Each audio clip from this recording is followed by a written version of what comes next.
Welcome everybody to day 2 of COP, the Conference of Parties, on this beautiful bright blue sky day here in Glasgow. Bit of a change from yesterday. Today we've got no queues getting into the blue zone. Yesterday this place was absolutely mayhem, people queuing for up to 2 hours to get in. Yesterday we had world leaders from 120 countries popping by, and a lot of them in private jets and huge convoys. The US, they flew over something ridiculous like 50 cars to drive around Glasgow. So we had like people jetting in from everywhere, again talking big noise, making big promises, and we've seen this before 25 times before with 25 COPs, and we've got no faith in COP26. Today is going to be a day they're going to be talking about forests. There's going to be a lot of talk about trees. This was happening yesterday, so the negotiations is talking about stopping deforestation by 2030. That's 9 years away. So in the meantime, there's a continuous destruction of prime Amazon rainforests and forests in Borneo. The Boreal regions are getting destroyed as well, and huge swathes of Africa is getting chopped down. So we're seeing this massive deforestation going on. So forests and land use is about 1/3 of all greenhouse gas emissions. So we actually need to kind of pretty much stop that now. So 2030 is, you know, it's kicking the targets down the road a little bit. So give you just a bird's eye view from what I see here. So this is the main way into Glasgow.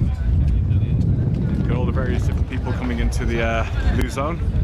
Got a couple of different people protesting, getting moved on by the police. We've got looks like a seagull's flown in here. Hi there. Hi, how you doing? I'm doing fine, thanks. Are you okay to have a quick word? Yeah, certainly, yeah. So what's your name, Captain? My name's Mike. Mike. And we're on the SS Planet Titanic here. We've been doing a little street theatre show. We're just having a break, actually. This is my seagull friend here, who is the teller of truth about the situation the planet's in.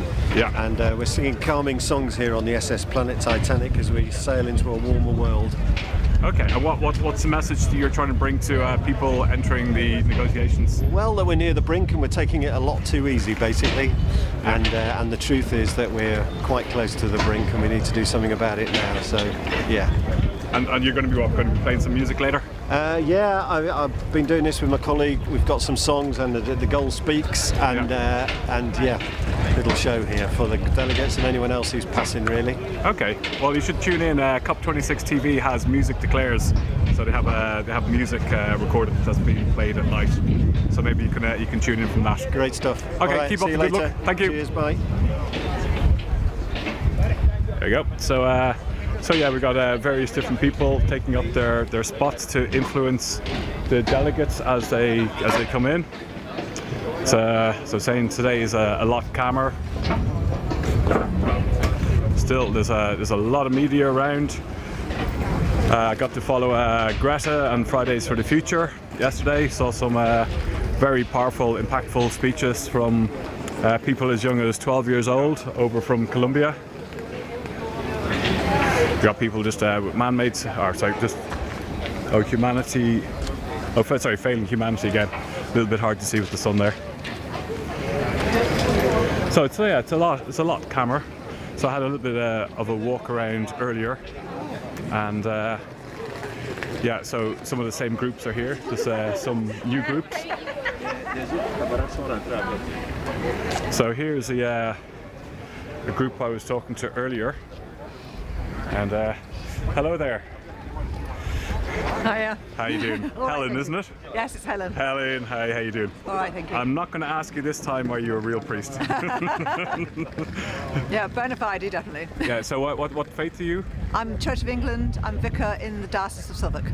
Okay, and you're also part of the Camino Way?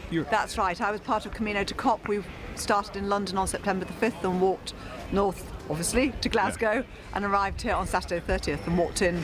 We led the march of pilgrims into Glasgow and into Buchanan Street, down Buchanan Street, and to George Square. Wow, amazing. How many people marched or walked? Well, everybody who took a step on that Camino, we said, was walking to Glasgow. So hundreds and hundreds. Many people joined for parts of the walk. I think there are 12 people who walked the entire distance. So that was 56 days, 500 miles. Oh, really? Wow. Yeah. What I did was because I'm part-time priest, I'm 0.5, so I walked on Monday, Tuesday, Wednesday of each week, and then the whole of the final week. So I shuttled to and fro between the parish. I call myself a part-time pilgrim, part-time priest. Amazing, amazing. And what's the significance of the Camino Way? Well, the Camino Way, the Camino itself is in Spain, goes to Santiago, but Camino means the way, and is the word for pilgrimage, as we would call it in English.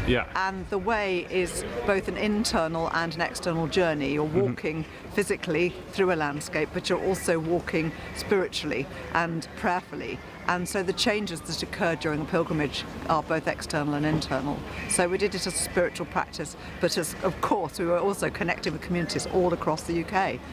Speaking in church halls and community halls, doing outreach in the evenings, receiving extraordinary hospitality, and finding that people's hearts are really, really open. People really want change. They know that something really serious is going on in our world, and feeling very, very impotent about it, unable to know what to do. So when they see anybody doing anything and doing it peacefully and prayerfully, it seems to have really connected with people. And do you think being a priest, you have like a more of a voice in connecting with, like, you know, communities? A lot of people see political activists or they see environmental activists, and they kind of they put them into a bracket. But no, do you think that you're? I think that's right. I mean, this was an interfaith group, so it was all faiths and none. So people who recognise that there's something sacramental about the earth, that there is a sacred element to rebellion and to protest.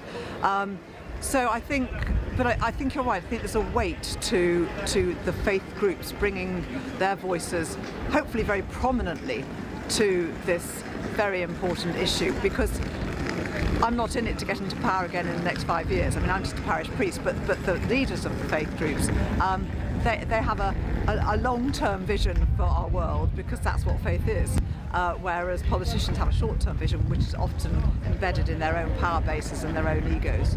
Well, if you look at it, like, we're still reading the Bible 2,000 years later, and the Quran, and all the teaching of, all the religions have like spanned decades, So absolutely, yes. We're in God's time here, in deep time, but of course we know that deep time is not going to include humanity unless we do something very, very major, very, very soon, to change the ways in which we live. Faith groups are all about the way in which you live and loving neighbour. Every single faith group is based on love, and if we love the world in the way that we're called to do, then we have to initiate change. And what kind of message are you trying to give to, like, you're outside here in the blue zone, and we're just I was going to pan around again, so if anyone's just tuning in, this is the entrance to the blue zone. Here is where we have all the delegates going in. There's I think it's 25,000 delegates here over the 2 weeks from all over the world. Unfortunately, some people couldn't make it from some of the poorer, more marginalised communities, so their voice is not being heard. So what kind of message are you hoping to share with the delegates as they go by, and you're interacting with Fergal, people? I think you just really raised that issue, because there are so many people coming from so many parts of the world, and they're a tiny proportion of the people who ought to be here. So we want to represent those who have no voice, and to make it very clear to the delegates going in that we are holding them in our hearts, in our prayers. We're creating an intentional space here for them. There are many people here who won't have a big voice, but they are delegates, and they come many, many miles, and they're in a strange country, and I've had several occasions where people have come up and thanked us for being here. They recognise that these are people from the different faith traditions, whatever their own faith is, and that's something that's universal. So the fact that they are being prayed for and meditated for in this context, I think, is really important. And we've had people from, across the globe. They're walking past us right now. Some of whom it's simply a matter of doing this because we don't share a language, but we do share a knowledge of what is sacred. That's amazing. Do you want to maybe just introduce me to some of your colleagues, or different religions and different faiths? Absolutely. And as a go. So we've got Bella here, who actually did the pilgrimage to G7, joined me going down to Cornwall the final day. Oh, G7.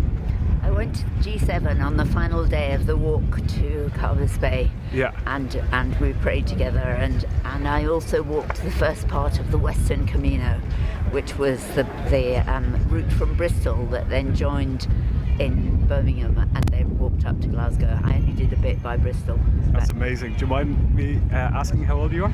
Oh, 100. No, I'm 100. I'm 67, I think. 67, Yes. and you were doing all that walking?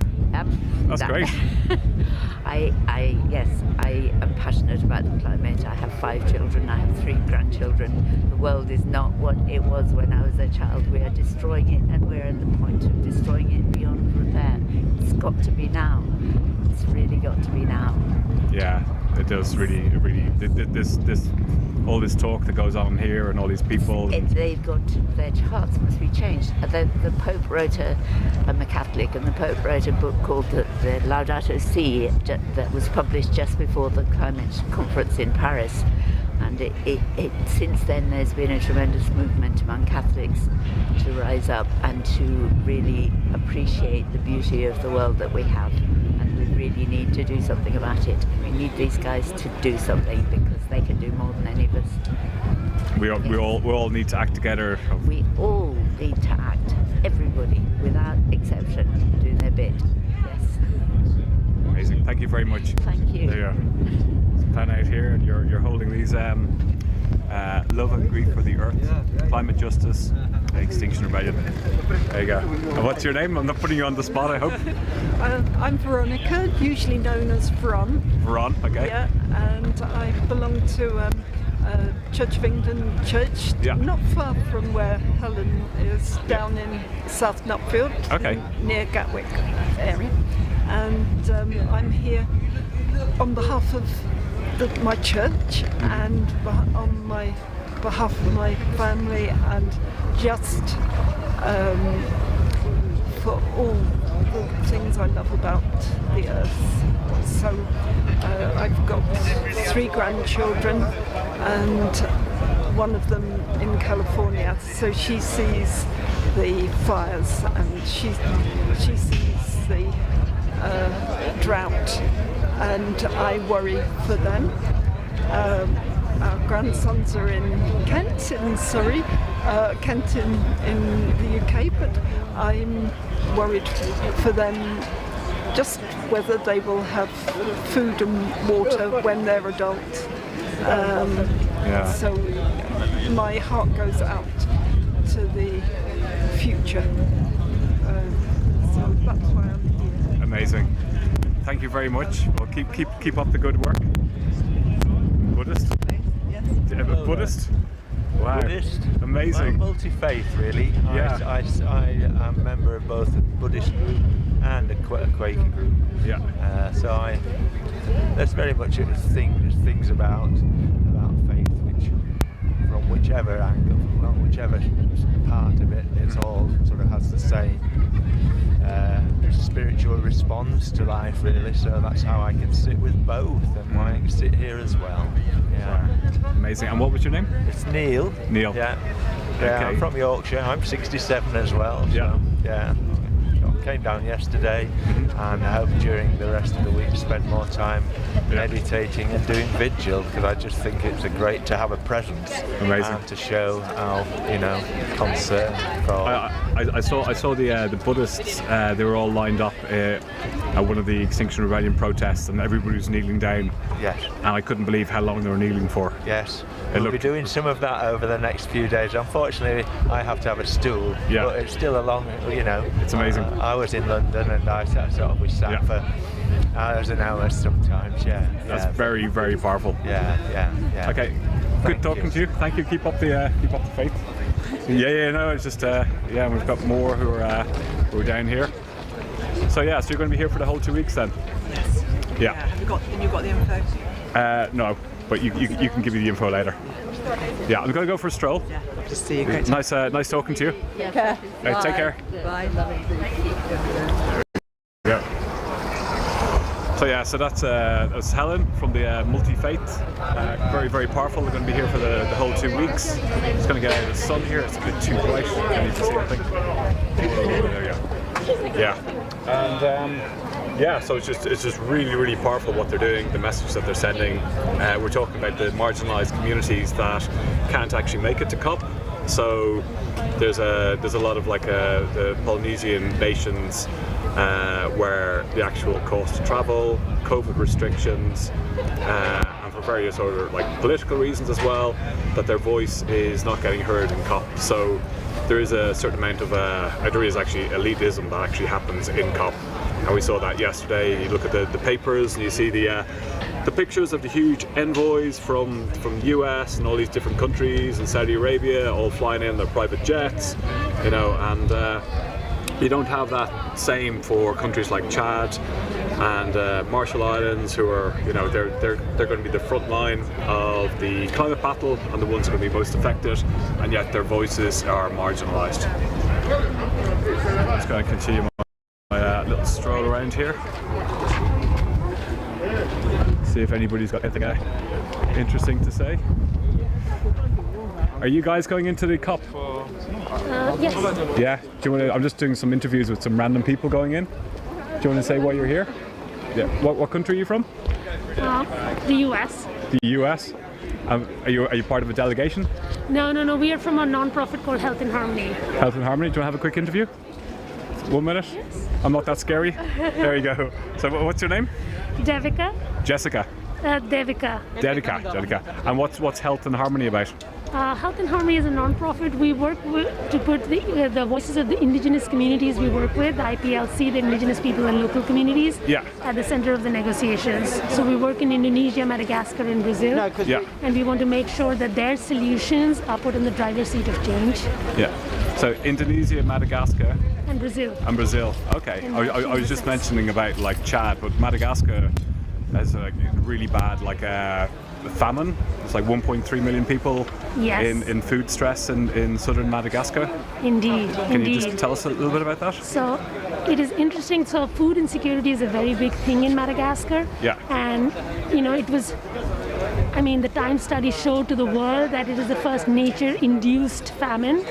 And it is really bad. And the Sorry, could you just repeat that? It is the first climate change-induced famine. It's proven. In Madagascar? Yes, wow. The Madagascar famine. Yeah. So the studies have finally shown that. Yeah. And it brings it back to the fact that the communities have been living on that land for generations, for thousands of years. Yeah. They know how to make change, right? They've been living in balance with the land. We just need to empower them and their solutions into everything. So if we can do that, then we will actually achieve the change we need in this decisive day. Yeah, absolutely. And what are you actually trying to do with the conference? Are you here to kind of talk to delegates? Are you here to influence politicians? We're here to do all of that. We're hoping to find solutions which can finance the community solutions and put them in the driver's seat of change. So actually we are waiting for one of our colleagues, Juma Shipaya, from the Shipaya community in Brazil. Yeah. Where we are doing radical listening, so that we can actually have representation from the communities in this forum, in this very important forum. But traditionally everybody is talking, but nobody is listening to them and their solutions, and it's so important. Wow. So are you all part of the same organisation? Yes, do you want to say hello as well? Yeah. What's your name? My name is Nina Finley. I'm research manager with Health in Harmony. Yeah. Okay. And so we've talked about Madagascar and like food shortages. What else are you looking at? What are you trying to achieve? So Health in Harmony is based, like Devika mentioned, on something called radical listening. Yeah. So all of our programs are based on working with rainforest communities and asking them what they would need in order to live in balance with their ecosystems, and then investing precisely in the solutions that they design.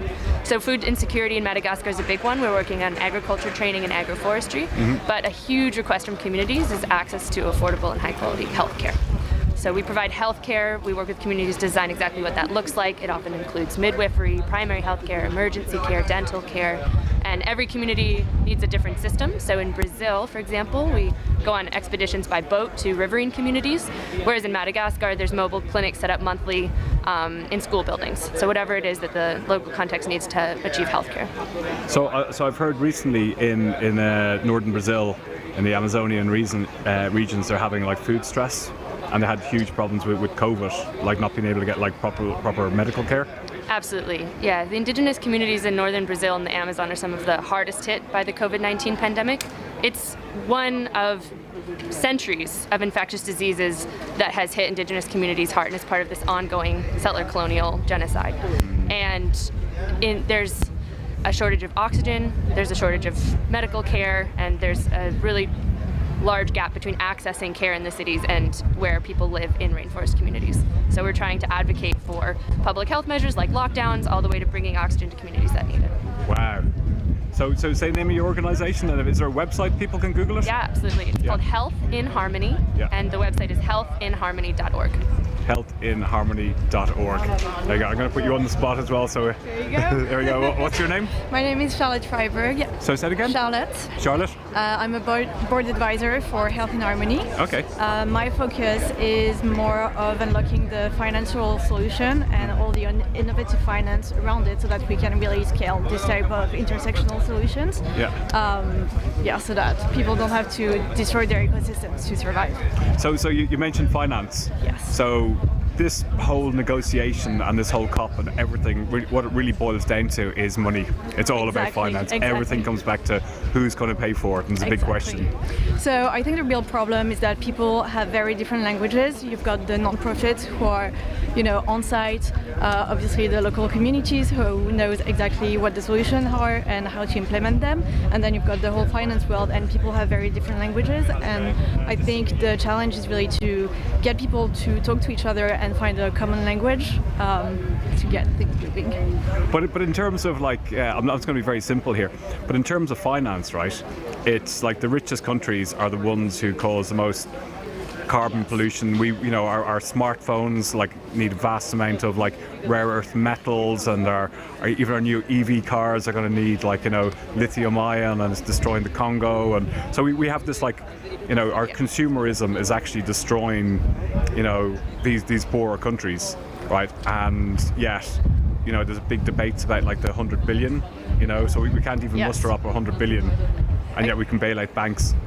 Yeah, so it's a mix of commitments from countries, commitments from organizations, obviously the financial system, and how we put a price on nature, and how we really integrate all of that, all the biodiversity aspect, the SDG aspect, because right now you can't really put a dollar number, or people are trying to but not necessarily succeeding, and trying to really refocus the conversation around this type of issues rather than the pure financial aspect. And obviously the way we all live, because we can all make a difference. No, we can all make a difference. So we got personal things we can do, but then we need to have the system change. We need to have the laws changed, and the whole way we manage our financial systems. We need to tax polluters and give the money to what you guys are doing. We need to bring all the stakeholders on the table together. That's not what's happening. See, governments are talking to governments, and the finance sector is doing its own thing, and non-profits are trying to work on the ground. Who's going to bring them together? And we need a creative solution, right? Which is not sectoral, but is interlinked. Yeah. And we need to break that silo down. Because if we don't in this decisive decade, we're never going to achieve net zero. We'll keep talking. I mean, the recent report, the IPCC report showed we failed. Yeah. Isn't it? So if we have 7 years left, we need to work, and we need to work together. We haven't got very much time. No, we don't. This is the scary thing. I did hold up the website for you. There we go. I'll zoom in on that. Let's see if I can do that. Health in Harmony. Thank you. Healthinharmony.org. That's where I met my girlfriend on Harmony dating. Fantastic! It is all about harmony. It is all about harmony, And we can bring change. There you go. 8 years later, we're still going, so not too bad. So look, I won't keep you guys any longer. Have a good conference. Thank you so much. Hopefully, hopefully for the world, we get some good results inside. We do. There is a lot of positive hope, right? We have a model, it has been proven. We work with universities, we've done the research, we've got the data that the community solutions work. It's just about financing them, right? It's just about putting them in the driver's seat of these negotiations. Yeah. And we will see the change. So there is hope. Amazing. Keep up the good work. You too. Thanks so much. Thank you.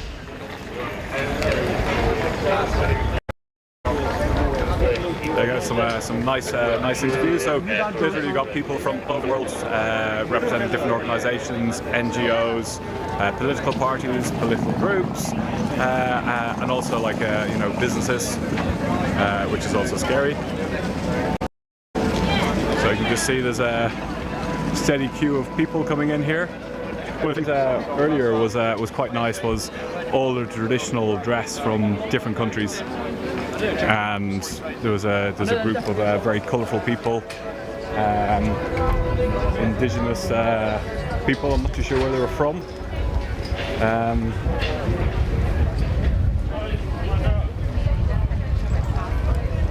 So we've just got a steady stream of people now flowing through. Oh, we've got somebody from Nepal. How you doing? Yeah. Do you have a quick word? Yeah. You're from Nepal? Yes, from Nepal. What's your name? My name is Dhananjay Paudel. Okay. That's a very Nepalese name. Nepalese name, yeah. Typical Nepalese name. Yeah. So I heard there's a high mountain in Nepal. Sorry? There's a big mountain in Nepal. Big mountain, yeah. Yeah. World's highest peak. Highest peak. There we go. Where in Nepal are you from? It is Mount Everest. Oh, Mount Everest is yeah. But you're not from Mount Everest. Not exactly from Mount Everest, but yeah. Nepal is a small country, not so big. Yeah. So what brings you the whole way from the mountainous kingdom of Nepal the whole way to the streets of Glasgow? Sorry? Why are you on the streets of Glasgow? Why are you here? Oh, yeah. I am participating COP26 UNFCCC. Yeah. And I am from Ministry. I am representing as one member from Ministry of Forest and Environment, Nepal. You're one member. You're representing. No. There are several participants from Nepal. Yeah. And I am one. And I am from Ministry of Forest and Environment. Okay. Wow. So forestry is very important. Forests are very important, especially for mitigation as well as adaptation purposes. Yeah, it stops soil erosion. Yeah, and we have about 45% area covered with forests in Nepal. 45% is forest. Land area. Wow. Is covered with forests. Wow. Including protected areas. Yeah. And community forest areas. And Nepal is, like, we know Nepal has always been one of the 10 poorest countries in the world, and you had the awful earthquake a couple of years ago, and it's how are you supposed to adapt to climate change? Yeah, especially poor people living close to the riverside and erosion prone areas are victims, especially to climate change disasters. Yeah. Disasters caused by climate change. So Nepal government is taking care of those families. It's trying to keep, give information to them as early warning system has been established in some places, and is also trying to expand it to the other areas. Yeah. And we are protecting forests and also agro-based. We are trying to, introduce agroforestry also. Agroforestry. Agroforestry also. And what exactly is agroforestry to somebody who lives in the city? Agroforestry is a combination of agriculture and forestry together in same land. It serves multiple purposes. Short-term purposes for giving short-term crops, agricultural crops, and long-term products, forestry crops, fuel wood, fruits, firewood, etc. Wow. It provides. That's great. And today, and I know yesterday, they're talking about deforestation, and they made a pledge to stop global deforestation by 2030, which is 9 years away. Yeah. What do you think of that? Yeah, for Nepal, it is not much severe problem, because I have already mentioned that 45% land has been covered with forests. Yeah. And also we are planting forests, trees in the cities, big cities, along the roadsides and river banks also. That will that will serve for adaptation as well as other multiple benefits I have mentioned. Yeah. So for Nepal, if we keep 45% forest land, that will be enough for us. Yeah. Because it is a small country and the forest area is not so less. It is okay. And are you going to plant more forests in Nepal? Not possible, especially in the government lands. Yeah. But in the private lands, because there are some fallow lands also. Yeah. Because especially peoples from hilly areas, mountainous areas, are migrating out on other cities as well as other countries. Therefore, their lands are now fallowed. So in those lands, it is possible to introduce agroforestry or forestry plantation. Yeah. And what are you hoping to get from this United Nations conference? Yeah, this conference is especially important, not only for developing countries like Nepal, but also for developed countries, because emission has to be reduced anyway, anyhow. Yeah. And for emission reduction, all the countries should shake hands together. Emission reduction is most important thing, and forests helps absorb the emission. That's why I also think that the forestry promotion and greenery promotion would be best way for adaptation and as well as mitigation of climate change. Amazing, amazing. Well, keep up the good work. So what's your name again? Just my name is Dhananjay Paudel. Dhananjay Paudel, and you're the Minister of Forest. Yeah, I am. My position is Joint Secretary. Yeah. Joint Secretary at the Ministry of Forest and Environment. Amazing. And our His Excellency Prime Minister also took part yesterday. Yeah. And he delivered country remarks yesterday. And our Forest Minister is also here, and our respected Secretary is also here. Yeah. And he's one of Joint Secretary from Ministry of Energy. Minister of Energy. Minister of Energy. We'll have a quick words. Thanks. So it's Yamash Day, is that right? Thank you. Yamash Day? Yeah. So what's your name? My name is Ram Gopal Kharbuja. Okay, Ram. Yeah. Is it okay to say Ram? Yeah? Yeah. So you're the Ministry of... yeah, I am Joint Secretary in Ministry of Energy, Water Resources and Irrigation. Okay, how's Nepal for renewable energy?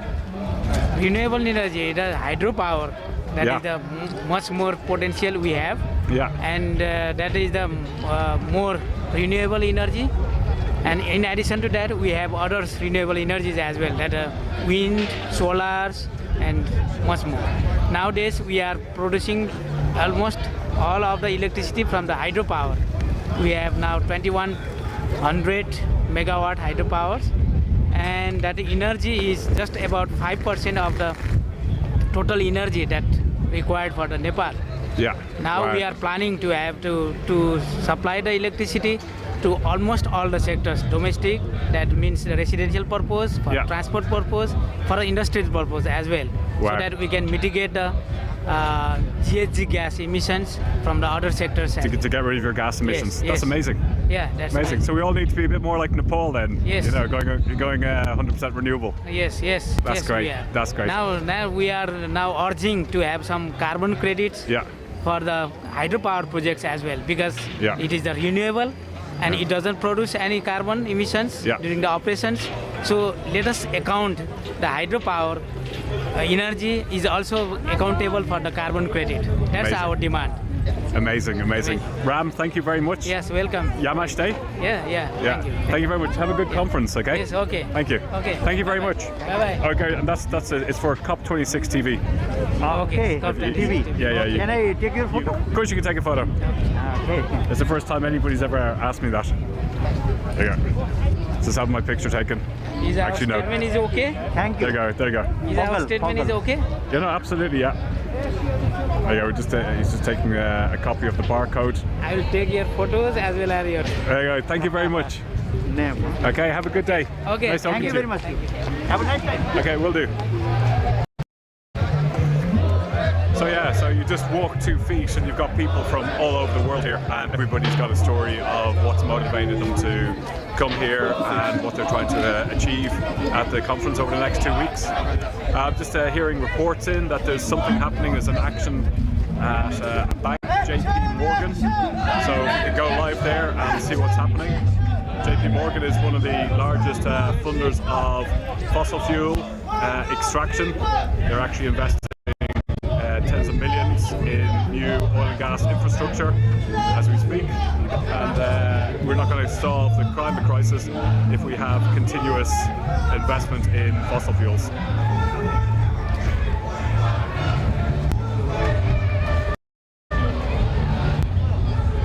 So you can see the Red Rebels are taking front stage.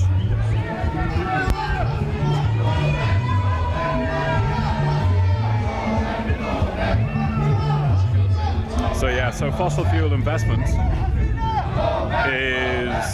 I was going to say alkali heals, it's not even, it is the single most destructive force that we have in accelerating the destruction of our planet. Since signing the Paris Accord in 2015 to limit global warming below 1.5 degrees of pre-industrial levels, the banks, financial institutes, investors have poured over $2.7 trillion in new oil and gas extraction and into new infrastructure projects. So literally flying in the face of climate science. So they saw what was happening and they decided that what we need to do is we need to invest more money and extract as much as possible and make money now while we can before all these climate change regulations come in. Instead of all that money could have been used for adaptation, it could have been used for mitigation, it could have been pumped into developing new renewable energy sources, which hasn't happened. Lots of sectors around the world are crying out for financing and they just can't get financing. Financing is going into the wrong places. They're still incentivizing oil and gas and fossil fuels by huge subsidies. The amount of subsidies in fossil fuels actually makes up a couple of percent of the world's GDP.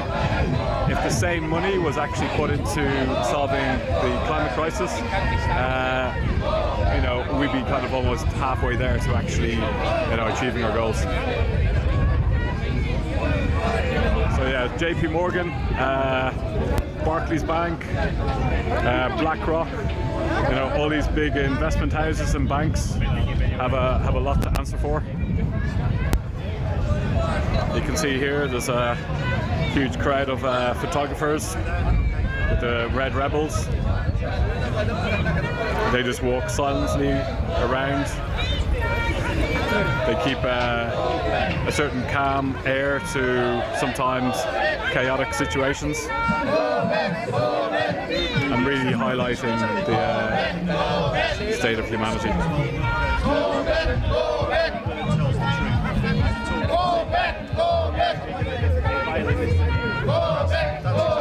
That's exactly the point. Looks like there's quite big crowds outside. So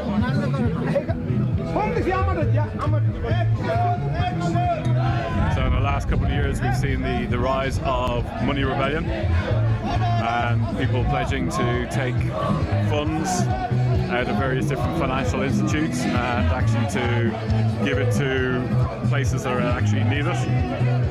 So this kind of action has been happening in the UK.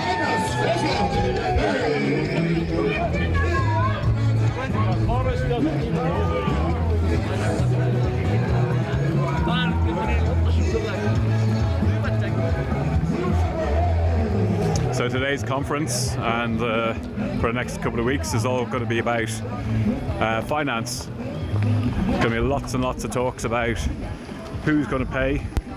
That's a question that always comes up in mainstream media. We hear it all the time when you start talking about breakdown in the climate and we need to insulate all our homes in the UK and all the urgent actions that we need to take. The question is, oh, but we can't do that. It's going to send us back into the dark ages. It's going to cripple us. It's going to cripple the economy.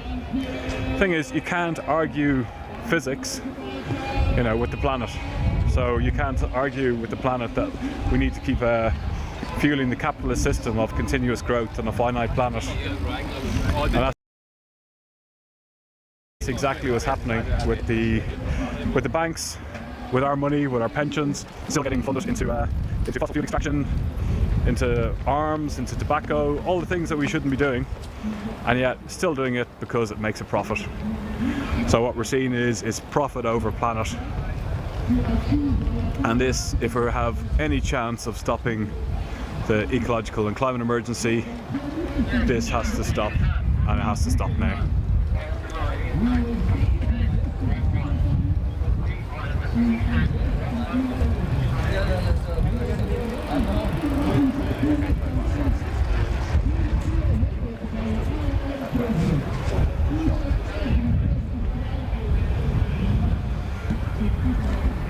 There we go. So I've just moved to a little place a little bit quieter. There's bands that are kicking off now in front of the blue zone entrance.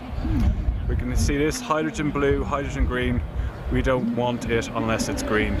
So they're talking about now, one of the things that's happening here in Conference of Parties, they're talking about investing millions, billions actually, tens of billions, hundreds of billions into hydrogen, right? So you got different types of hydrogen. You got what's called green hydrogen. That's when you make hydrogen from a renewable energy source, like such as wind or solar, and you use electrolysis to separate the water and you form hydrogen. And well, that's a very simplistic overview of it. Problem we've got. Oh, thanks. Problem we've got is. Oh, my bag's open. Problem we've got now is a thing called blue hydrogen. Is when you're taking fossil fuels out of the ground, you're taking oil and gas, and you are then converting that into hydrogen, right? So there's problems because it's again, what you're doing is you're extracting oil and gas. So it gives all the oil and gas companies an extra 10, 20 years. So they stay on the whole negotiating of being part of the climate solution. We've seen that now with the Science Museum. So you go to Our Future Planets in the Science Museum in central London, and what you'll see there is you'll see an exhibition sponsored by Shell Oil, and they're saying Our Future Planets, we're going to solve it by carbon capture and storage, right? So we're going to extract oil and gas that was created tens of billions of years ago or millions of years ago. We're going to go and use a vast amount of energy which is needed to produce the blue hydrogen. We're going to separate out the carbon dioxide, and we're going to pump the carbon dioxide back into the ground, right? It uses a vast amount of energy, it costs a vast amount of money. Also, there's a vast amount of leakage from it. It's not a green solution, but this is what we're getting sold. And this is, COP26, one of the big things in the Intergovernmental Panel on Climate Change. They're talking about now carbon capture and storage. So there are two different types of hydrogen. We've also got another type of plant-based hydrogen where you grow crops and you burn the crops and then you so anyway, like, I'm not going to continue going on about renewable energy versus new technologies, but the problem is we are getting sold and we're getting dictated to by people in here how we're actually going to go and decarbonize our planet. Like, the best things we can do is physically leave fossil fuels in the ground and rapidly accelerate towards 100% renewable economy, green circular economy that measures every bit of carbon that goes into it, so we're not adding more carbon to the atmosphere or greenhouse gases to the atmosphere, nice and simple. So we've got some speeches going on here. It'd be great to hear what George is saying. So I think it's George, I'm not too sure. So let's have a listen. So all extra 5 trillion since is added of the 2 degrees if we're going to carry on using it. And what's even more insane is that despite all the rhetoric here from all the leaders that claim they recognise this as an existential crisis and it's 1 minute to midnight and all the rest of it, there are another $5 trillion worth of new fossil fuel investments planned for the next 10 years. This is absolute insanity. And why is it happening? One of the main reasons is that the Paris Agreement does not mention fossil fuels. I challenge any journalist here, go online, look up the full text of the Paris Agreement, look, find in page, fossil fuels, no mention. Is that a coincidence? No, it's not. Every single word in that document is only there because powerful interests allowed it to be there. And leaving out the mention of fossil fuels is hugely significant, right? Because we all know that keeping it in the ground is the only thing that gives us remotely a chance of getting on the right footing here. But there is no mention of fossil fuels. Another thing that I think probably, I would venture I'd be really interested to see a show of hands after this, right? Because this is a very sort of little-known detail in a huge web of complexity around these issues. You know, let's face it, one of the biggest problems of the climate ecological emergency is that it requires transforming the entire global system, and that's pretty complex. If you dig up fossil fuels, so the new Cambo oil field, the 113 new oil and gas licences that the UK government licensed just last year, we're talking about Cambo, and we should be, because it's a huge project. But the average member of the public might think, oh, we've got this problem with this one new fossil fuel project that the government is thinking of approving. We approved 113 new ones last year. If we don't burn that fossil in this country, but it goes abroad, how much does that add to our national carbon account? How much does that add to the UK emissions? If I tell you the answer is 0, does that surprise you? How many people knew that this was the case, right? That you can dig up infinite fossil fuels. Okay, that's good. We've got knowledge in the movement, but I guarantee you the vast majority of journalists, people in the public, have no idea of this, right? And there was quite a good piece on Channel 4 Dispatches, but they clearly didn't know this either, because they said, oh, we're planning to dig up all this new fossil fuel. How is the government going to deal with it? Oh, carbon capture and storage. Anything they sell abroad, they don't have to deal with it at all, because we call that somebody else's emissions. So that's one side of this like insane, you know, accounting catastrophe that Greta Thunberg has talked about. The other side that more and more people are aware of, I think, is that we've moved the production of our consumer goods to China. In many cases, you know, European, US corporations move their factories to China. The same goods that we consume, but they come from China, we now call those China's emissions. And if you ask the average person in the UK what the problem with climate change is, they'll say, well, India and China. India, their per capita emissions, their per person emissions, and this is the only thing that counts, let's face it, right? Whether a country happens to be, you know, organised over a really big area with hundreds of millions or smaller and 5 million, it makes no difference. It's all about per person emissions. India's emissions per person are less than 2 tonnes. The UK's emissions, even if you pretend that all the stuff we consume, which is about half our emissions in fact, even if you pretend that those are China's and everyone else's, our emissions are still 3 times the size of India's per person. If you include that stuff that we actually consume, our emissions are 5 times the size of India's. And that's just looking at a snapshot of today. 92% of the excess emissions in the atmosphere, i.e. all the emissions that have taken us above 350 parts per million, which is what's been causing the climate crisis, 92% of those emissions are from the rich countries. Now, why is that really good news? It is really good news because the rich countries hold the key to the transformation that needs to happen.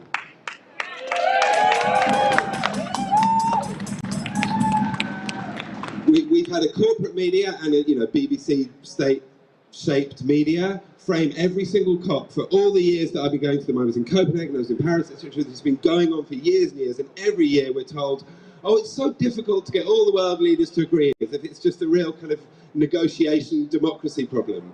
That is not the problem. The vast majority of the countries of the world have been calling for radical action for year after year after year, but they just get ignored. Like, quite frankly, the power of is in the rich countries and in the corporations and financial institutions that have captured our governments. Our governments are supposed to be democracies. They're supposed to respond to the will of the people. In fact, as we all know, they respond to the will of the people that pay for them, of those that shape the media that they have to go through to get into power. So the reality is that most of us have no. In 2018, after Extinction Rebellion and the school strikers had done all that amazing work to shift the understanding in this country of what's really going on, 6% of people said they wanted a 2030 zero carbon target. And that's because they're basically saying, right, we know this is a catastrophe unfolding across the world right now, including increasingly in the rich countries. If we recognise it's an emergency, the idea that you're going to make it worse at least every single day until 2050 is utter madness. And another bit in the small print that the vast majority of people I don't think understand is that when they're talking about net zero 2050 and 1.5, the entirely theoretical story is not that we won't go over 1.5, but that by 2100, because we're going to develop literally 10 billion tons plus more of carbon capture technology, supposedly, which doesn't exist and there's nobody to pay for it. So because our grandchildren, in other words, are in our weird like carbon accounting, are just kind of put in the ledger as going to suck this out of the atmosphere later, they're planning to get back to 1.5 by 2100. We are at 1.2 degrees now. Look at the recent IPCC report. The main graph that came out breaks down the main bits of our emissions. The range expected for global cooling, i.e. the amount of warming that we've already got in the system that is not showing up, is between 0.3 and 0.7. So the mid-range is about 0.5 degrees. It could be worse. But so we are actually today 1.7 degrees of warming. That's where we're at. If we stop burning the fossil fuels, that masking becomes clear and we get an extra 0.5 degrees of warming. That's from the recent IPCC report. And the reason I think it's so important, that we can have an hour's conversation about the problems with some of the IPCC stuff and how the economists have screwed it up over the years. But the reason I think it's really important to talk about this stuff is these are the intergovernmental panels of scientists, right? This is their research is signed off on by every single government, so they cannot deny it. Let me turn it up. Okay, sorry. Apparently I need to round it up. I was only just getting started. But yeah, I guess the short message, right, is that yes, there are some psychopaths that operate at the top of these organisations. And for anyone that hasn't read the psychopath test, I highly recommend that. For anyone who hasn't seen The Corporation, the movie, please see that. What we've done is set up legal entities, non-human entities, that are in effect psychopathic. And it's simple. The reason is because they are designed to be legal entities that maximise profit as much as possible. So if that means putting the cost onto the future, putting that cost onto poor people, then they will do that, as a matter of course, irrespective of the intentions of the people who work for them. So it's important we don't get sucked into BP's frame on this. It's the last thing I say. BP came up with the idea of the carbon footprint. They actually they won awards for this campaign because it was such fucking evil genius. And the fancy academic term is responsibilization, right? We have a system where there's more and more power concentrated in corporations and governments, and we're told every single day that what's happening in the world is our fault, as we actually have less and less power. So let's not focus on the individuals so much as on the insanely psychopathic institutions that are driving us to destruction.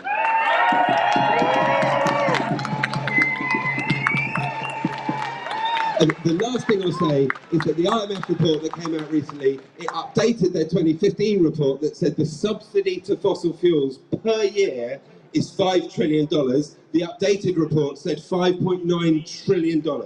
That is $11 million a minute that we are subsidising the fossil fuel industry across the world to kill us. That is absolute insanity. A huge amount of that cost now is all the disasters that hundreds of millions of people are suffering on the other side of the world where they have not caused the problem. Another part of it is paying lungs and our healthcare costs. This is absolute insanity. If that 5.9 trillion a year went, as of tomorrow, into renewable energy, into funding the leapfrogging of brown to green energy across the world, there would not be a climate crisis in 10 years' time. Thank you very much. Oh, my name's George. Thank you, George. A big round of applause for George for sharing some of this wisdom. So we have another beautiful speaker for you. She's young and nervous, so we give her a warm welcome to coming up here. Come on through, my friend. She'll do her name. So, go up there and introduce who you are. Maybe take a mask off. Good day, everyone. Extinction! Extinction! Rebel! Rebel for life! Actually, I am from Indonesia and I am part of Global South. You know, my country is a part of the Global South and we are very affected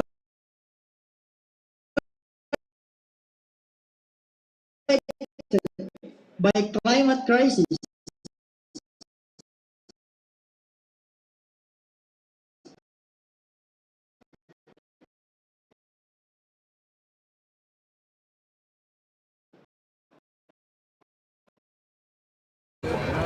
You want to ask a question? Yeah.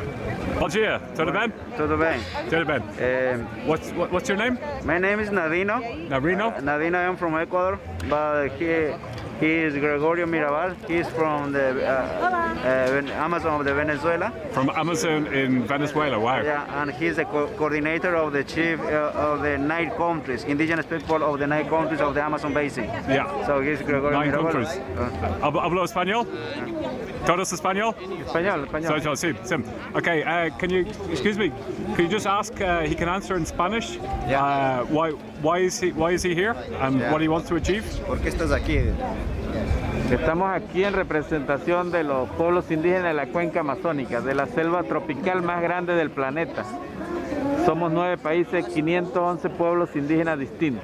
Estamos aquí para exigir a los gobiernos que protejan el 80% de la Amazonía. That is the 80% Amazona to protect the Amazonian forest. We'll get that translated. Muito obrigado. Thank you very much. Thank you. They got representing 7 different countries. Delegates are making their way in now into the blue zone.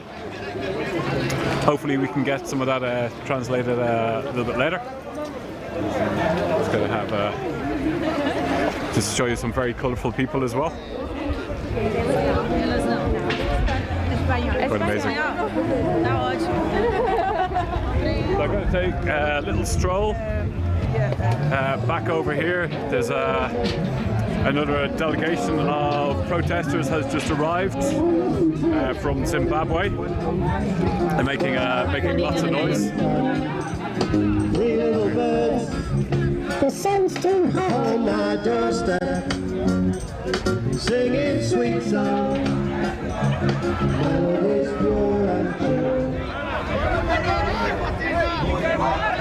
So we've got the delegation, well I don't know, call it delegation, I suppose it's a protest from Zimbabwe.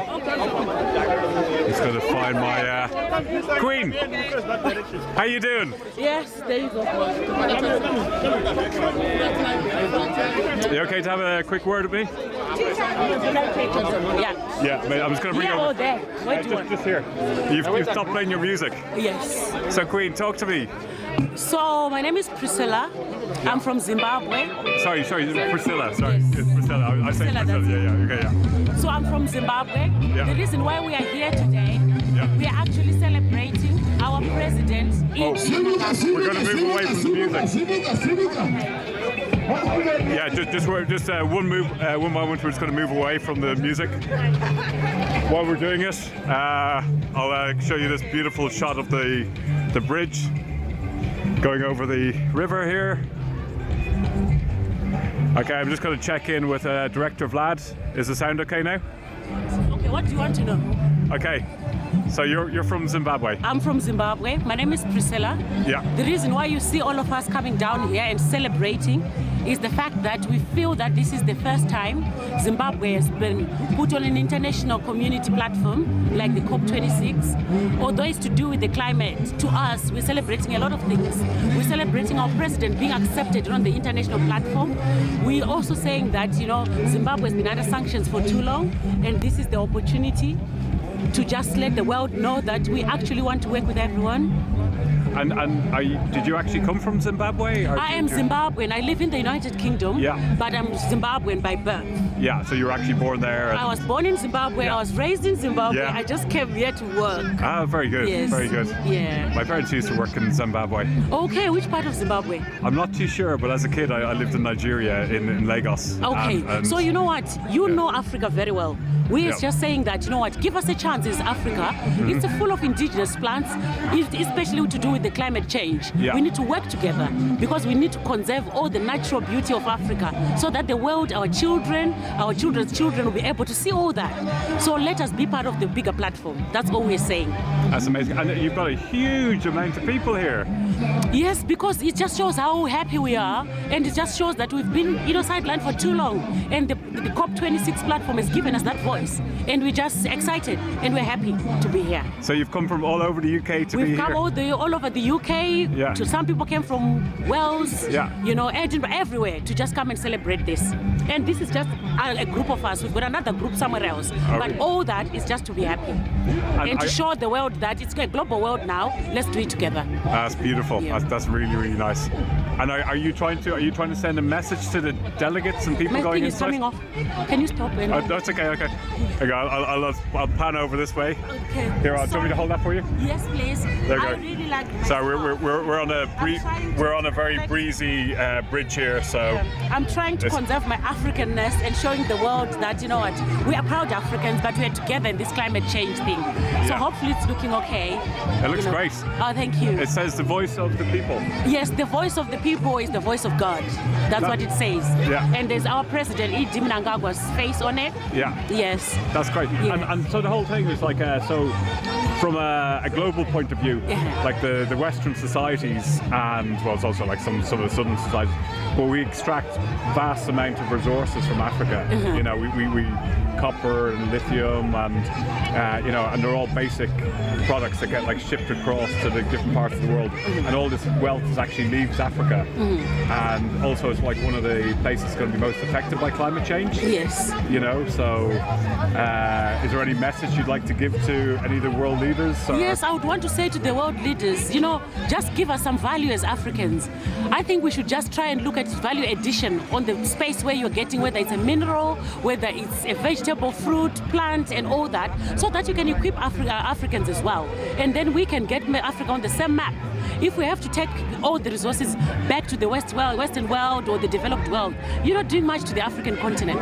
So what we're saying is on the global world, on the global scale, look at value addition. Try and make sure that at least Africans benefit from what.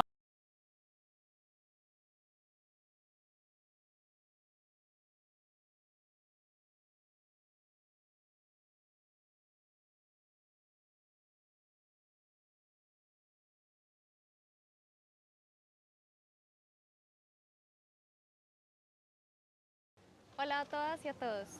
Hi everyone. I'm from Colombia and right now I'm in Oxford. The problem I am here to talk about is open coal mining in Colombia. The north of Colombia is one of the most beautiful places you will ever visit and that you will ever see. It overlooks the Caribbean and it is an incredibly diverse place. At the highest northernmost point we have the largest open coal mine in the world. It's called El Cerrejón. El Cerrejón is currently owned by 3 British companies, Anglo-American, Glencore, and BHP.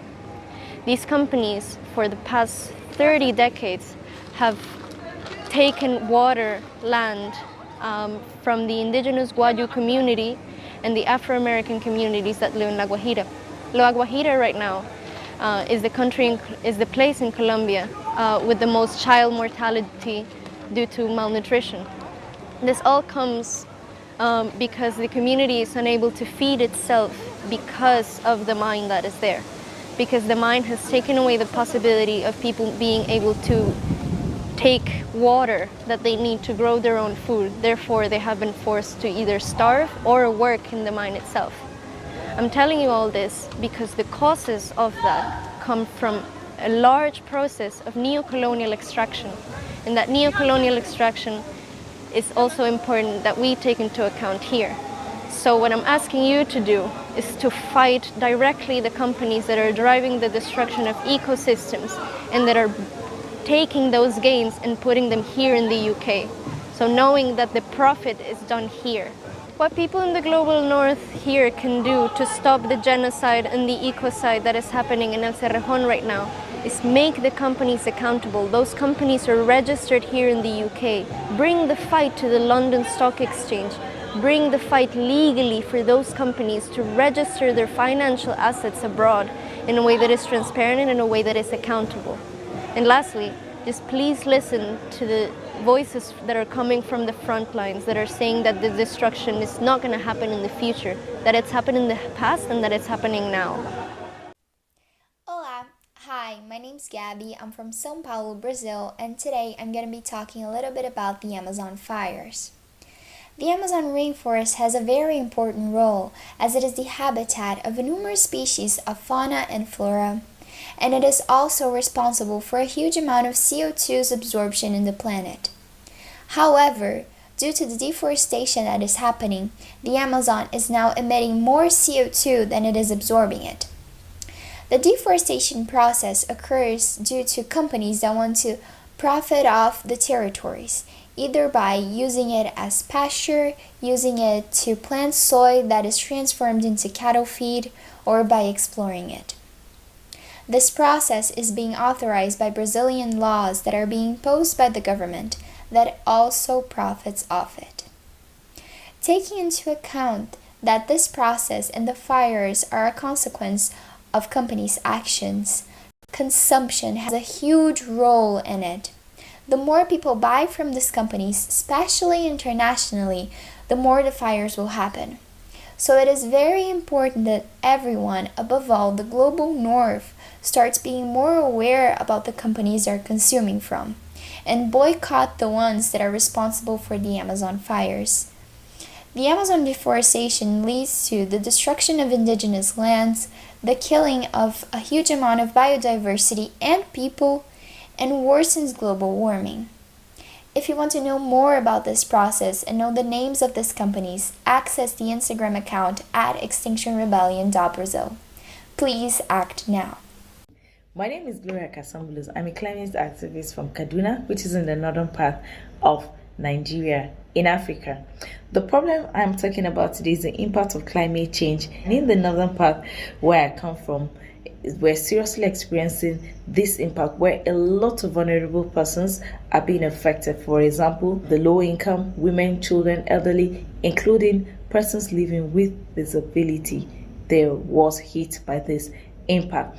Some of the impacts of climate change is variation in rainfall pattern in terms of unpredictable onset and cessation of rainfall. We're also experiencing erosion, loss of biodiversity, excessive heat, food insecurity, soil fertility, land degradation, which has caused decline in crop yield and loss of livelihoods. The Niger Delta is known to have diverse ecosystem of mangrove swamp, freshwater swamp, rainforest, and is the largest wetland in Africa. It is said to be amongst the top 10 most important wetlands and marine ecosystem in the entire world.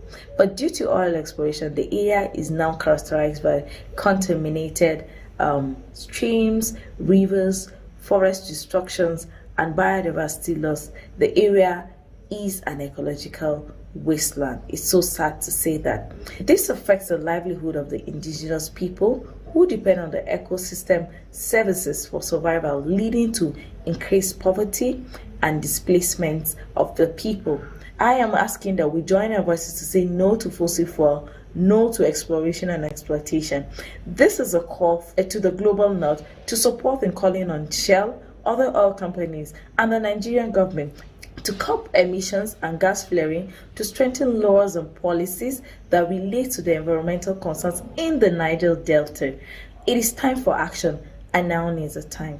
So leave out the JP Morgan? No. Lead on to. Okay. All right, so I'm here with two protesters outside JP Morgan. Why are you here? Well, we're here in Glasgow because it's pretty much our last chance at COP26 to keep within 1.5 degrees warming. Basically, of all the people here, some of our kids are going to get killed by global warming the rate we're going. They could do something about it. They don't seem like they're going to, and we want to send a message to just get on with it, get the action that we need. We're here specifically today outside JP Morgan because they're a massive funder of fossil fuels. They are actively funding things that are destroying the climate and destroying our hopes. Yeah, that's the same. I mean, I'm reading all the placards here saying, you know, that JP Morgan are one of the worst in terms of funding of fossil fuel extractions. And they've really got to stop. You can see the people up in the windows looking down at us. And they're just trying to hide a little bit, looking back so they can't see what we're doing. But, you know, they know we're here. We know what they're doing. It's for them to change. And that's what we're calling on them to do. Thank you for your time. So, can you tell me who you are? We're Extinction Rebellion from Devon. We're representing the ocean here because the marine life is dying and global warming is part of that issue. Unless the oceans are repaired, we won't catch climate change. So the oceans sink more carbon dioxide than anything else on the planet, including the forests. and they do that continually. We've lost 40% of plankton since 1950. That means less carbon dioxide is being sequestered. And they also create our oxygen. Oxygen is reducing slowly at the moment, but it could be more. So ocean health, along with all of us, need that progress to be made. We need investment in fossil fuels to end now, not in 2050. Carbon dioxide stays in the atmosphere for ages. Unless we stop now, we'll go over yet more tipping points. JP Morgan continues to invest in fossil fuels, 23 billion. What are they thinking about? I mean, if you're from Devon, so, I mean, do you actually see the problems with climate change around Devon? Do you actually see the kind of... Of course we do. We've had worse floods than we've had before. We've had longer droughts than we've had before. We're expecting warmer summers, more torrential rain in winters as climate change continues. People are losing their homes already. That's going to get worse. The sea level has already risen by 10 centimetres, and that rate of increase has been very slow so far, but the rate is increasing as well. So the increase is increasing, if you see what I mean. Communities like Dawlish on the coast get swamped from time to time. That railway's going to pack up. How are we going to keep our transport routes open? We're dressed as the ocean. Okay, thanks a lot. Thank you. We're dressed as the ocean. Hello everyone. My name is Ina Maria Shikongo, frontline defender from Namibia. And as we are slowly approaching COP26, I'd love to ask countries of the G7, the G20 to please control your companies when your companies are coming from the global north, like Recon Africa, coming here to destroy the Kavango Basin for the biggest share play of the decade. They have apparently government support, but not the people's support.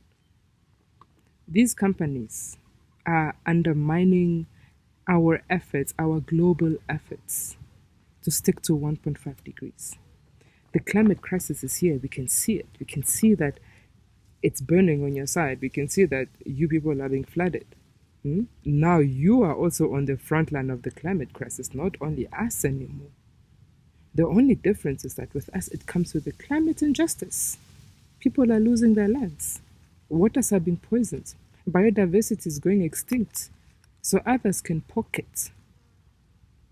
And then you sit there at COP26 saying, yes, we're going to cut the carbon emissions, while your countries are coming to our countries to add on to that carbon budget. Because they can do whatever they want here, apparently. COP26, this is a matter of survival. For my people, for my culture, for my heritage that has been ripped from my mother's womb centuries ago. We are watching you, and control your companies. COP26, again a reminder, we are watching you.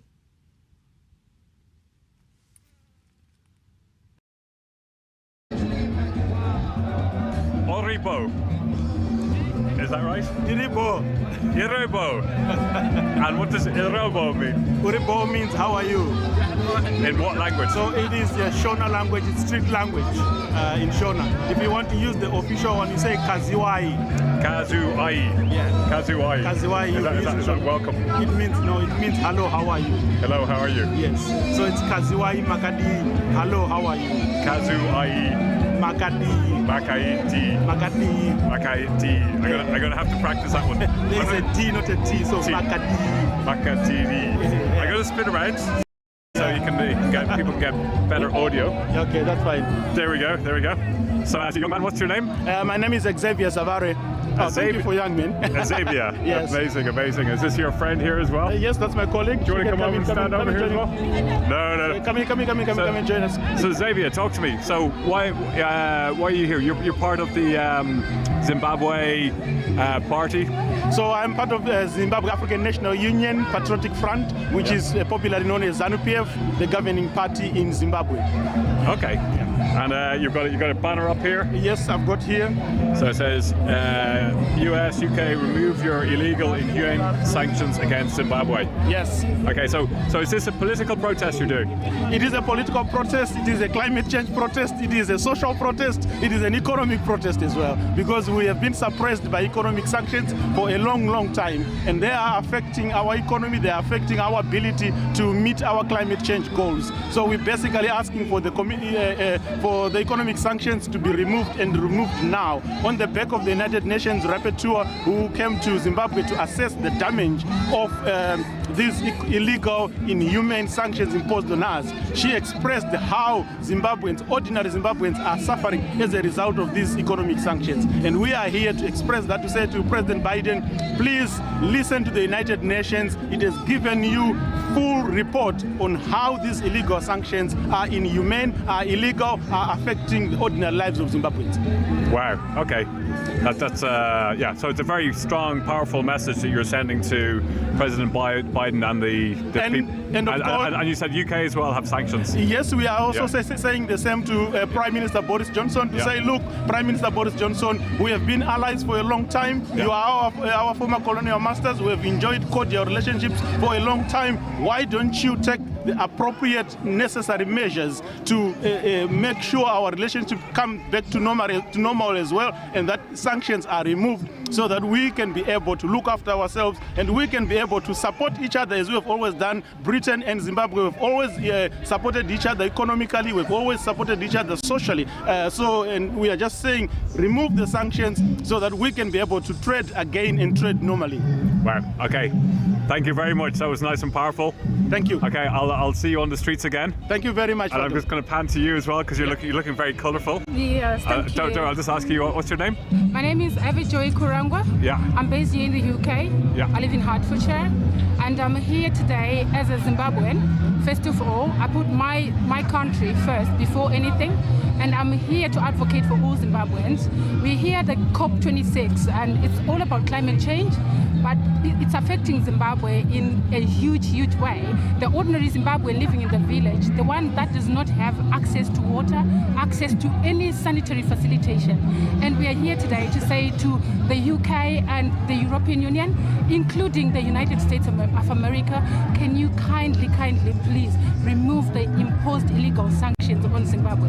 We had a representative from United Nations recently. She's written a very good report, very robust, and these leaders need to listen to what this report is saying. Zimbabwe is open to everyone, and we want to do business with the West, to do business with anyone. At the moment, we are restricted because of these illegal sanctions that were imposed on us. We have the ordinary Zimbabweans who think everything is okay, who think they can advocate for sanctions because of the money being poured into Zimbabwe by the United States. They are giving our opposition enough ammunition to try and impose these illegal sanctions for a long period of time. And today I'm actually proud that we have been recognized for the first time in 20 years. Our leader has been allowed to come here, allowed to come and represent our country, and he's one of the 150 leaders in Glasgow today. And we are proud to say we are Zimbabwean. This is President Emerson Dambudzo Mnangagwa, and we are proud of our leader. And this scarf is a representation of our flag, Zimbabwe. As you can see, the Zimbabwe bird is there. It's not a party representation. No.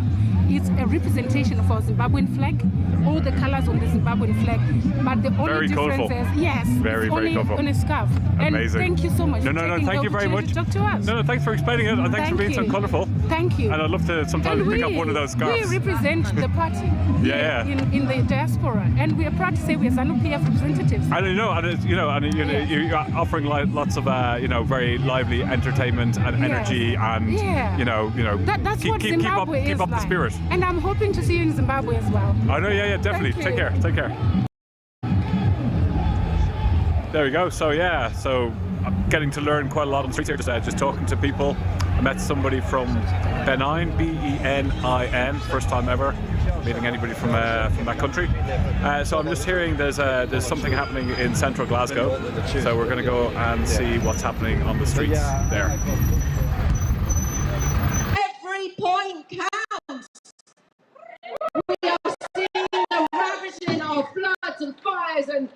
landslides across the globe, but it's hitting our country here too now, guys. Only last Thursday, a number of landslides here in Scotland, as well as flooding. How long shall we wait? Those steps are flooded. Can't wait now. So if there's anybody else that wants to words, especially really welcome anyone that is young and has some wise words to share with us adults, because this is the platform for you. This is where the everyday person gets to have their voice heard. So do come and say hello. I think I've got another gentleman here who was looking to speak, to come and say a few words to you too. So bear with me. Let's welcome him up. Woo! All right. Hi. I was a history teacher and I was extremely angry at impotence as a history teacher to do and make any changes. It's a terrible situation that we're in. Okay, welcome back. Hello there. That's okay, just give me one moment. We're gonna, it's a little bit loud here. Yes. So we're gonna have just a little stroll up there. Okay. Apologies for the audio. We're having some audio problems there. This happens when you're doing live streaming. You know, this is unedited, this is raw, this is what you get when you're actually just meeting people on the streets and you're chatting to people. Well, it's such a lively event. Yeah. So what I'm going to do is I'm just going to move you just a little bit away from the music there because we're having a lot of sound issues. So I saw you got a banner and you're talking about coal. Yes. So here's pretty good. Okay. There we go. So what's your name? My name is Michael Eden. I live in Cumbria, in the northwest of England, and there is a proposal for a new coal mine in Whitehaven on the west coast of Cumbria. The coal that's proposed to be extracted is going to be used for steel making, and our campaign is part of a sort of a larger group that says that there is no need to open a new coal mine. Sorry.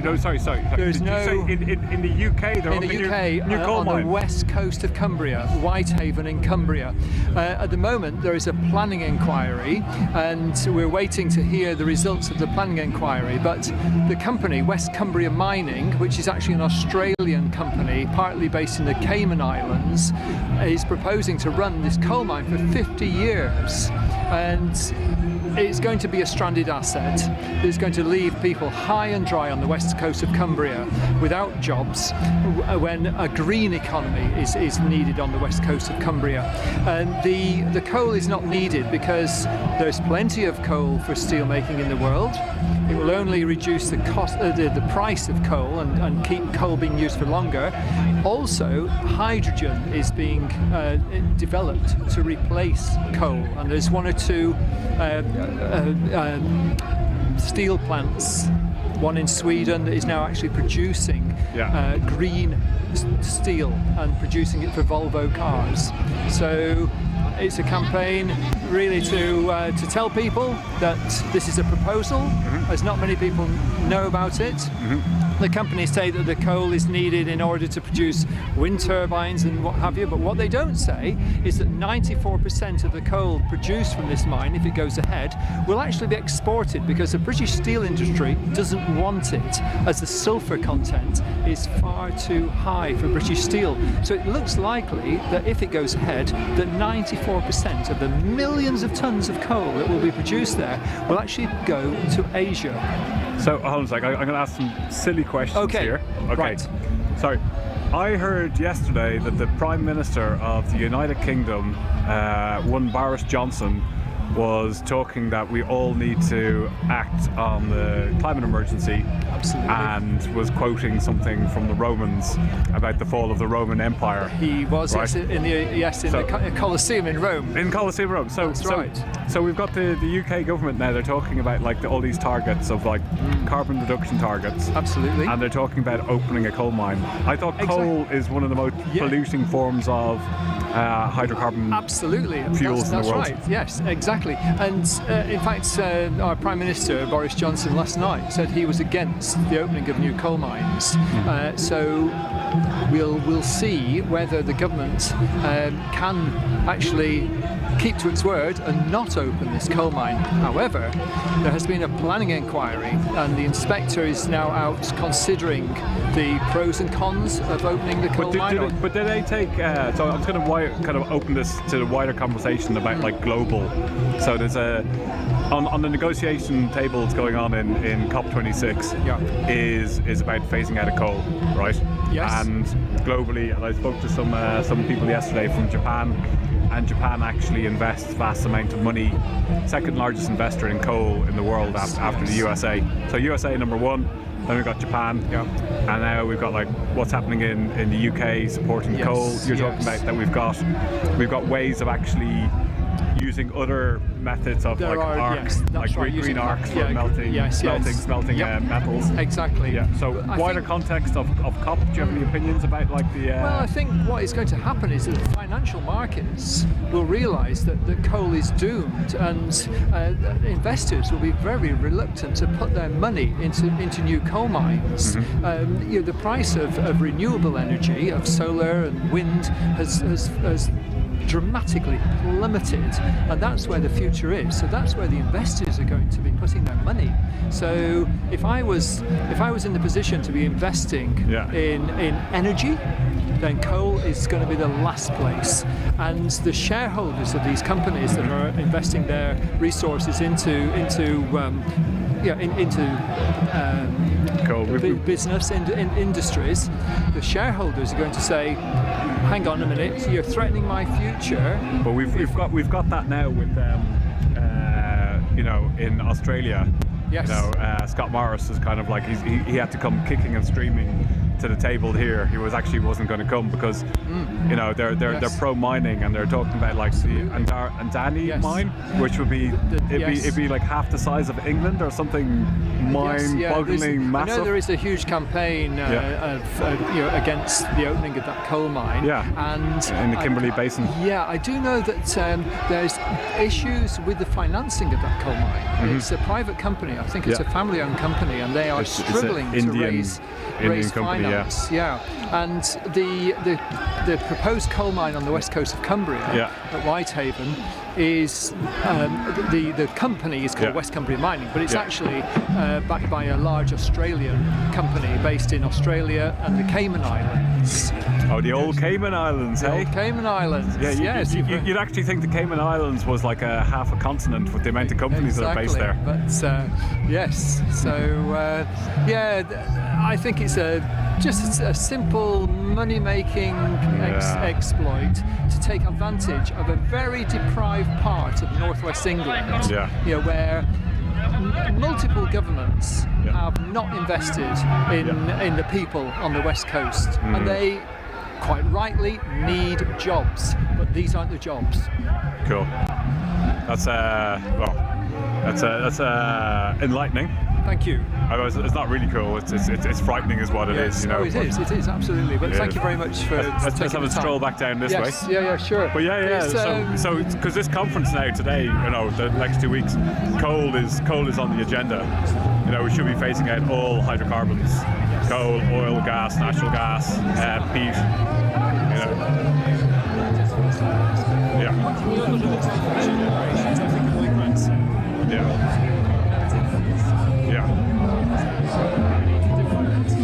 Okay, I'm just going to go and see what's happening here. So we got to keep up the good work. Thank you. Pleasure. I don't know what's going on here. We've just had a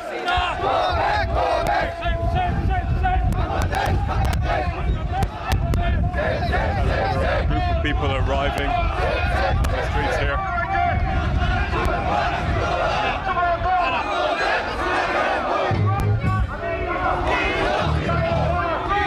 Getting very loud and very vocal. They're saying about no more.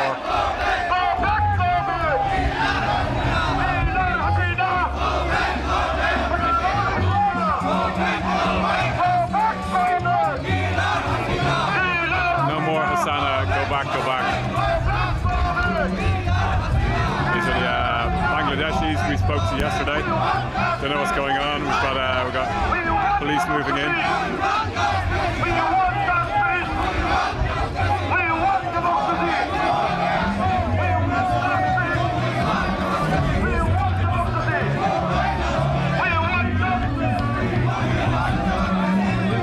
just a bit of a crowd control that's going on here.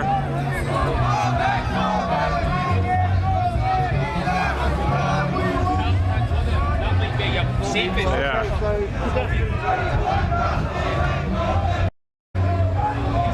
So we're starting to get to see some very lively scenes in streets of Glasgow and outside the entrance of the Blue Zone here in down by the centre, the SEC centre.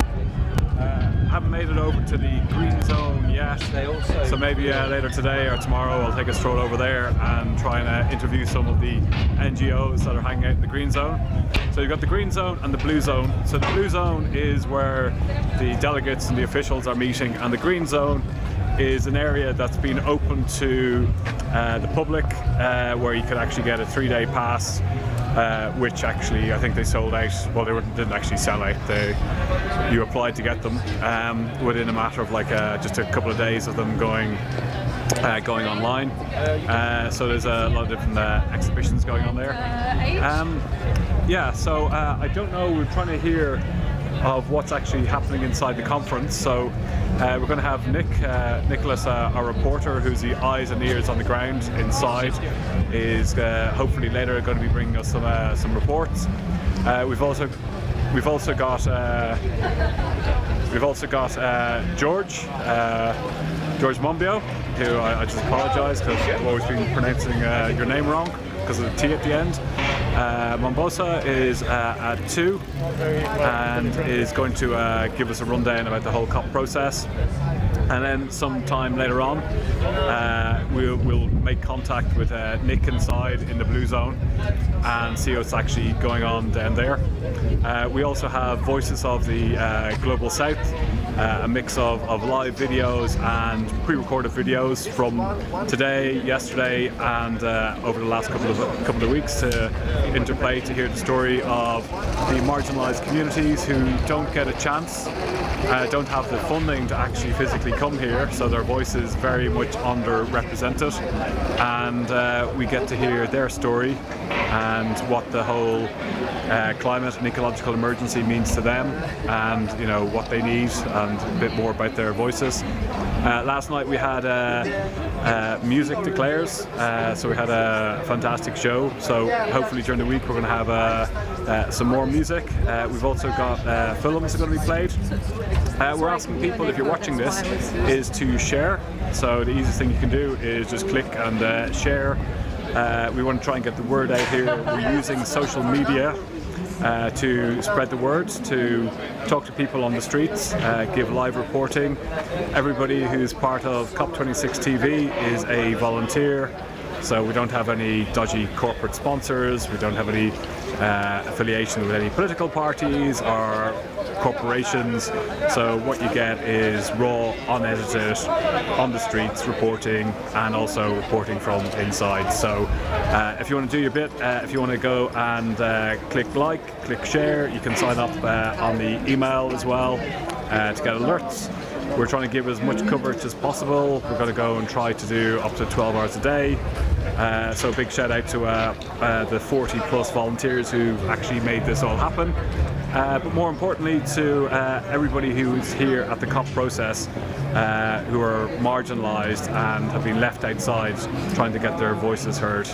So yeah, just give you a quick spin around here, see if we can, if there's anybody else we can have a chat to. So it's getting a little bit later, so there's a little bit like less people coming inside. So I've already been told off once for getting too close to the ticket barriers.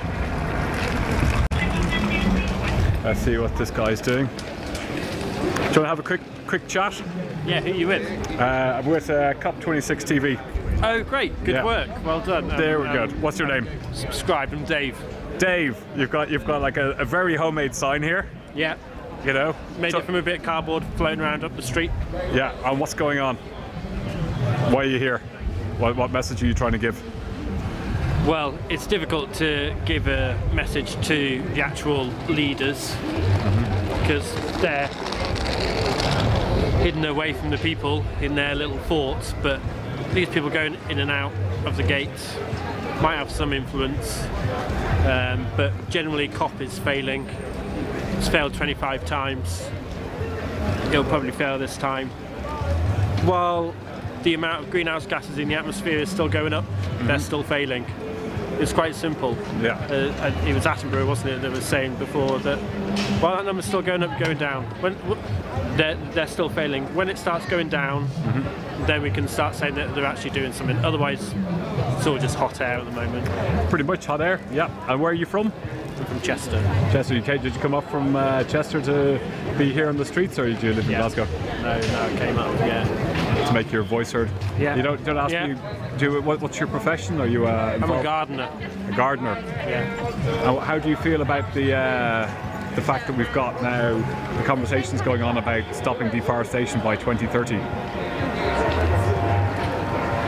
Why don't they stop it tomorrow?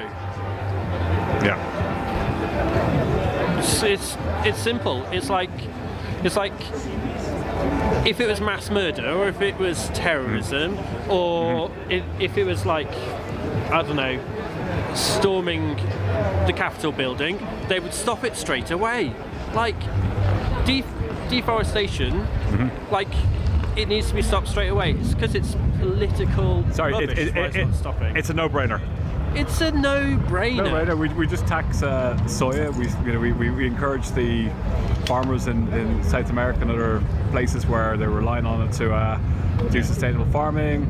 You know, we get the mechanisms in place. The system is against those people. Like the people doing it are probably just doing it to earn their wage and earn their little thing. Yeah. You know, like you can't blame them. It's the other people that are in charge that normally are allowing it to happen. We need strong regulation and strong consequences for people that do it. But us in the UK, we're just as bad. We've deforested hundreds of years ago. We should be reforesting. We're not doing it. There's landowners that own vast proportions of this country, like the Queen. And what do? They just have it for years and set it alight and whatever. It's like we're all just as bad, and probably why in Brazil, why they don't. Why they argue against us is because we've already done it. We have already done it. Yeah. No, fair enough. Simple. Okay, thanks. Keep up the good work. You're welcome. Yeah. On that point, you know, that's actually one of the points that Bolsonaro was raising, was the fact is like, how can we have developed nations dictating to us what to do when you actually destroyed your own forests years ago? So I'm gonna show you a clip, Director Vlad, if you can hit the play button on an action that was happening earlier on here in Glasgow. And welcome to day one of the COP26 summit. We're in Scotland. In fact, there's Loch Lomond behind me. The Glasgow is just a couple of miles just up the river, but we're in a small town called Dumbarton.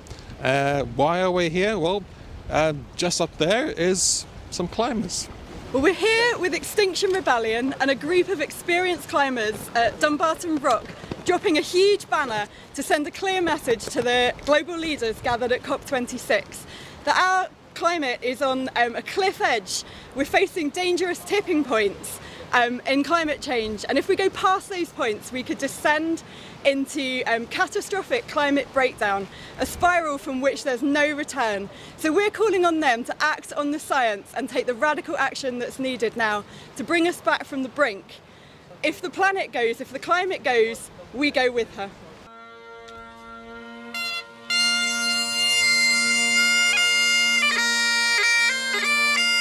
We want to see an end to investment in fossil fuels and a move to sustainable energy.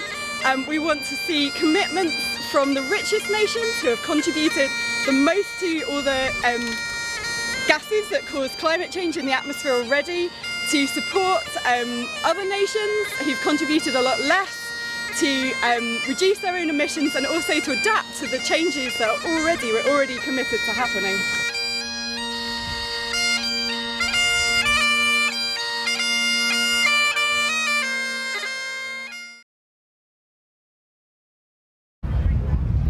Welcome back. Thanks for that short clip of what was happening earlier. So we're going to now wrap up. If you're watching us on Facebook, we're going to wrap up. We've got Monbiosis, we've got a show happening at 2 p.m. If you want to continue watching the live feed, you've got an option of jumping onto our YouTube. So pop over to YouTube. You can also just Google COP26 TV, see your different options for watching. But yeah, please stay tuned on either channel and make sure you keep on sharing and getting the word out there. Thank you.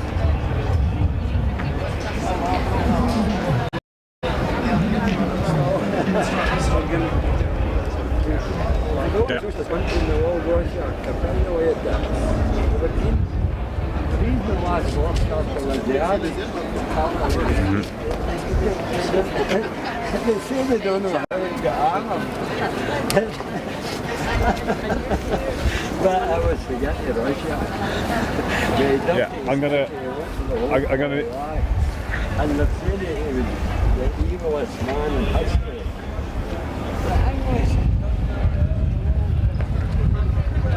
Yeah. Okay, I'll need to do that. Okay, so.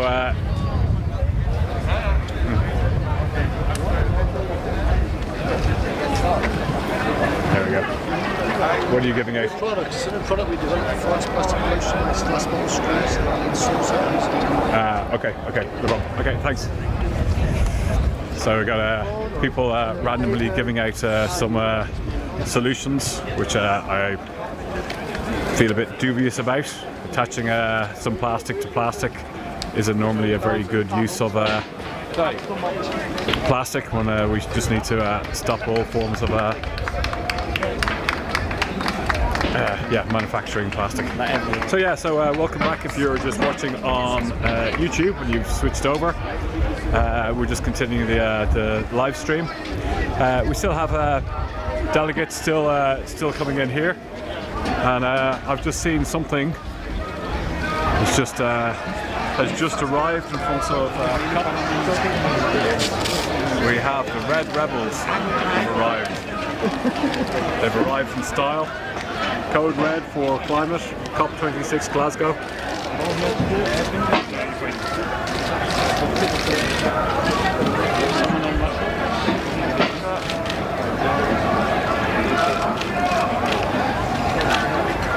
They bring a very still,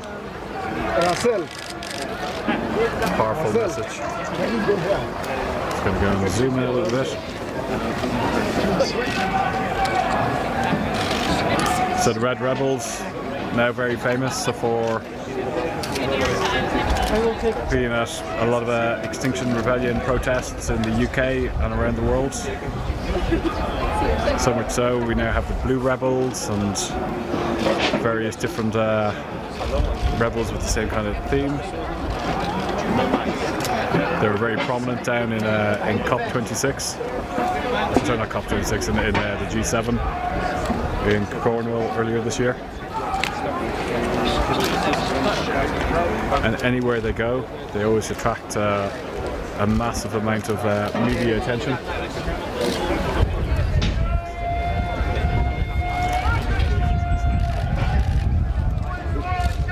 Squeeze in there. There we go. That's okay. Yeah, I'm trying not to block people's views here. You can hear the clicks of the cameras going.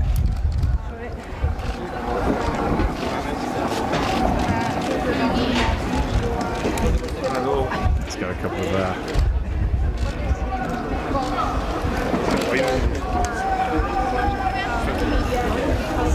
so this is a stark contrast to the other side of the street, where we've got screaming and megaphones.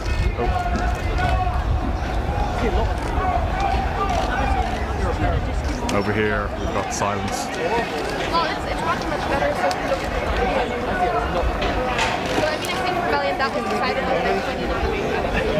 It's slowly starting to rise.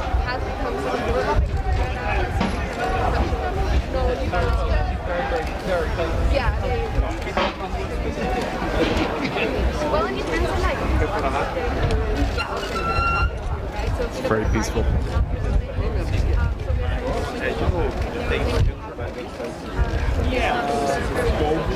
Just so you can see.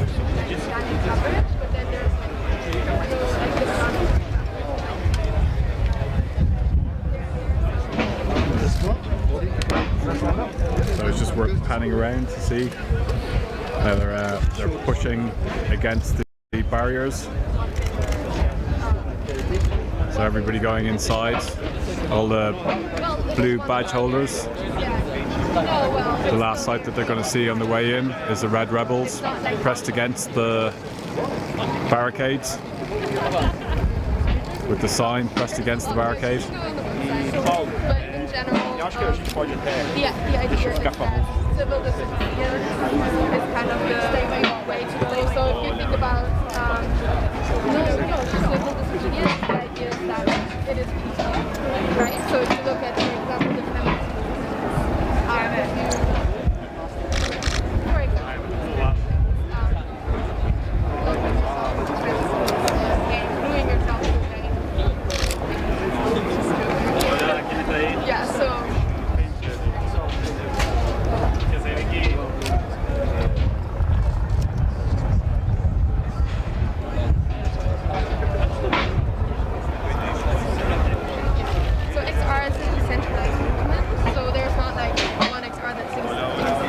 Sorry.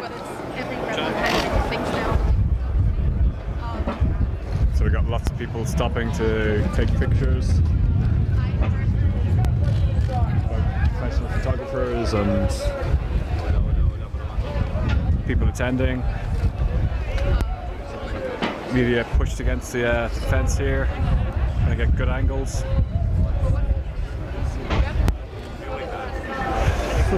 Konnichiwa. What does it mean? What does it mean? It's very symbolic. It's when the Red Rebels are around, it brings a very calming motion. It is also to get people to reflect on the state of the climate and ecological emergency. It kind of brings a chance for people to reflect. I never know, because I've never managed to interview one of them. They've never spoken to me, but it brings a very, very calming effect. Yeah. It's well, sometimes some of them were blue, you know, so symbolising different things. I've seen black, you know, so symbolizes like I think it's like the blood, you know, the blood of humanity. But mind you, this is my own interpretation too. I've seen them lots of times, but you know, it's all about like the blood of future generations. So the whole concept is in the future, you know, actually right now we've got like a lot of people who are already suffering and dying because of climate change. And in the future it's going to increase. And the first place it's going to be is marginalised communities around the world. And this is like representing the blood of future generations. Thank you. But I will later go and read up a little bit more.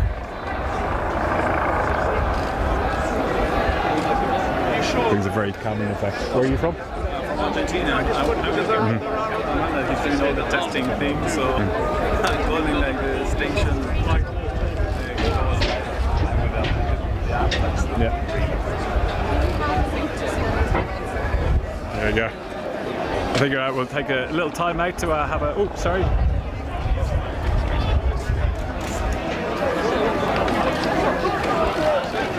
Where are you guys from? Bahamas. Wow. Are you part of the delegation? Yeah.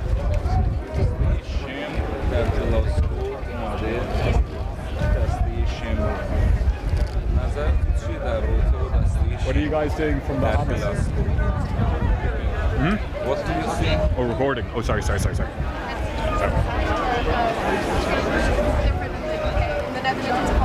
gotta go a little bit closer here. Ooh. Get a bird's eye view. A lot of future generations.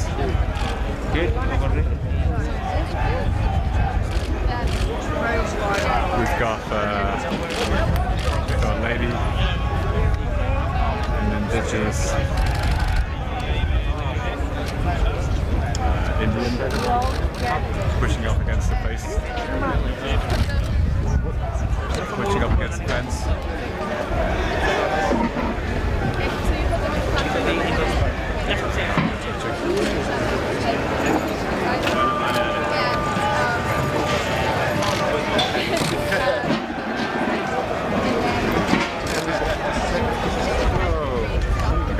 separation by a metal barrier.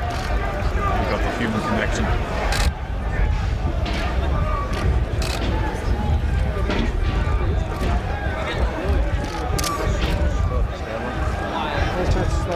Mike, boom, get over there.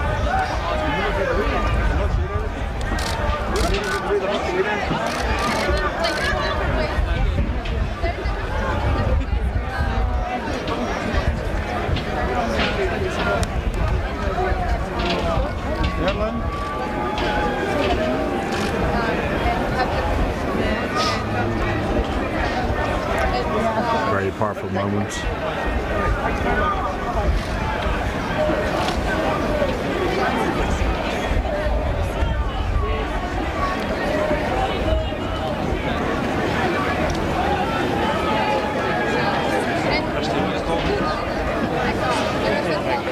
You know when did you get them in the huddle? It's the Red Brigade. No.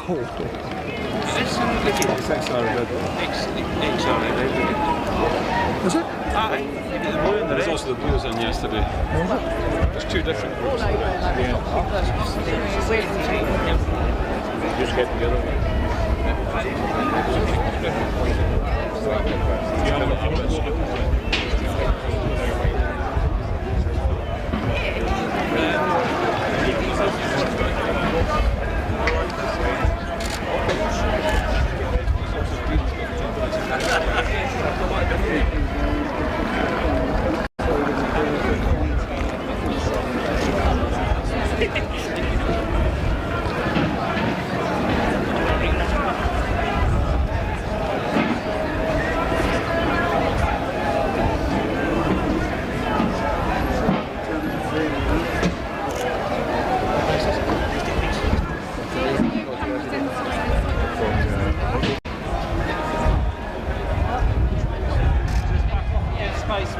The camera's not inside the huddle, if that's all right. Thank you, much appreciated. Sorry guys, can you just back off and give space?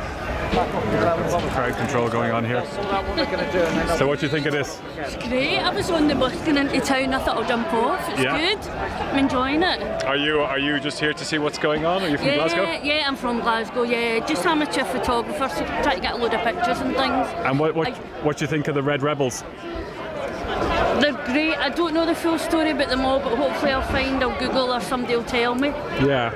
I've seen the blue ones. Are they much the same? Well, it's kind of the concept of like the blood of future generations. Right. Okay. So I am going to do my homework. So I have bumped into them like lots of times. Good.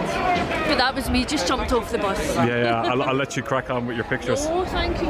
And what do you think of the Eyes of the World on Glasgow? I'm loving it. I think it's great. Oh, sorry. Sorry. I don't think it's an inconvenience at all. I think it's just great to have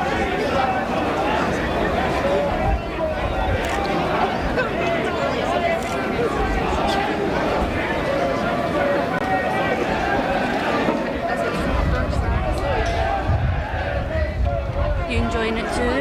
Yeah, no, day 2 so far. I've not been over this side. I was down when Greta Thunberg. I got a couple of pictures of her down at the river last night. Very good. At a protest, so it was quite lucky. But other than that, I'm gonna have a chat with these people. Yeah.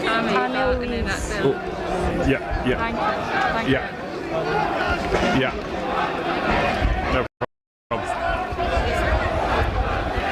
Okay, yeah. So thanks for.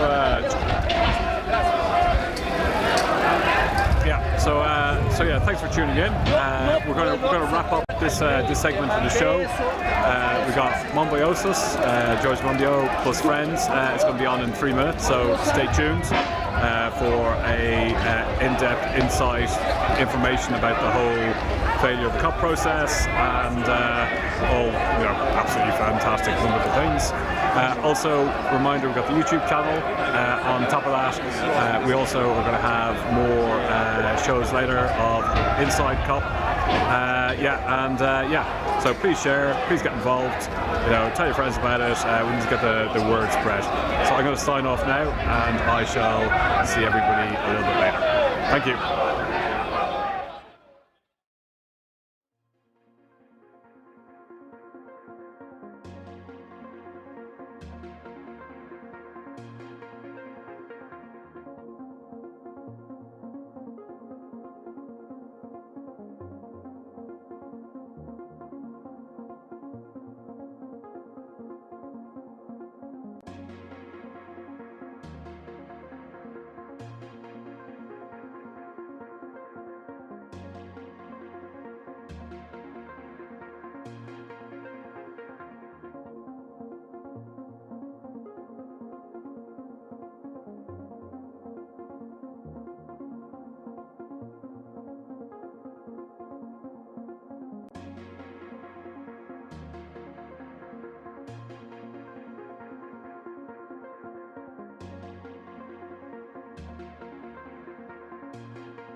The situation we're in is, well, it's quite difficult to describe.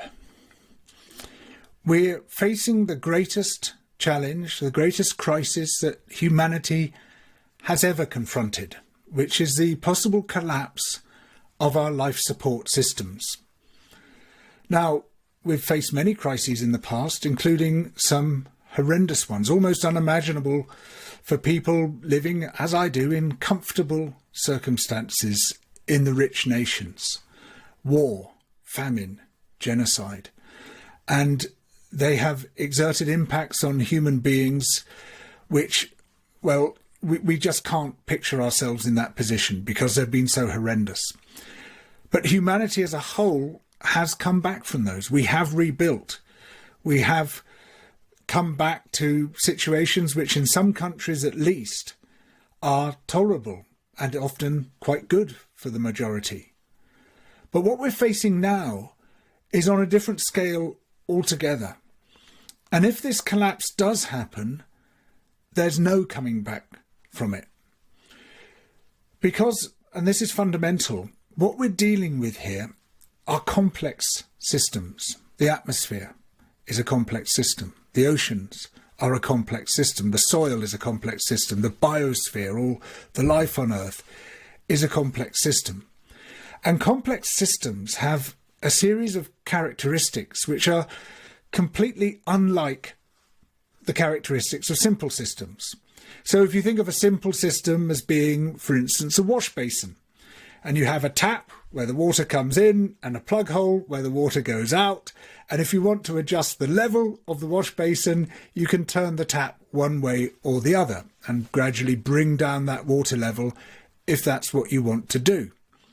But a complex system doesn't have simple inputs and simple outputs and respond in a simple linear and progressive way like the water level in your wash basin. What it tends to do is to absorb stress up to a certain point, and it has its own spontaneous dynamics which create equilibrium. So, for instance, the global climate system will manage to take quite a battering. It'll absorb the impacts of our greenhouse gases up to a certain point, and it stabilises itself through these spontaneous emergent characteristics that all complex systems have, but only up to a point. Because beyond a certain point, the system starts breaking down, and those spontaneous self-organisational characteristics it has, instead of damping down the state of the system and maintaining equilibrium, exacerbates the fluctuations, exacerbates the stresses that it's subject to.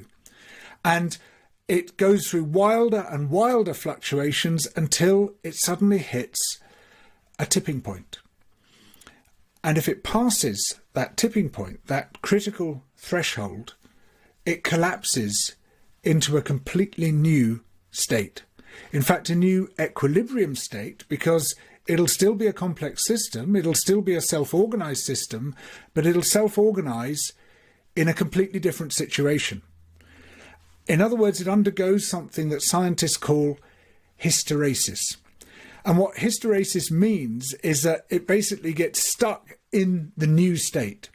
It takes far less energy to tip a complex system past its critical threshold than it takes to push it back into the situation it was in before it reached that tipping point. It's a bit like a boulder on top of the hill which is wedged into place by a pebble. It doesn't take a lot to take that pebble out, but once the boulder has rolled down the hill, rolling it back up the hill takes a massive amount of effort and energy. And basically, if we allow the world's complex systems to tip, and to tip into a state for which we as humans, and indeed most of the rest of life on Earth, have not evolved to survive in, it will effectively be impossible to tip it back. Once that collapse has happened, that's it. That's curtains. And broadly speaking, the world will transition from a habitable state to an uninhabitable state. Now, complex systems have common characteristics. It doesn't matter whether you're looking at the global financial system or a shipping insurance network or an Antarctic ice shelf, all of which are complex systems and have the very similar self-organising dynamics and adaptive and emergent characteristics, maintaining equilibrium. One of the things we know about them is that as they approach a tipping point, their outputs begin to flicker. We see wilder and wilder fluctuations. That's what was happening in 2008 when the global financial system very nearly collapsed and had to be rescued with trillions of dollars before it flipped past its tipping point and became virtually impossible to rescue. It was fluctuating more and more wildly. We saw crazier and crazier things happening on the financial markets. We saw banks beginning to collapse. It was getting very close to its general global tipping point. And what are we seeing today with climate? We look at what's happened in 2021. The heat domes over North America, the massive droughts and fires there, the fires across Siberia, around the Mediterranean, the huge floods in West Africa, in China, in Northern Europe, this looks to me very much like a great global flickering that's going on. In other words, this is a sort of mayday signal that the planet is sending us. It's saying we're very close to a global tipping point. The climate could tip, the biosphere could tip, the soils could tip, because all these systems are interlocked. We put them into categories to make it easier to understand. We say, oh, this is climate, this is ecology, this is soil, this is ocean. But those are just things that we create, artifacts, so that our brains can understand them. These systems are all intimately connected in reality. So the global circulatory system, which transfers heat from the tropics towards the poles, that is absolutely interlinked with the behaviour of the oceans. It's also interlinked with what are called the rivers in the sky, created by the Amazon and the Cerrado ecosystems in Brazil, which help to power this circulatory system. These are great streams of wet air which are produced by the trees and the vegetation in those ecosystems. It's interlinked with the soils and the extent to which they're absorbing carbon or releasing carbon. And it's interlinked above all with the biosphere, with the plankton in the sea, with the trees on the land, with the animals, with the fungi, with the bacteria. All these things are meshed together. And if one part of the system, this complex system of complex systems, collapses, it's likely to trigger a cascade of collapse, that one part brings down the other parts, and it goes bang, bang, bang, like dominoes. And it's happened before. I mean, this wouldn't be unprecedented. This is what happened at the end of the Permian period, 251 million years ago, triggered by massive outpourings of carbon dioxide from the volcanoes in the Siberian traps, which then triggered a whole cascading series of collapses. And we ended up with a world in which roughly 90% of species were extinct, including almost all large-bodied animals. So this is something just completely off the scale. Anything that human beings have experienced before. I mean, an uninhabitable planet. It's something for which we have no historical precedents. We have no psychological equipment which allows us to process this, to deal with it. And it seems, unfortunately, often to make sensible decisions in how we should respond to this imminent crisis. But what it also tells us is this, that because we're dealing with complex systems, our simple model isn't going to work in helping us to prevent this unimaginable crisis from happening. I mean, what governments are basically doing is turning down the tap in the wash basin. They say, well, we'll have an incremental reduction in greenhouse gases this year, and another one next year, and another one next year, and slowly we'll turn down that tap and the water level will drop. So it's a category error of the greatest kind. They're dealing with complex systems as if they were simple ones. The only strategy which gives us a high chance of preventing this systemic environmental collapse that I'm talking about is sudden and drastic action. Because when you're dealing with a system that's not linear, that doesn't behave in linear, progressive ways, but suddenly shifts from one state to another, the only safe way of preventing that system from shifting is to make a sudden shift in a different system, which is the global economic system, from one state to another. A shift from a system which is producing massive greenhouse gases, but also a whole suite of other environmental effects, to one that isn't. It can be done. We've had some profound historic shifts in the past, and in another programme I can discuss those.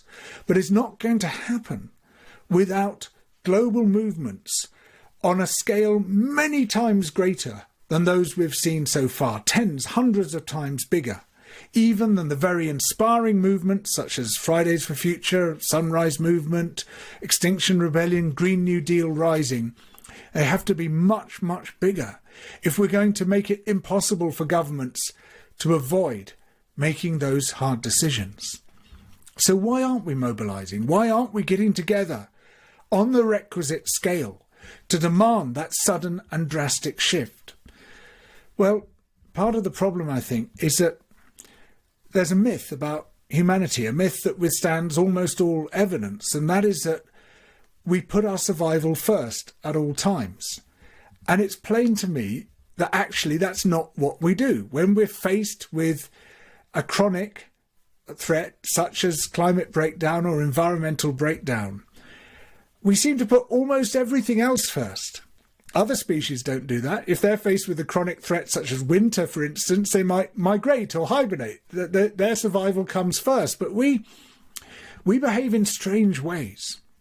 Our brains, which are themselves a complex system, almost play tricks on us.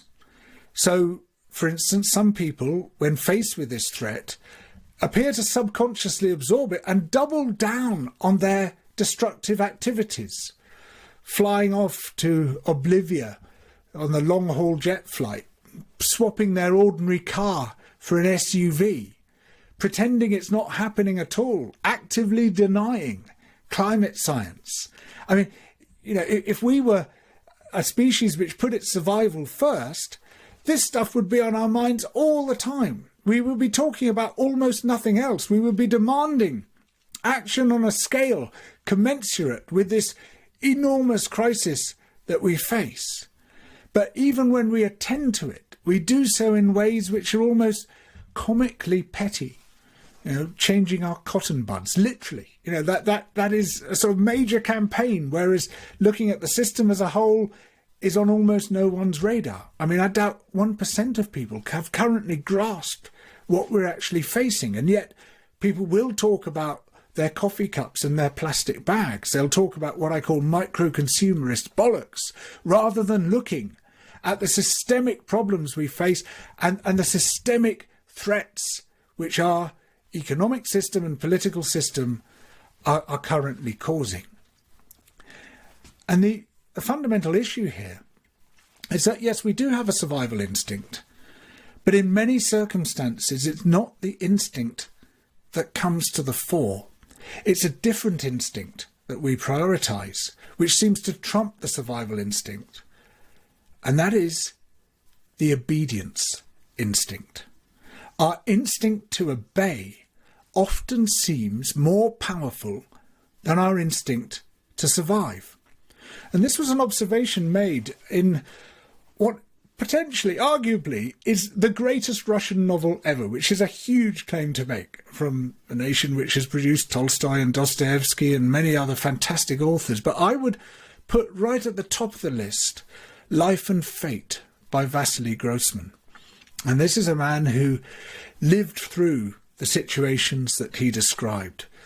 He was a Jewish man living in the Soviet Union, threatened by all the horrors of the Soviet Union, but also by the anti-Semitism there, also, of course, by Nazi invasion and the very particular threats which Jewish people faced from that. And he saw at first hand the horrors around which he built this extraordinary novel. And he said that one of the striking things that we've discovered about ourselves under these totalitarian systems, both Soviet and Nazi, is people's preparedness to obey. Even when the threat is imminent and acute, they obey. And while being very careful to point out that this is not in any way to blame the victims for the atrocities carried out against them, he said that people would queue up all day and all night to be executed. They would wait in line, and they would hold their place in the line. They would argue about where they were in the queue, waiting to be executed. And he said that what those totalitarian dictatorships discovered was an almost infinite capacity for obedience in people. And he thought that that was a result of totalitarianism, but I think it's everywhere. I think we are all too ready to obey in almost all circumstances. And our focus on the trivia, by comparison to these enormous, existential, unprecedented threats that we should be talking about all the time, I see that as a form of obedience. When we listen to the radio on days of climate disaster, and I've tried this exercise, you should try it yourself. Wait till there's a day of real climate disaster where there's a massive heat dome, wildfires, floods, whatever, and just skip between channels on the radio and listen to what they're talking about. What we hear is an almost frantic determination to discuss anything except what is important. So last time I tried this, the first thing I came across was a long discussion about whether you should sit down or stand up while pulling on your socks. I mean, the world was literally on fire. Large portions of the world were on fire, and the discussion was, how should we best pull on our socks? Switch to another channel. They were talking about charcuterie boards for dogs. I kid you not, I'm not making this up. Charcuterie boards for dogs, which apparently is a thing, where you have some sort of wooden board with lots of different things for a dog to eat on, and they were discussing that. Now, I'm not suggesting that anyone's saying to themselves, oh my God, the world's on fire, quick, let's talk about charcuterie boards for dogs. It's a subconscious reflex, which I think tells us far more about ourselves than our conscious actions do. And we are completely immersed in this trivia. Even the so-called serious channels, the serious radio and TV programmes on the BBC and elsewhere, what passes for news there, particularly political journalism, is really profoundly trivial by comparison to what's going on. It's court gossip, who's in, who's out, who said what to whom. You know, the real issues, the fundamental things which govern politics now, like the influence of money, you know, people paying for political parties, buying policy effectively, either money that's out in the open or dark money, which we're not seeing. That is very seldom on the journalist's agenda. It very seldom features in any news programme, even though it's so fundamental. The transfer of power away from democratic spheres into places which people can't affect, again, scarcely features. The growing and immense power of plutocrats and oligarchs effectively trumping democracy, again, scarcely features. But above all, this huge looming threat of systemic environmental collapse, which makes a nonsense of all those obsessions. Even on the so-called serious programmes, we scarcely hear a word about it, except when there's a climate summit going on, and then it's more of who said what to whom, and oh, what's Boris Johnson doing, oh, what's Joe Biden doing, rather than really getting to the heart of this enormous existential crisis. And so it's all of this I see as an obedience reflex, obedience on the part of the media, who unfortunately the great majority of people in my profession, journalism, are far too ready to obey, but also I think obedience on the part of listeners who almost want to immerse themselves in this trivia so as not to think about these massively important and dangerous things that we should be thinking about. Now, look, I'm not against bans. I'm not saying we should discuss only these existential crises. What I'm against is nothing but bans, is a focus on trivia and trivia alone. This pernicious frippery, frivolity, which seems now to govern our culture, where we almost have our heads ducked into this vat of inane gossip, of banter, so that we don't listen to the voices desperately trying to alert us to the scale of the catastrophe that we face if we don't take sudden and drastic action. And this aligns very closely with the corporate agenda. And in fact, corporations have gone to some lengths to ensure that we focus on trivia. So, for example, a classic case of this was something that started in the 1950s with a campaign called Keep America Beautiful, where the campaign's effort was to focus our attention on litter as the primary environmental issue. Now, I hate litter. I hate seeing litter. I don't want there to be litter around. I applaud those who pick up litter. But it is not the primary environmental issue. It's the issue the corporations wanted us to talk about. Because behind Keep America Beautiful, believe it or not, were the packaging manufacturers who were causing the litter, who were basically covering the world with a tsunami of plastic. I mean, this is a real and important issue. But the issue is a systemic one. It's not just caused by a few litter louts or litter bugs. And in fact, litter bugs was a term that these corporations invented through their Keep America Beautiful campaign. It was caused by them. And they wanted to get away with it. They wanted to stop deposit schemes for bottles so that the bottles could be reused. They were trying to prevent states from imposing those schemes. They wanted everyone to be using throwaway packaging. And of course, some of that packaging would leak out and float around in the natural world in the form of litter. And so their effort was to refocus our attention onto the issue of litter and onto the issue of us, what we were doing, rather than what they were doing. And it was highly effective. In fact, their so-called Crying Indian advert was the most popular advert ever shown in US cinemas. And everyone thought it was a genuine environmental advert put out by an environmental campaign called Keep America Beautiful. But it was one of the most cynical corporate campaigns in history. And there have been many more. The way that Ogilvy and Mather, the advertising agency working for BP, more or less invented this concept of the personal carbon footprint, which is quite a useful concept. I mean, I use it myself from time to time, but their effort was not to help us to engage with these issues. It was to turn our attention away from what BP and the other oil companies were doing and onto our own individual impact. So we talk about my footprint and your footprint rather than BP's massive corporate, world-spanning, world-crushing footprint. And that's been the thrust of this great shift over the past 50 years, which has been a shift from collective to individual action. It's been a shift which tells us we're no longer citizens, we are consumers. And the way we can be effective is by changing the things we consume and by changing the way we consume.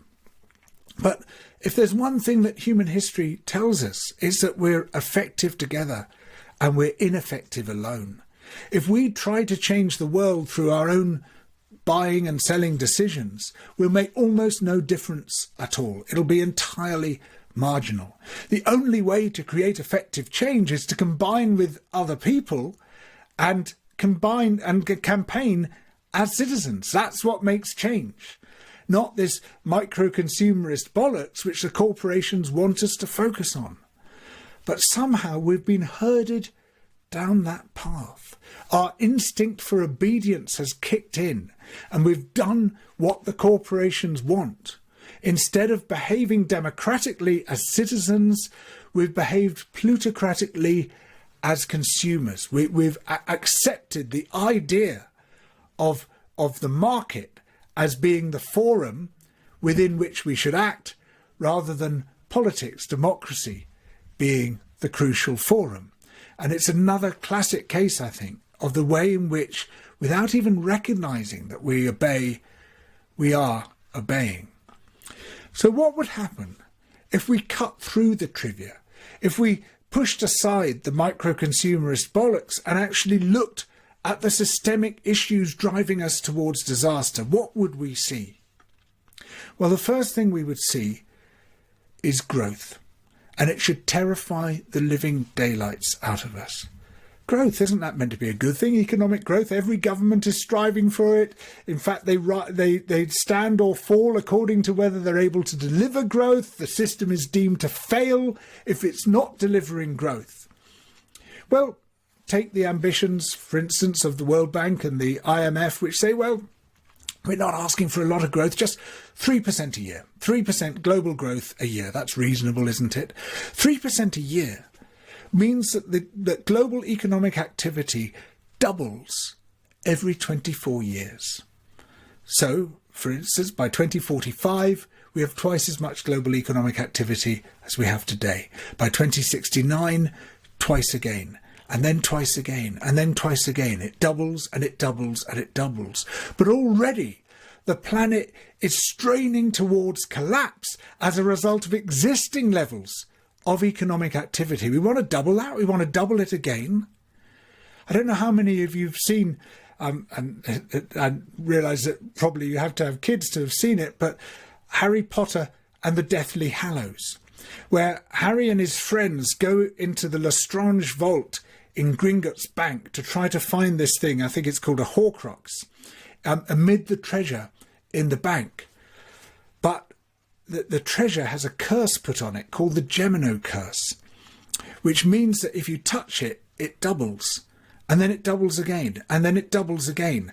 And the weight of the treasure then threatens to crush Harry and his friends to death. That's what we're looking at. Economic growth is the Gemino curse, where the wealth doubles, and it doubles again, and it doubles again, and it crushes the life out of us. That's what it does. We cannot live with perpetual economic growth on a finite planet. It busts through the planetary boundaries. It pushes us towards those tipping points. It pushes us past the critical thresholds. It will cause systemic environmental collapse if we obey the demand that this growth continues. But underlying the growth is something even bigger, something which we're scarcely permitted to discuss in polite society. People cover their ears because it's virtually blasphemous to name this thing, which is capitalism. Now, if you were to grab someone in the street and just say, "What is capitalism?" to them, this system which defines our lives, which limits our lives, which is all around us, the air we breathe, is capitalism. If you say, "What is capitalism?" I bet that the great majority of people would struggle to define it. Isn't that an extraordinary thing? And then mumble something about, well, hard work and enterprise, buying and selling and stuff. But when you look at how the huge fortunes under this system we call capitalism have been made, it's not through hard work and enterprise and buying and selling. It's through grabbing. It's through looting the wealth of other nations, exploiting the labour of other people, through monopoly, through rent-seeking, and then through inheritance. In fact, some of the richest people on earth have scarcely done a day's work, and yet they've been enriched to that extent through capitalism. And capitalism, in ecological terms, is effectively a pyramid scheme, because not only is this looting taking place across space, where the rich nations loot the poor nations, the rich people loot the land, labour, resources of the poorer people, but it also takes place across time. The apparent health of the system today depends to a large extent on looting resources from future generations. But capitalism itself is a means to an end, and that is, the end is enriching those who benefit from it, and enriching them to an extraordinary, unequal extent. And capitalism is a means by which the wealthy become even wealthier. And so really at the heart of the problem is this issue of wealth. In fact, there's very good evidence showing that it doesn't really matter what your attitudes are. Your ecological impact and your climate impact are a function of how much money you have. If you have that money, you will spend it, and however you choose to consume, the very weight of your consumption outweighs whatever individual decisions you might make. So while in order to stay within 1.5 degrees of global heating, we should each globally be consuming no more than 2 tons of carbon a year, the top 1% burn 70 tons of carbon a year. Billionaires, thousands of tons. Roman Abramovich, for example, over 30,000 tons a year, largely from running his gigantic yacht. Now, it doesn't matter what kind of fuel he puts in that yacht. If it's biofuel, it causes all sorts of other disasters because it requires vast areas of land to be used to produce the plants which are producing that biofuel, and either people go hungry or ecosystems get destroyed to do that. It's the sheer weight of consumption that counts. But of course, very wealthy people whose political power matches their economic power are keen that we don't see it in that way. They're keen that we stick with our micro-consumerist bollocks and that we remain immersed in the trivia that surrounds us. And it seems to me that if we are to engineer the drastic and sudden and systemic change that we require, we must start by addressing this issue of wealth. Even a carbon tax, I feel, is a form of micro-consumerist bollocks because it addresses just one part of the problem. And it tends to hit the poor just as hard as it hits the rich, if not harder. What we really need are wealth taxes, massive wealth taxes, to make it just unattractive to try to be a millionaire or a billionaire, to ensure that the money can be redeployed into places where it can be more usefully spent, to break down the massive inequality, which is one of the things that drives us towards obedience. And we can use that money to create new systems such as something I call private sufficiency and public luxury, rather than this system of massive accumulation and the pursuit of private luxury, which the planet simply can't afford. But for that to happen, we need mass movements. We need movements, as I say, tens or hundreds of times bigger than they are today. We need movements of people who refuse to consent to this planet-eating system. We need movements like Fridays for Future, like the Sunrise Movement, like Green New Deal Rising, like Extinction Rebellion, but many, many times bigger. Movements that involve you.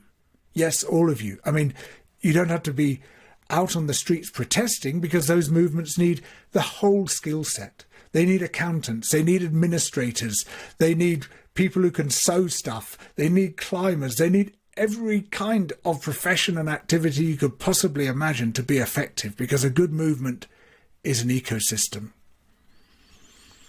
And what we need is to recognise the fundamental issue that strikes at the heart of the problem of systemic environmental collapse. And this issue is our survival depends on disobedience. Thank you.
The people got the power.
Hi, welcome to Glasgow. My name is Melissa Jiménez Gómez-Tagle. I'm a Mexican climate scientist, and today I am here to see what the United Nations Frame Conference of Climate Change is bringing to the countries that are mostly affected by this climate crisis, better known as the Global South countries. We will see if the authorities are just to come here with very nice speeches, or if we will get to see real climate action.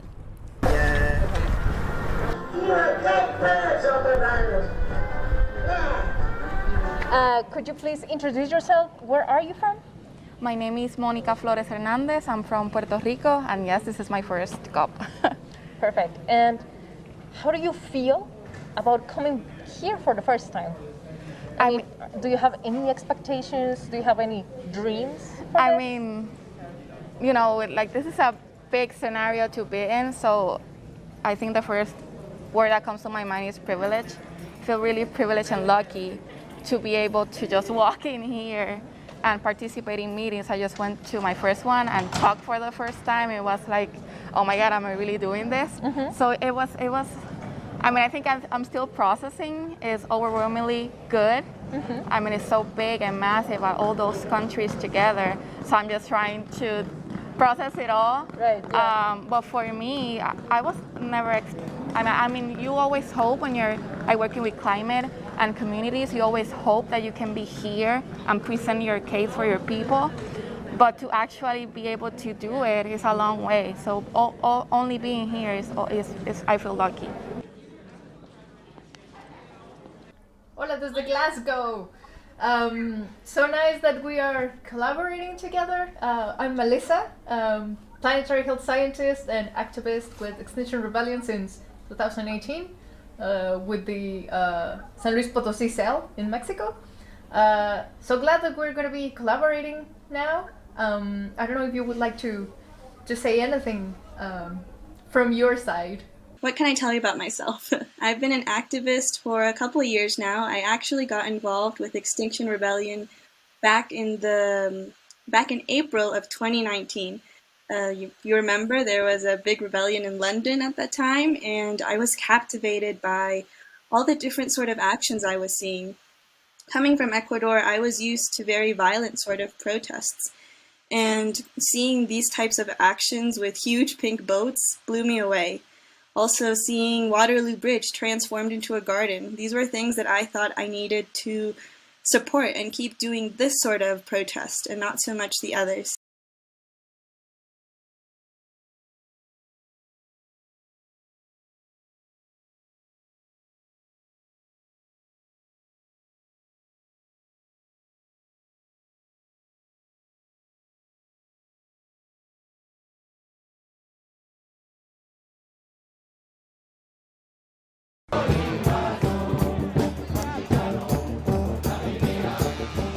We will be marking the red lines, which are the minimal necessities for a just and livable planet. And with our disobedient bodies, we will be marking those red lines in Paris. But our voices need to be heard today and every day.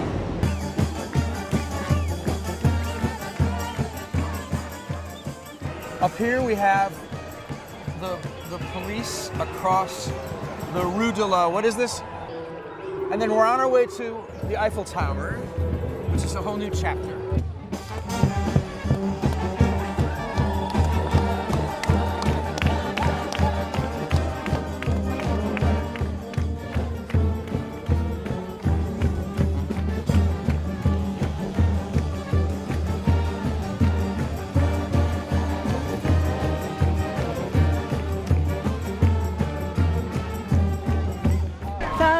people forming a human chain around the Eiffel Tower and around these gardens in a show of solidarity. And yet, our mood today here in front of the Eiffel Tower earlier at the amazing Red Lines event is not one of despair, but rather our mood is of a clarifying sense of commitment and purpose. We knew that those were not the real leaders. We knew that the leaders were in the streets, that the leaders were in the fields, that this city is filled with climate heroes. We used to say that we were here to protect nature. And now we say that we are nature. And we will make sure that all the voices are heard, and especially that the science is taken in mind, so we can help all the people in the planet. My thoughts from that video are that, first of all, I love Naomi Klein. I think Naomi Klein is amazing. And everyone in the global north was more like her. I think it would change everything.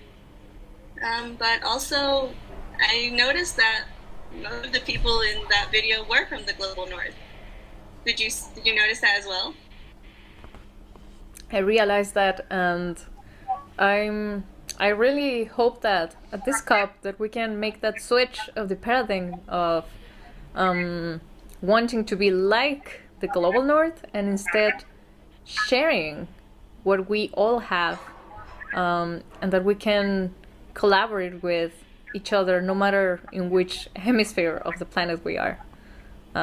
So especially now with the global south, which is more vulnerable to climate change, then we need to collaborate. Collaboration would be the best. Completely, and I really hope that this year there's going to be a lot more Global South activists there, and that they're going to be front and center. It's the most I can hope for at COP26. Right. Always climate justice first. So for some, the COP process is kind of useless and unfruitful. But for others, especially those in the Global South, COP is an amazing opportunity to bring their message to a global audience, which is why the representation at COP is so important. And some people have found that getting to COP is really difficult. Even important people, like one of our people that we've interviewed, which is Willie Misak. Willie Misak is Vanuatu's negotiator for loss and damage. He comes from the Pacific Islands, which are one of the areas, if not the area that is most subject to the very horrible effects of climate change now. So let's hear Willie talk more about this. In 2019, we went to a community called Nguna Pele in Efate to walk and sit with the community looking at the crisis when it comes to sea level rise. And it was really touching to me to see that where we walk at the shores of the island across the graves, and I can see the bones of the people. It was really moving to me to see that those graves are washing away by the sea level rise. If the future of that person, the grandson or the great-great-grandson, wants to go back and see where the tomb of their parents, grandparents or great-great-grandparents is, they will never find it, because it's under the sea. My name is Willie Misak, and I am from Vanuatu. My view on this COP26 is that we need the concrete action. My name is Vishal, and I'm from Fiji. It's wonderful to be here. I am part of the Pacific Island Students Fighting Climate Change. I am a campaigner. We are part of a team that's campaigning to take climate change and human rights to the International Court of Justice. The moment which pushed me towards activism that helped me actually decide I wanted to do this was actually the cyclone that we had in Fiji. It was the second strongest cyclone to hit the southern hemisphere. It was Tropical Cyclone Winston. It was a devastating storm that hit most of the islands in our country in Fiji. It devastated homes. Some people lost their lives.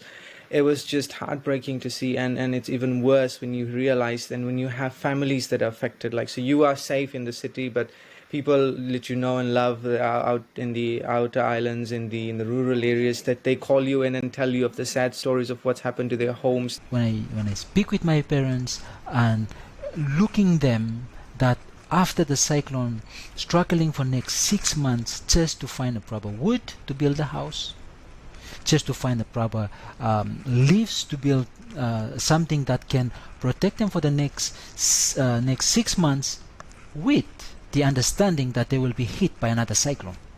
Climate change is having a wide variety of impacts in the Pacific. So you can see that daily. Just now, I have come out in Fiji. We're now starting to prepare for our cyclone season, which is in November, which begins in November. So the 1st of November, we'll have cyclone season coming up, and people are now, they've prepared us. They've told us that there might be 3 cyclones hitting Fiji this cyclone season, and all of them are above category 3. So we're now just preparing for cyclones as the world is preparing for the holiday season. We're along with holiday preparations, we have to make preparations for the cyclone season. Now, other communities, there's loss of land. I think it's just an issue. You're losing your home because their villages will, or their communities will no longer be livable in the years to come. So that means their land, their food crops, their ability to grow food, water supply, all of these things is lost. Whenever you plant a plant, other insects needed at that time is a crisis, not only the human being crisis, but also the animals crisis as well. And it's just a bleak future for the youth, I believe, because if you have your homes being affected by climate change, it becomes a very difficult life to live on in the islands. And I think and it becomes very difficult for young people to imagine a future in the islands. And then at last resort, it could lead to mass migration or even worse, things like this. So you could really lose the Pacific or the young people because of this. So the future is really quite bleak. So this is where, when I'm looking at this, it become for me something that I think need change, not only at the local level, but at the regional and the global level, which allows me to get into that space of the COP and negotiation and really help the world understand that we are facing a crisis that we are creating by our own ego and our own way of looking at ourselves and our progress, while denying the other side of the world that are contributing on a very less way of emission, but at the forefront of those biggest crises.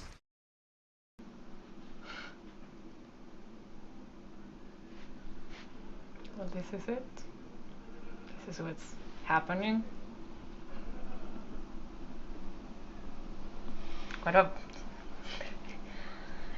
It's baffling me because I know it, but when you get that transmission from words from the people who are actually suffering and living it, I mean, these guys were just talking to me, and they're talking to all the world leaders about their reality, not the future, but the reality, the present. And it just frustrates me to get to know that. Probably the destiny is already decided by just a couple of people who are not affected by this. And they are greedy and just selfish for their own interests. This is brutal, man. So now, let's go from reactions to actions that are taking place in London by people from the southern Pacific Islands.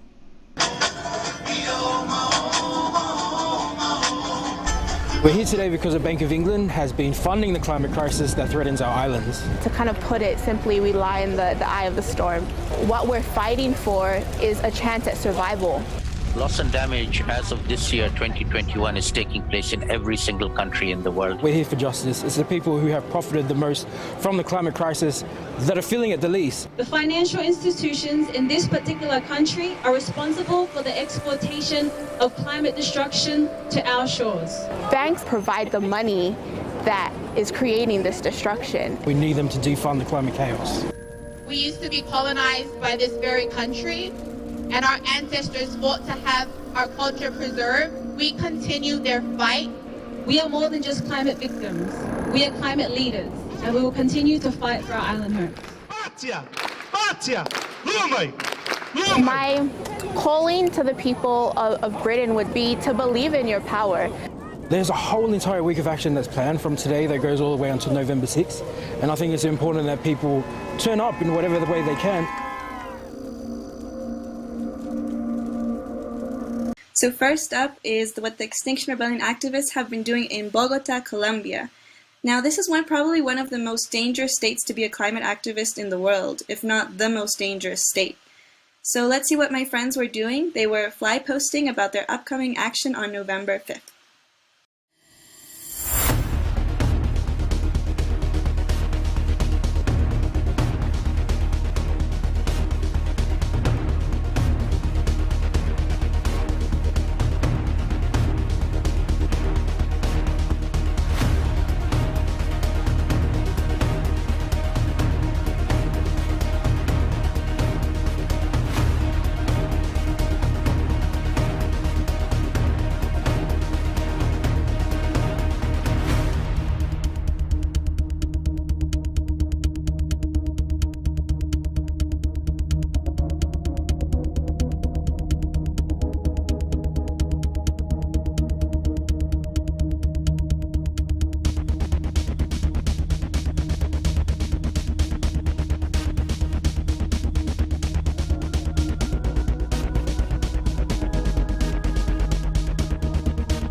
I love that video from Bogota. So now let's move all the way to Africa, to Vaal, South Africa, where a group was protesting the continuous use of coal from the Eskom electricity company. So this is 20 years that we've been using coal, and it really shouldn't be happening anymore. Let's see the action.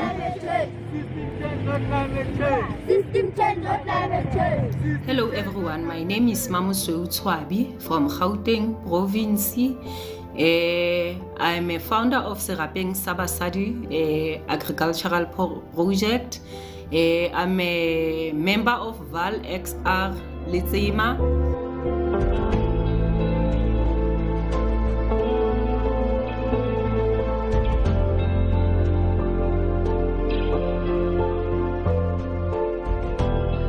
The reason I'm doing this is because I'm aware that the world is crying, and people, human beings, are the ones who are destroying the earth.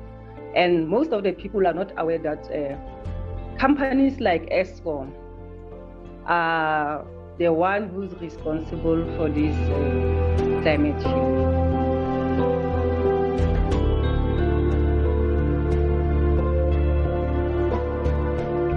Eskom, we're not asking Eskom to go away, but we're asking Eskom to opt for renewable energy. So instead of using dirty energy, Eskom must go for renewable. We have enough wind, we have enough sunlight. where he can just harvest those natural resources and make energy which is clean, green and clean. So what we want now is ESCOM to go for renewables or go to hell.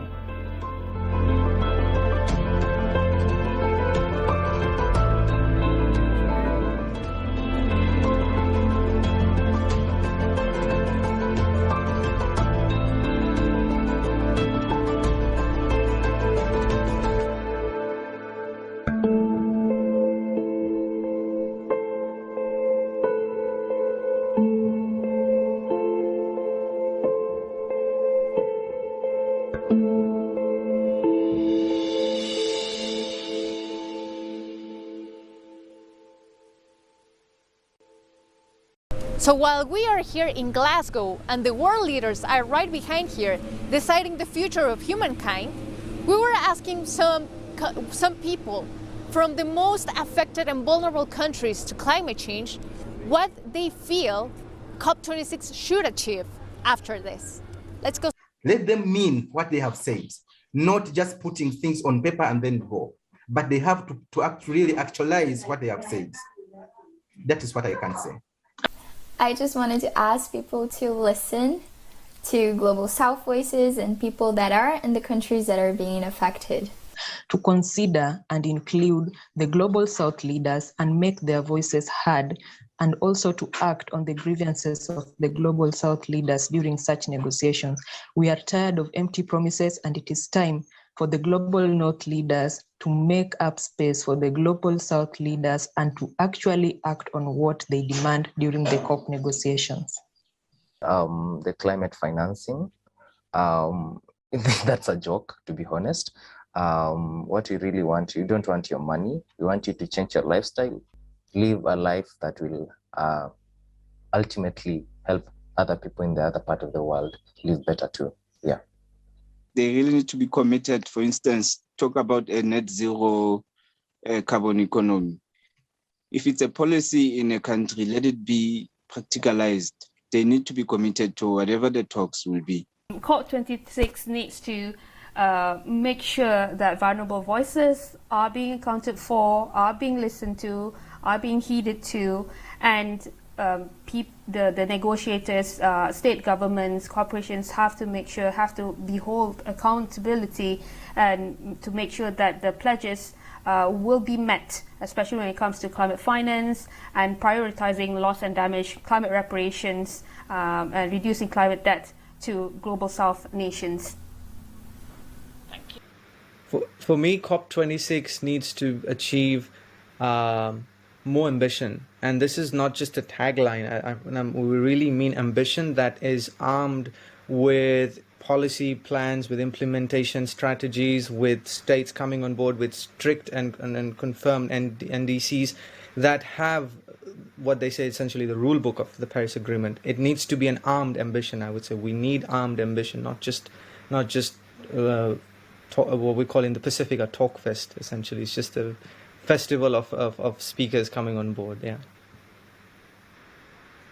It needs to find solutions for all the continents, Africa, America, Australia, Asia, everywhere should be catered for in that agenda of the COP26. COP26 needs to achieve equity when it comes to decision making, when it comes to involving youth, when it comes to involving movements or involving anyone.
This is my day job, by the way. It's not your day job? No. What's your day job usually? Renewable energy. Oh wow, cool. There we go. Sorry, I'm here with James Lavelle. We are here in the front of the COP26, the Conference of Party entrance to the Blue Zone. So we're going to have a chat with James. We've actually already been chatting for the last 10 minutes, and the last 10 minutes has been absolutely fascinating. So apologies, James, if I start asking you some of the same questions again, but like you've got a very adventurous spirit, a bit like myself. So I'm going to spin around here. So here we James, go. There we go. All right, Fergal, rock your right. So anyway, we're just chatting here about the climate adventure. So we're going to backtrack just a little bit. Okay, yeah. Right. So where are you from? I am from Bath on my canal boat, nomadically cruising around the West Country. Amazing. And what brings you to the Conference of Parties?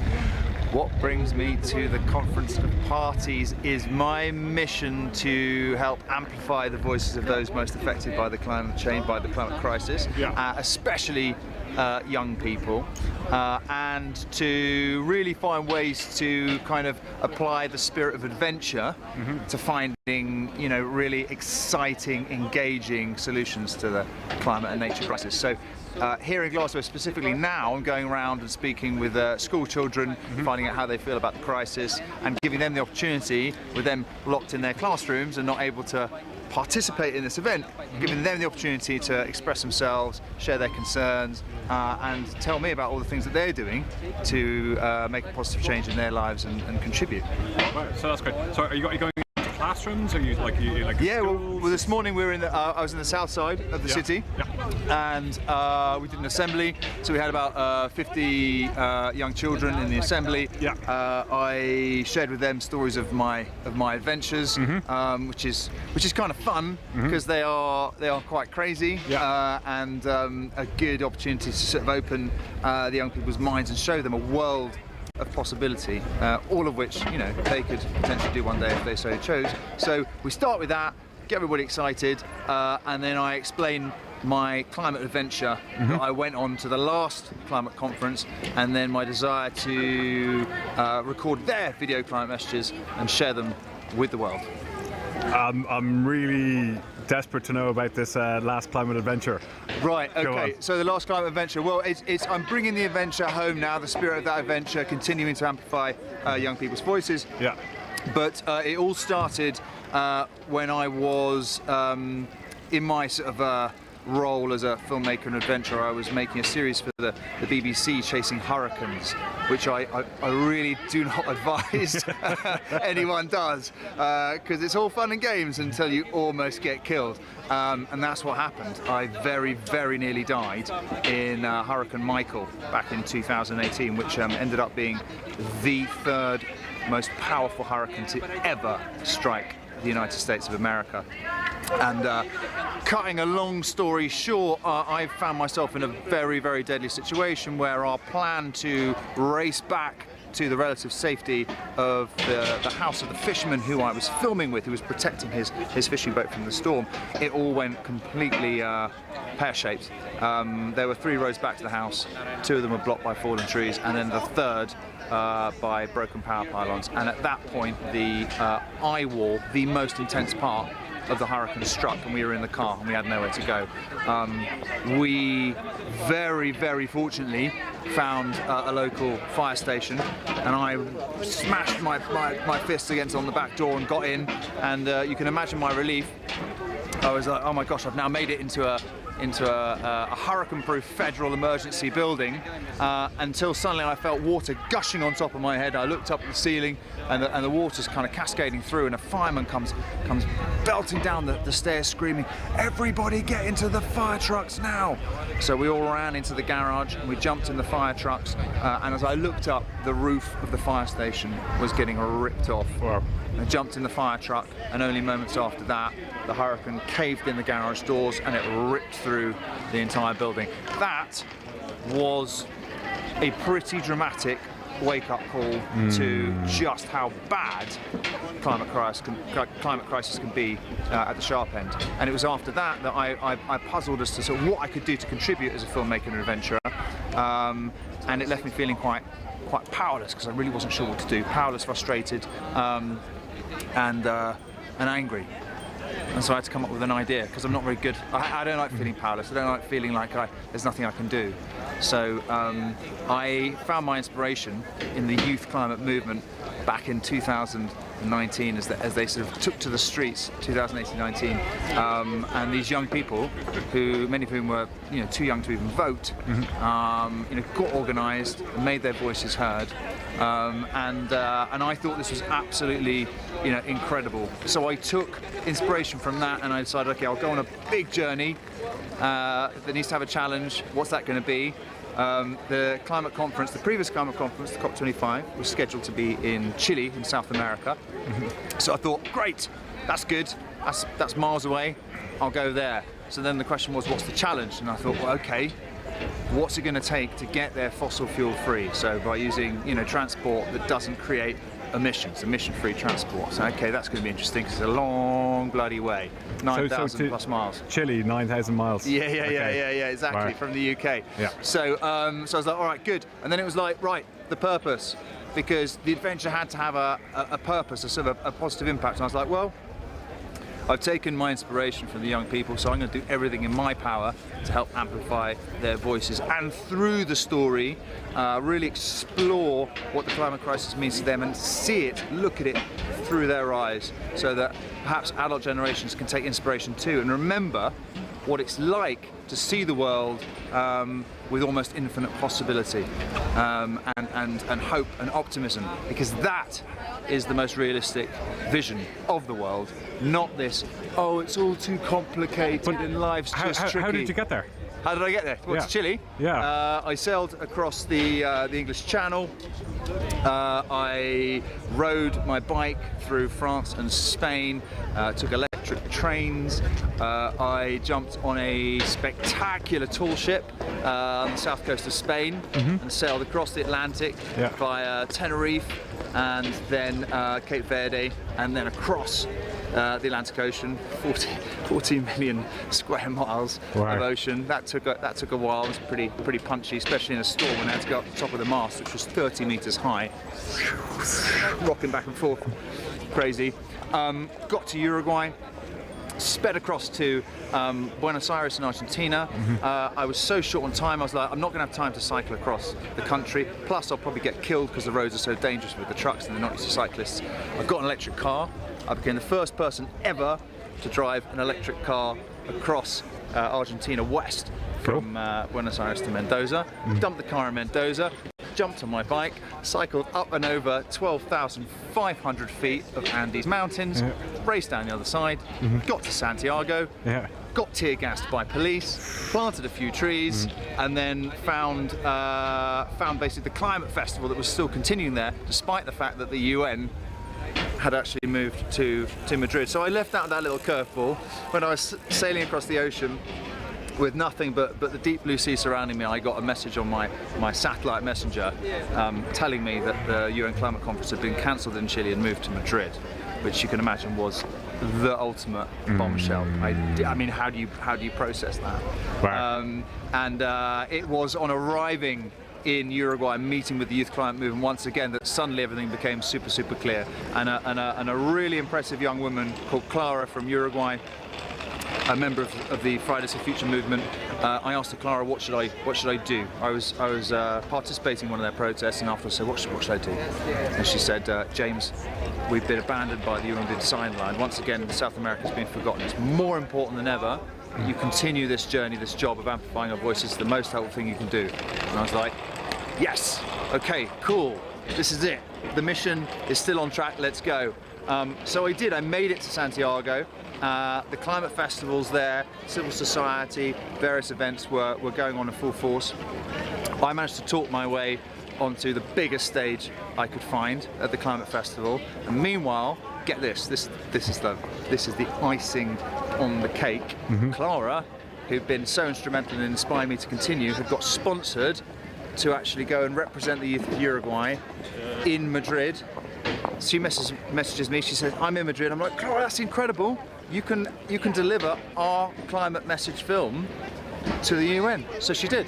So I delivered the film in Chile, as I said I would. Got the South American youth voices after all, and Clara delivered the whole package at the United Nations. Wow. That's an amazing story. Yeah. Okay. It was pretty amazing, super inspiring, and the adventure continues. It continues here. You know, the work continues, and I'm bringing that, doing my best to bring the spirit of that adventure here to Glasgow, back home, and continue to amplify young voices as best I can by visiting schools. Amazing. That's really good work.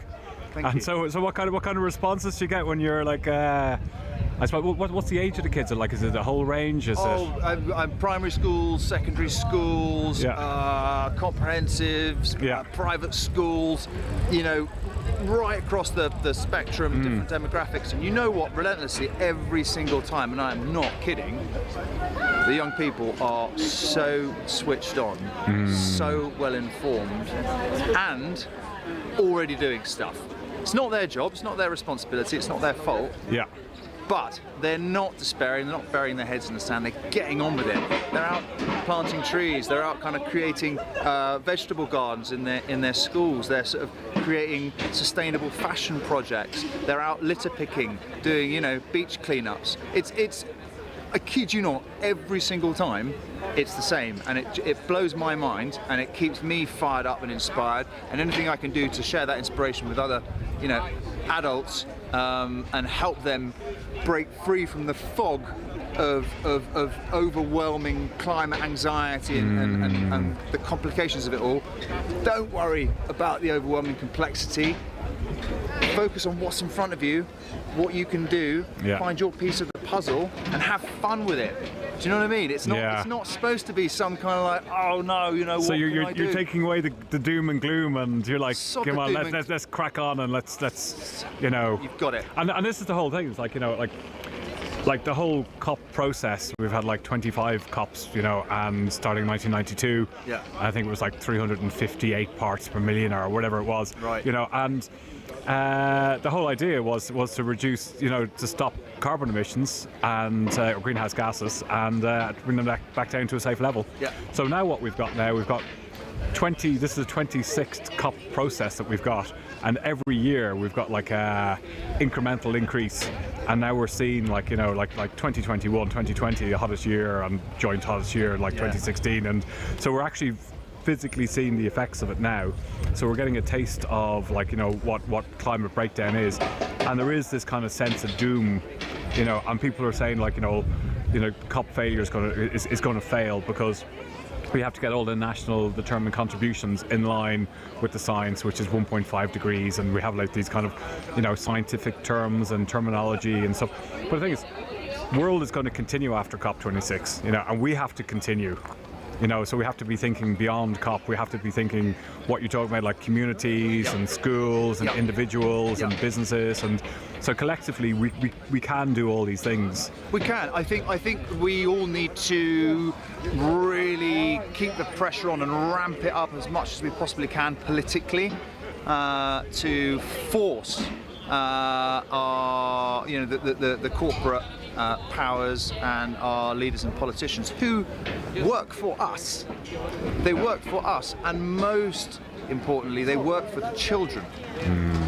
They work for the children. There is no greater motivation or reason for being. Every decision they make in there should be thinking about our children's future.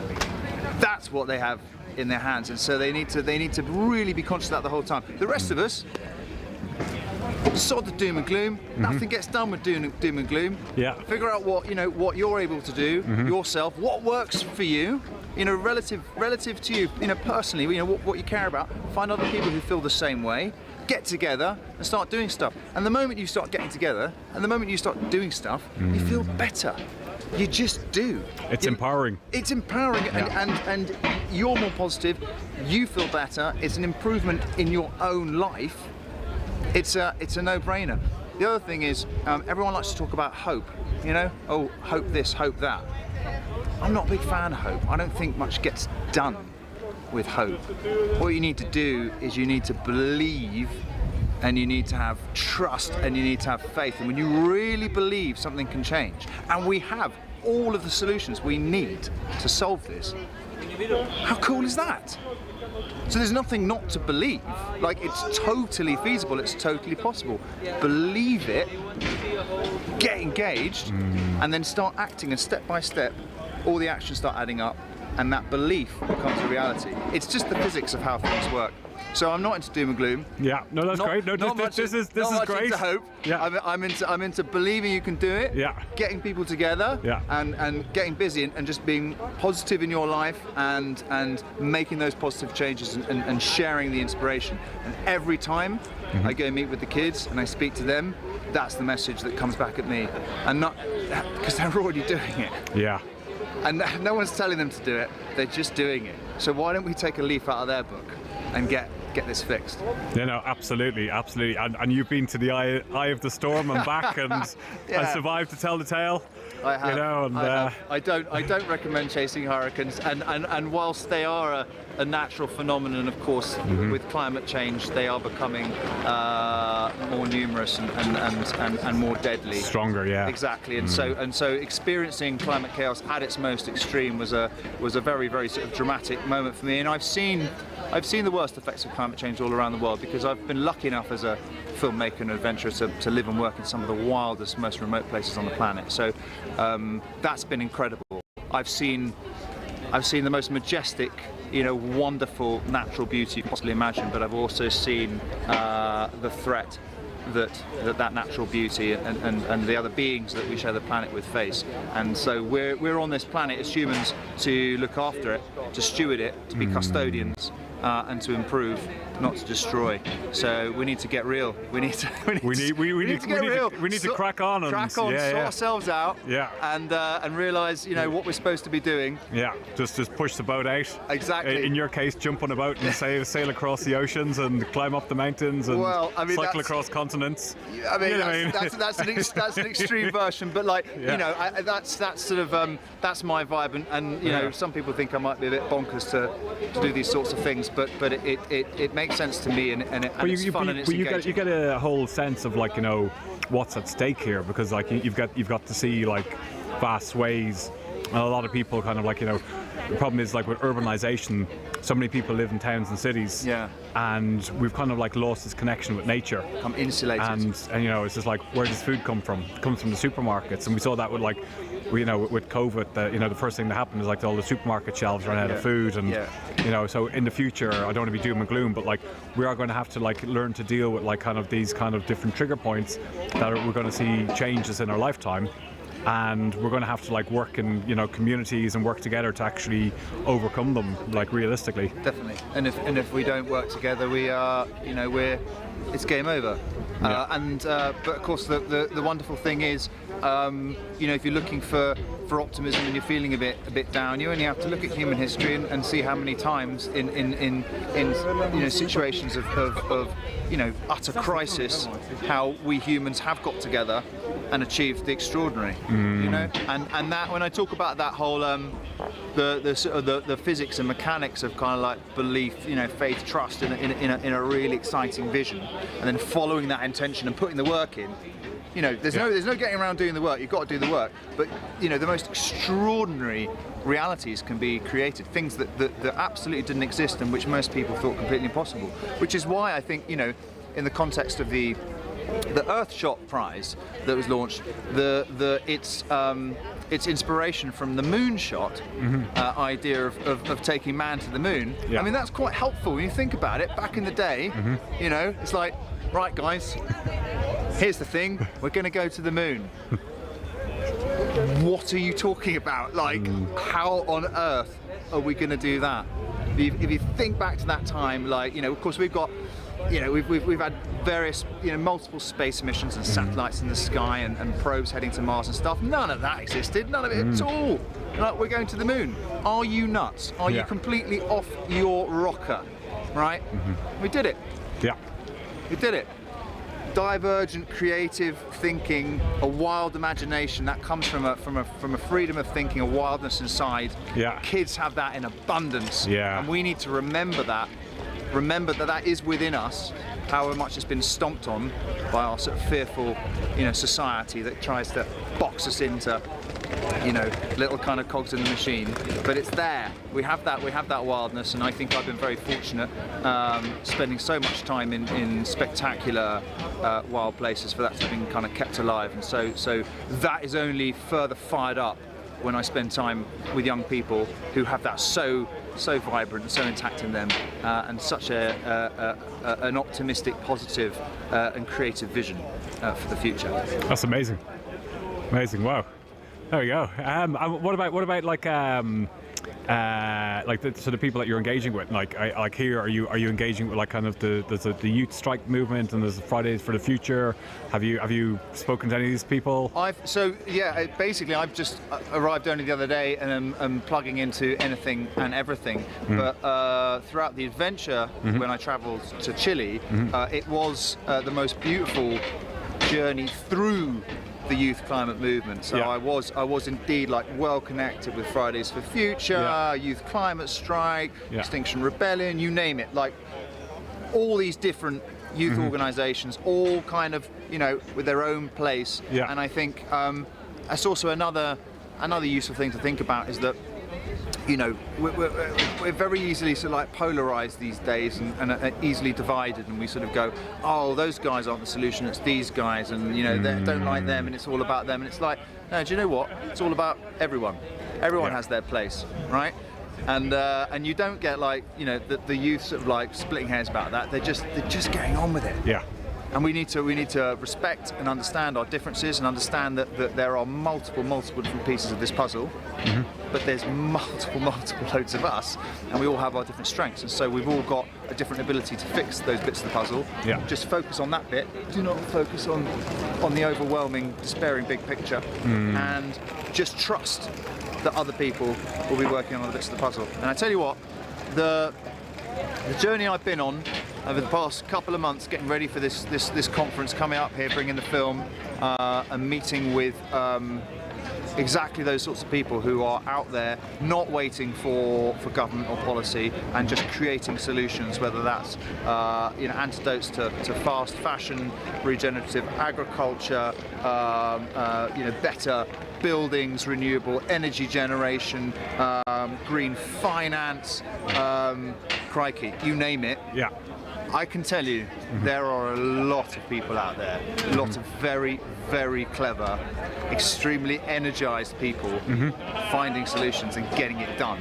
So I'm going to do my best to share those solutions with people, and just get us all feeling a bit better about everything. Not to rest on our laurels. You got me feeling better. Oh, good. I'm all pumped up now. Yeah, I'm like, good. Good, man. It's like some more renewables. No, good, because there's a lot of work to be done. It's going to be really hard, and there's going to be massively tough times ahead. Yeah. But that's okay, because we're human, and we're like the most adaptable, incredible beings on the planet. Yeah. In that capacity. And so, our entire track record, our entire human history is just a list of examples of amazing things we've adapted to and sorted out. And we're able to conjure realities from nowhere. Just with this. Just with this, exactly, and it's bonkers. It's bonkers what we can do. We just need to focus on the right stuff and not be, you guys with COP26 TV. One of the things that so excites me about what you're doing is you're keen to represent and share the stories from this conference and in the context of the climate crisis that are alternative views to mainstream media. Yeah. And one of the things that happens a lot through mainstream media is the danger of that kind of overwhelming doom and gloom narrative, and it's like, oh, you're just one person, what can you do, and not enough's being done, and there's no hope. Bollocks to that. There we go. Bollocks to that. Plain simple English. Yeah, sod that. It's not. It's just simply. Yeah. It's simply not true. Yeah. The reality is what you make of it, and frankly, when we come together, we really can achieve anything. And so many people are already doing it. It's a mentality shift. Change your mindset. Change your mindset. It's happening. You can feel the shift happening, and you know what you're doing with the kids is absolutely great because we've got a lot of people who are very stuck in their ways. Yeah. You know, and what happens is like children are learning about it. They're going back to the parents and saying, oh, you know, you need to stop using energy. You need to switch off lights. You need to, and they're game changer. And you got the kids now educating the parents, and then getting the parents to switch on, and then getting their grandparents to switch on. You know, and you know, it's a top-down and bottom-up approach, and it's you're absolutely right. And the amount of times I've heard that about young children changing the behaviour of their entire family and friends, absolutely phenomenal. Like you said, the vegetarian one's a classic. Yeah. It's like, you know, mum, dad are not eating meat anymore. Yeah. What? Okay, well, what the hell are we going to cook you? It's like, don't care, not eating meat. It's like, might persevere for a bit, going, okay, well, we'll cook meat for us, and then you'll have veggie. That doesn't last. Who's going to be bothered to keep doing that? Before you know it, everyone's gone veggie, and they're supporting the kids, and they're all eating healthier anyway. It's like all these changes you can make in your life, you know, should be positive changes. Yeah. Positively impact you, positively impact the world around you. You know, going vegetarian is not necessarily, you know, for everyone. Find what is for you. Yeah.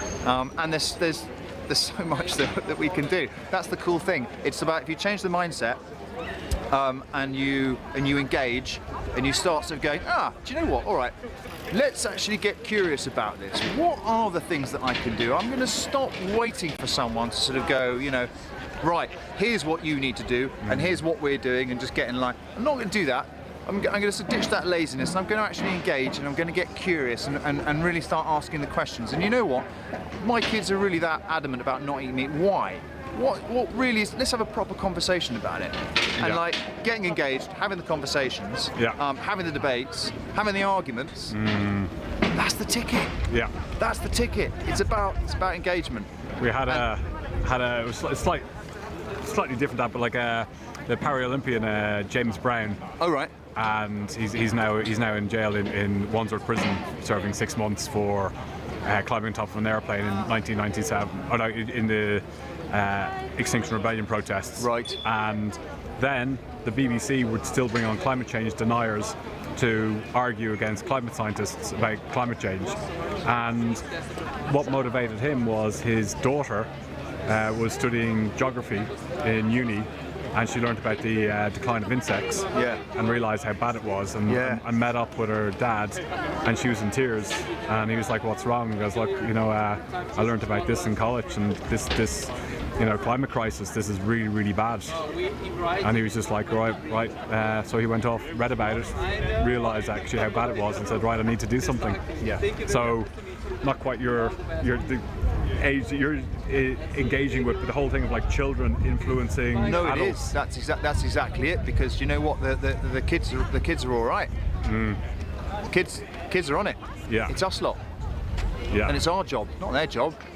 And yet they're getting on with it anyway. Yeah. I mean, you know, meeting school children, it's like we're out, you know, planting trees and building, like, you know, sustainable, you know, local vegetable gardens and whatever sort of, you know, local actions they're doing, or even just going and cleaning up their local environment, you know, litter picking and whatnot. It's like they're just no one's asking them to do that. They want to do it. They want to. Why are we not doing that? That's. I mean, these are the questions, and we should take inspiration from that. Yeah. And I think you're right. The power of young people to inspire, and the need for us as older generations to get real in our responsibility that, frankly, every single decision we make in life should factor in the future generations, so that, you know, okay, if I do this, if I do that, if I buy this, if I live my life in this way, you know, what is the impact? No, and I don't mean that in a kind of like we should be policing ourselves or feeling guilty, but just you know, thinking about things in that positive way, where it's like we're looking after the future. We're like custodians of this planet. We're stewards. We need to look after it, and we need to ensure that our children and the future generations of all beings on this planet have a you know, a healthy home. Because, crikey O'Reilly, I mean, what a jewel we live on, planet Earth, eh? You know, it's something else. It is mind-bogglingly, spectacularly beautiful, but also incredibly clever. I mean, just bonkers, you know? I'm sailing across the Atlantic Ocean and I'm watching dolphins, you know, surfing the bow waves of our tall ship. And then as I look out to sea, a flying fish shoots out of the water and just glides over the top of the waves for, you know, 50 meters. Yeah. Like, who came up with that idea? A flying fish? I mean, come on now. You know, it's unnecessary. I think it's unnecessarily brilliant. And the amount of examples that I've been, you know, so privileged to see in nature of such incredible creative creation just makes the mind boggle. And we live on this planet with these amazing beings. Yeah. Gosh, you know, ruining it and destroying it is bonkers. Doesn't make any sense. So anything we can do to sort of, you know, fall back in love and kind of reconnect with the planet and feel that energetic connection. One of the things I was asking the school children today this morning was, you know, who sort of gets outdoors and into nature and parks, and there was a mixed response. Everyone liked getting outdoors, but there was a range from, you know, the parks to actually full-on kind of like camping, and then some of the youngsters were doing Duke of Edinburgh awards and you know, really going for it. But brilliant. And I said, well, how does that make you feel when you're outdoors in green places? And two or two, they were all like, yeah, really, really good. And I was like, why? And they're like, not entirely sure. It just feels good. And I'm like, yeah, it does, doesn't it? Yeah. It just does. It is. It really is. Even standing here outside now on the streets, when I come out to the streets, it makes me feel good. You know, and you know, even though we're surrounded by, like, you know, concrete, or we're just physically just going out and walking around, and but nature though, nature is vital. Well, you know, we need to. I know. That's what I was mentioning earlier about, like, the disconnects like humanity has, and you're talking about, like, you know, what makes children feel good and being in nature. And it's this reconnection. We need to try harder to reconnect. Absolutely, but you know what? The disconnection is it's an illusion. It's just an illusion. It's just that it's not actually real, because we are, by our very nature and the physics of our being, a part of nature, a part of the natural world, and however sort of distant we might feel, that's just a feeling. So when you do actually go step into nature and outdoors and green spaces, well, then it's impossible to really kind of hold on to that feeling, or at least it wears away pretty quickly, depending on, you know, who you are. But it's amazing that I've found with people, and in many cases, like friends of mine who've never really been much into the outdoors. You know, they go out, and after a while, enough time in nature and green places, and they cannot help but feel better and energized by it, like a sort of a sense of belonging, you know, coming home, connection. And that connection is always there. It's just how aware we are of it or not. In speaking to some Japanese people, they were saying that, like, they have these like their urban forests that the doctors recommend, that they're told to go and spend, like, forest bathing, you know, for, you know, you have to with mental health issues or anxiety issues, and the doctor's prescribing that you have to go to these places for, like, you know, 2 hours a week, and that's it. It's like oh, your mental health's, and, you know, having a bit of a blip. Instead of prescribing you Prozac, I'm going to prescribe you some forest bathing. Get out in nature. I mean, come on.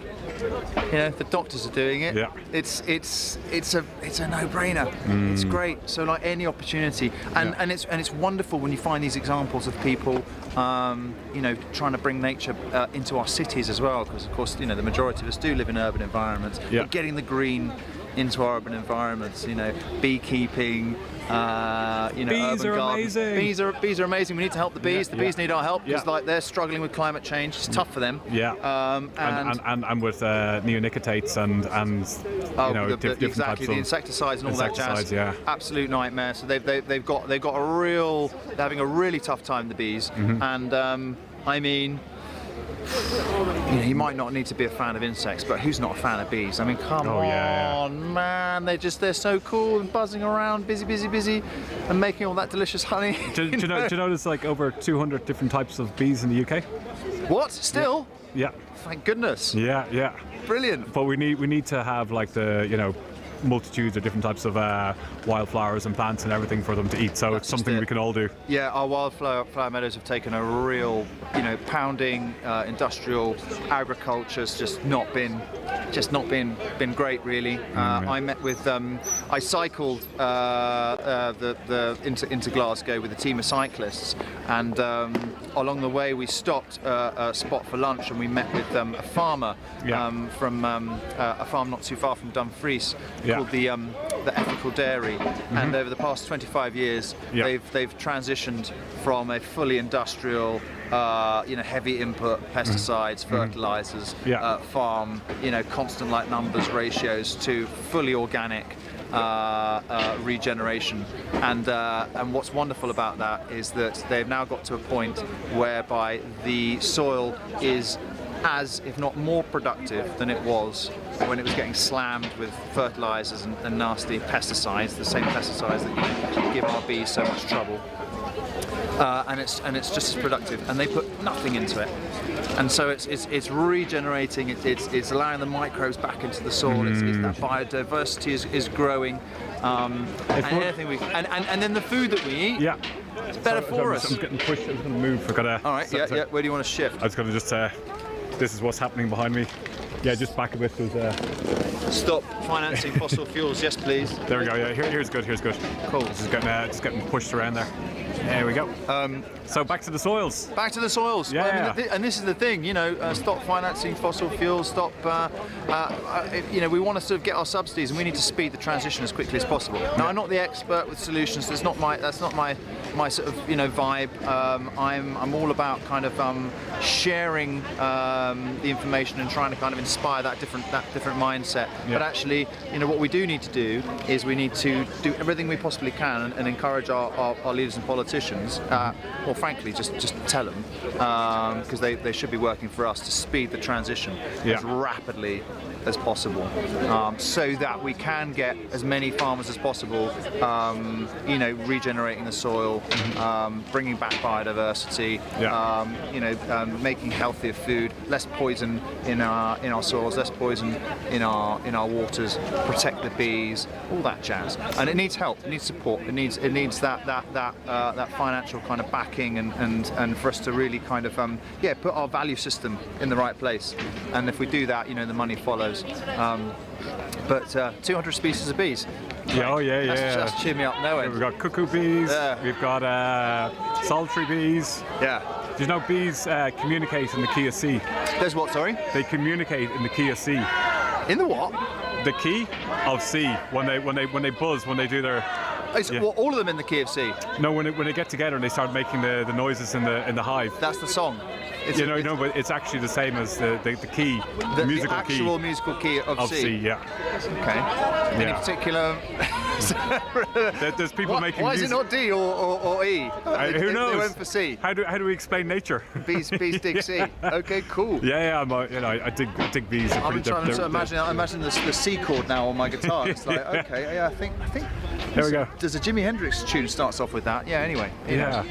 That's cool. I mean, I think it's such there's so much exciting work to be done, and as I say, I get constant inspiration from the young people, like beekeeping. My mum used to keep bees when I was a kid, so I grew up with them, and I'm just, you know. But we need to protect like everything, all the small things, like like bees, insects, the microorganisms in the soil, our oceans. We're mainly microbes, aren't we? Yeah, we're 40% or something. Yeah, exactly. Yeah. I mean, talk about kind of being a part of nature, whether we feel and realise that or not. Yeah. We are literally, what is it? Something crazy like only 10% human in terms of our sort of like genetic sort of makeup or something. The rest is microbes and viruses and bacteria. And, I mean, it's just phenomenal. And so, and the more we kind of like really sort of understand that and embrace that, then the more we sort of feel that sense of belonging and connection. And frankly, you're on your way to fixing it. Okay, just 1 second. Anybody watching, in case I do cut out, it could be my battery again. I'm just going to do a quick check-in with Director Vlad, making sure everything's okay on his side. Yeah. Okay, I'm just making sure my battery is connected in. We managed to get cut out earlier. Okay. We're just going to move back just a little bit. Yeah. All right, Am I keeping you? No, I'm all right. Are you? Yeah. I could talk for hours. Oh, okay. Well, we can. Yeah. Well, that's probably why I got this. I volunteered to do this. Well, let's go. Here's good. In the sunshine. Yeah, sunshine. Cool. All right. Cool, this is the world's longest. Is this a live broadcast? Oh, this is live. Yeah. Nuts. Okay. Well, what do you want to talk about now? I'm gonna get my bag off. Well, we've got the sun. Yeah. It has 98% of all the matter in our solar system. Yeah. Which creates life. And that we need to kind of try and kind of like stop all these greenhouse gases admitting into the atmosphere. So. You work in renewables yourself. Yeah, that's my day job. Which area? So I started off in heat pumps maybe about 15 years ago. Oh, cool. And then moved to solar. Right. So I've done biomass. Yeah. And part of a couple of different groups and organisations and stuff. So, solar. I've got solar panels on my boat, so that keeps me sort of fired up electrically during the summer. A bit trickier during the winter. Yeah. But it's God. The more we can do, those solar grids that I read about, I think in they're probably being used in quite a few places, but in India with the artificial intelligence, the AI. You're talking about microgrids here. Yeah, the microgrids, and then joining up the microgrids so that you have, essentially a completely self-sufficient, independent energy generation, autonomously, owned by the individuals and collective of a village that no longer needs the power generation. I've worked doing designs on some of those in Africa, and we've got projects now in Brazil going on. Love that. And it's decentralized power. So moving to a renewable future, we've got these old power systems that you have a big massive coal-fired system on nuclear and gas-fired, and then it goes big cables bring all the energy down, and it splits it into substations, and it splits it again until it comes into your house and you flick the light on, and you're so disconnected from where the actual energy comes from. And we've never actually really thought about it before. And now we're in a scenario of what we have to do. We have to physically leave hydrocarbons, fossil fuels in the ground, which is about like 65% roughly of all the greenhouse gas emissions comes from. So we have to do this huge energy transition, and this is what these guys in here at COP, it's all about a just transition. So one of the problems that we have in the COP process is the losers are going to be people who have actually control, like oil and gas companies and tech companies, and also it's very unpopular for governments because they'll lose power because the transition that we need to do is going to cost money, and it's going to shift the current base away from like hydrocarbons. So this is why people are pushing for I don't know if hydrogen, like we've got like green hydrogen, blue hydrogen. Yeah, I've got a lot to learn about hydrogen. Got a lot to learn about hydrogen. Yeah. I think sort of as far as I'm aware, that's to sum it up, it's everyone's trying to find solutions, and some of the solutions, like we're going to hear more about them. We don't actually have all the solutions yet, but what we do know is the power from the sun. We get enough energy within like an hour, half an hour to power the world over. So, yeah, like, I mean, like, if all you've we got, have to do is if you've got a country like, say, you know, good old Australia, you know, amazing country. Yeah.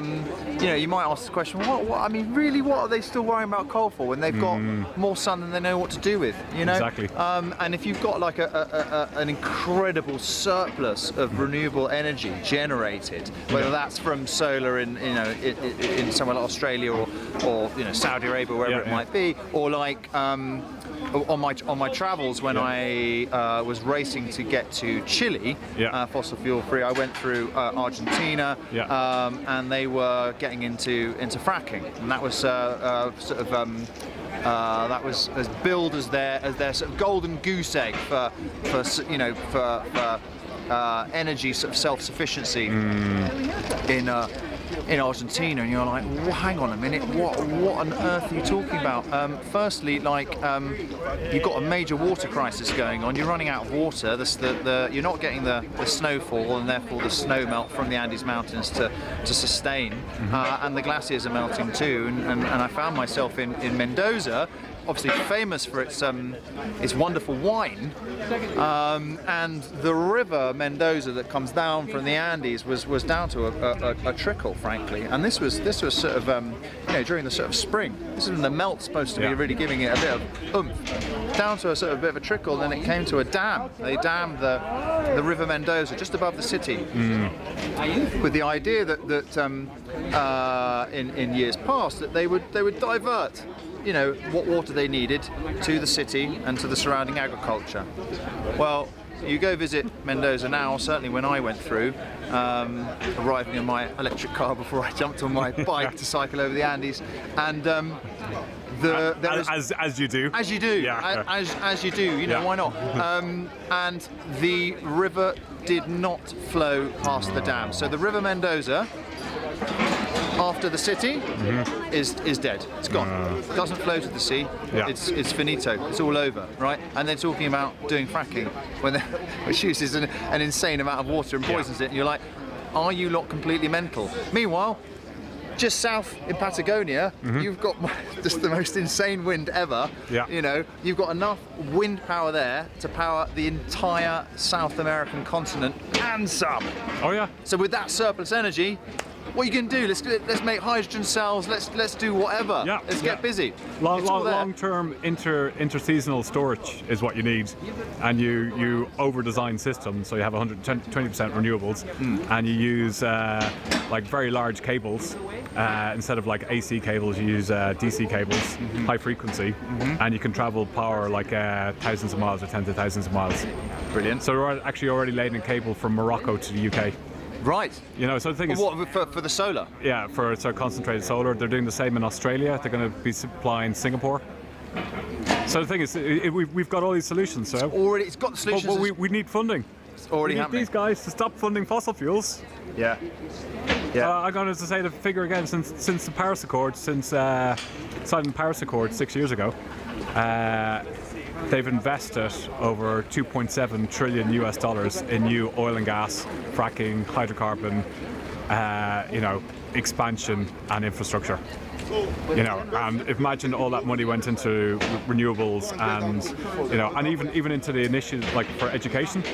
So the thing is, we're learning about like new ways of doing things, and there's new technologies coming along, and there's like better energy efficiency. And if we put all that money into like, you know, solutions and education. Yeah. Well, I mean, you know, we need to, as I say, like I do everything I can in my capacity to inspire the sort of the you know, change in the mindset, the mentality, and that kind of positivity. You look at what, you know, young people are doing, and I mean, don't need to worry about them. Don't need to worry about them. They're on it. It's us, and it's like, wake up! Come on, guys. Let's get serious. Remember who we are, what we're here for. You know, our entire job is to, like, as humans, is to look after the planet, is to love the planet. And the young people understand that. They're the inspiration. Take a leaf out of their book and let's get this done. There we go. High five. There we go. Right. Okay. On that note, right, we're gonna pass it over. I did take a quick interview. So right. Yeah, well, God, blimey, that was a long interview, but yeah. There we go. Look, you've got a very inspirational. That was absolutely amazing. No doubt we'll bump into you in the next couple of days over the COP. So I'm just going to pass you now back to Vlad to the next program. Yeah, so be more like James.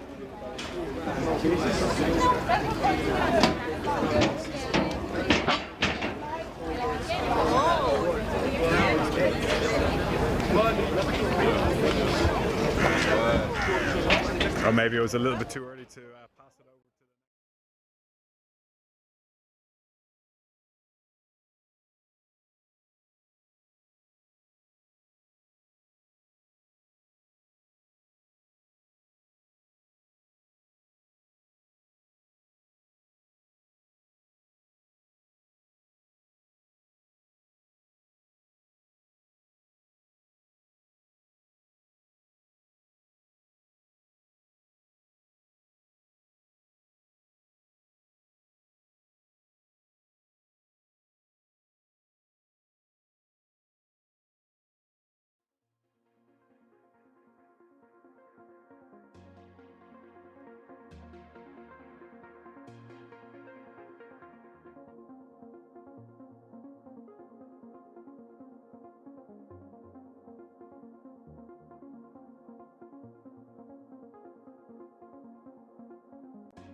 so don't be put off by that.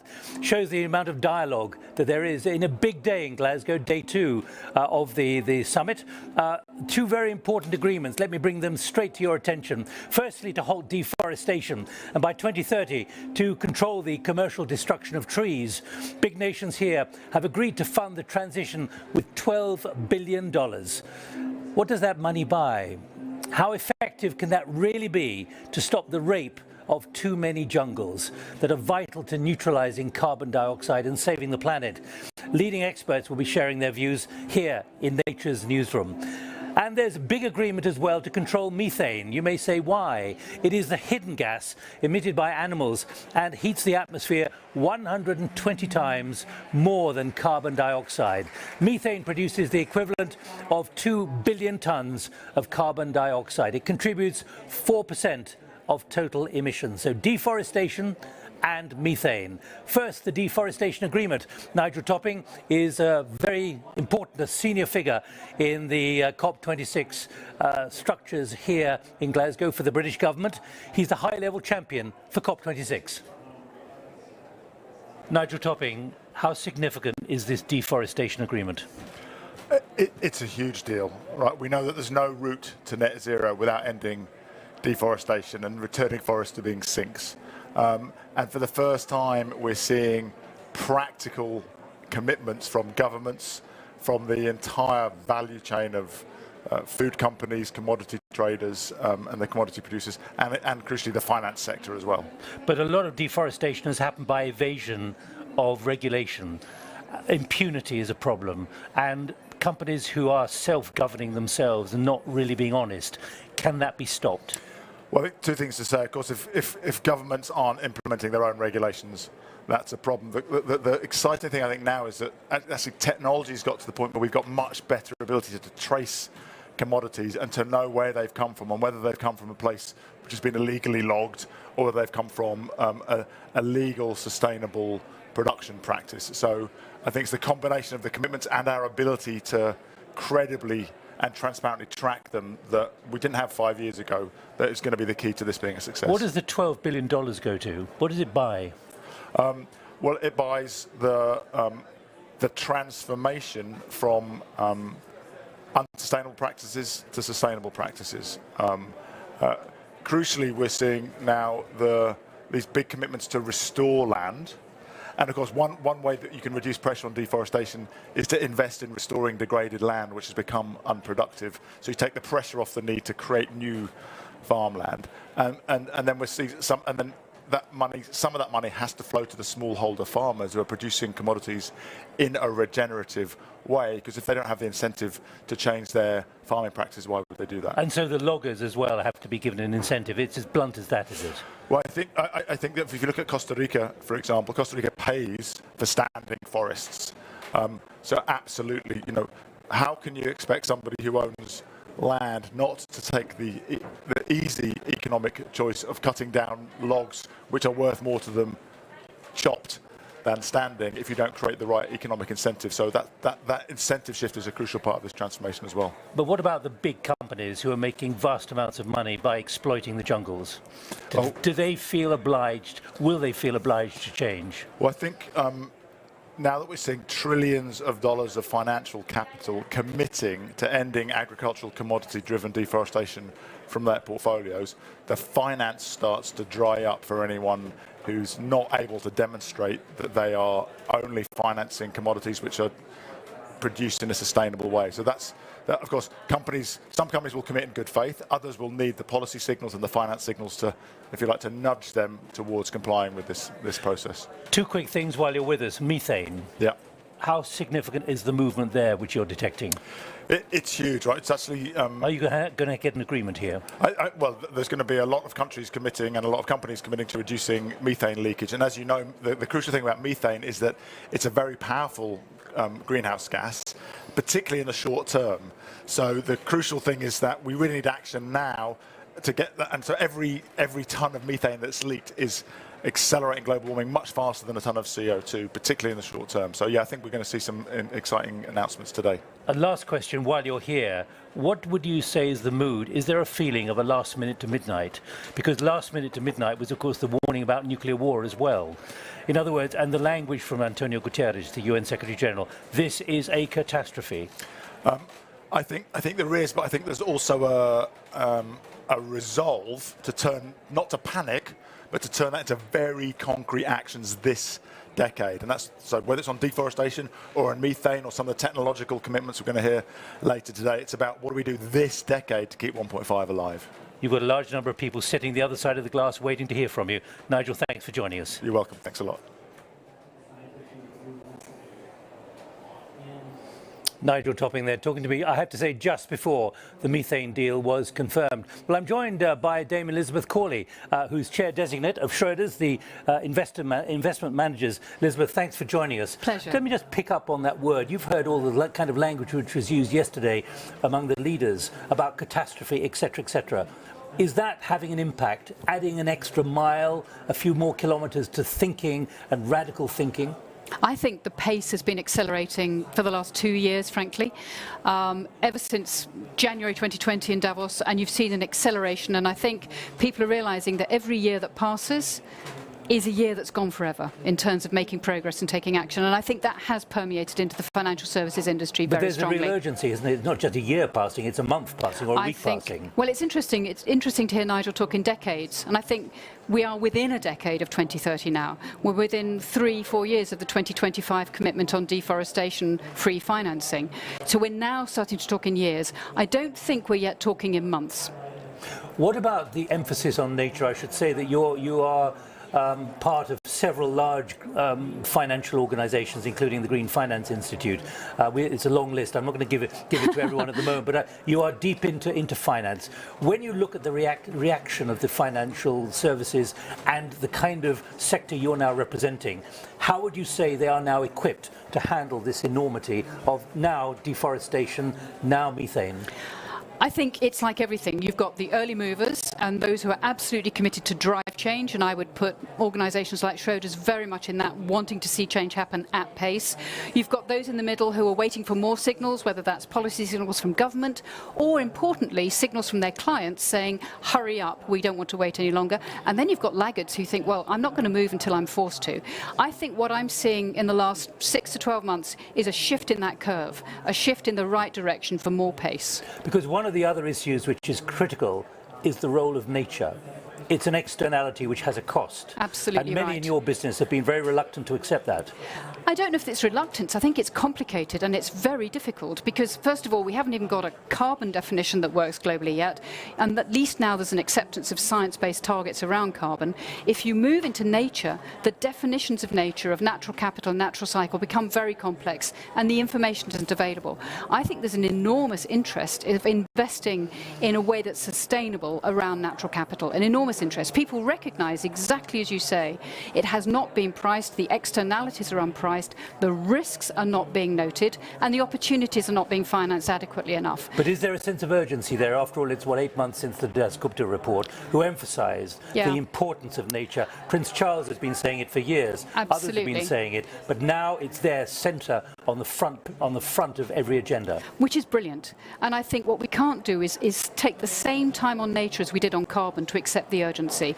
So absolutely, His Royal Highness has been there from the beginning. His Sustainable Markets Initiative is key. The Natural Capital Investment Alliance that Schroders has joined, and there are now 15 asset managers part of that, $10 billion of assets committed to be deployed by the end of 2022. So I think the urgency is there, but we need much more than 10 billion. And that deployment will actually, we hope, catalyse greater amounts of money that get invested, but invested for proper impact, environmental and social. As you'll have heard today and yesterday, Indigenous people have a huge role to play, Indigenous communities, in helping us to get it right, and we cannot ignore them. We've had a lot of voices on in the last 24 hours, but you're going to become shortly chair of Schroders. I hope so. You know, in the end, as chair of a board, you have to set a tone. Yes. And you have to set a tone not just for the organisation you run, but also a broader tone.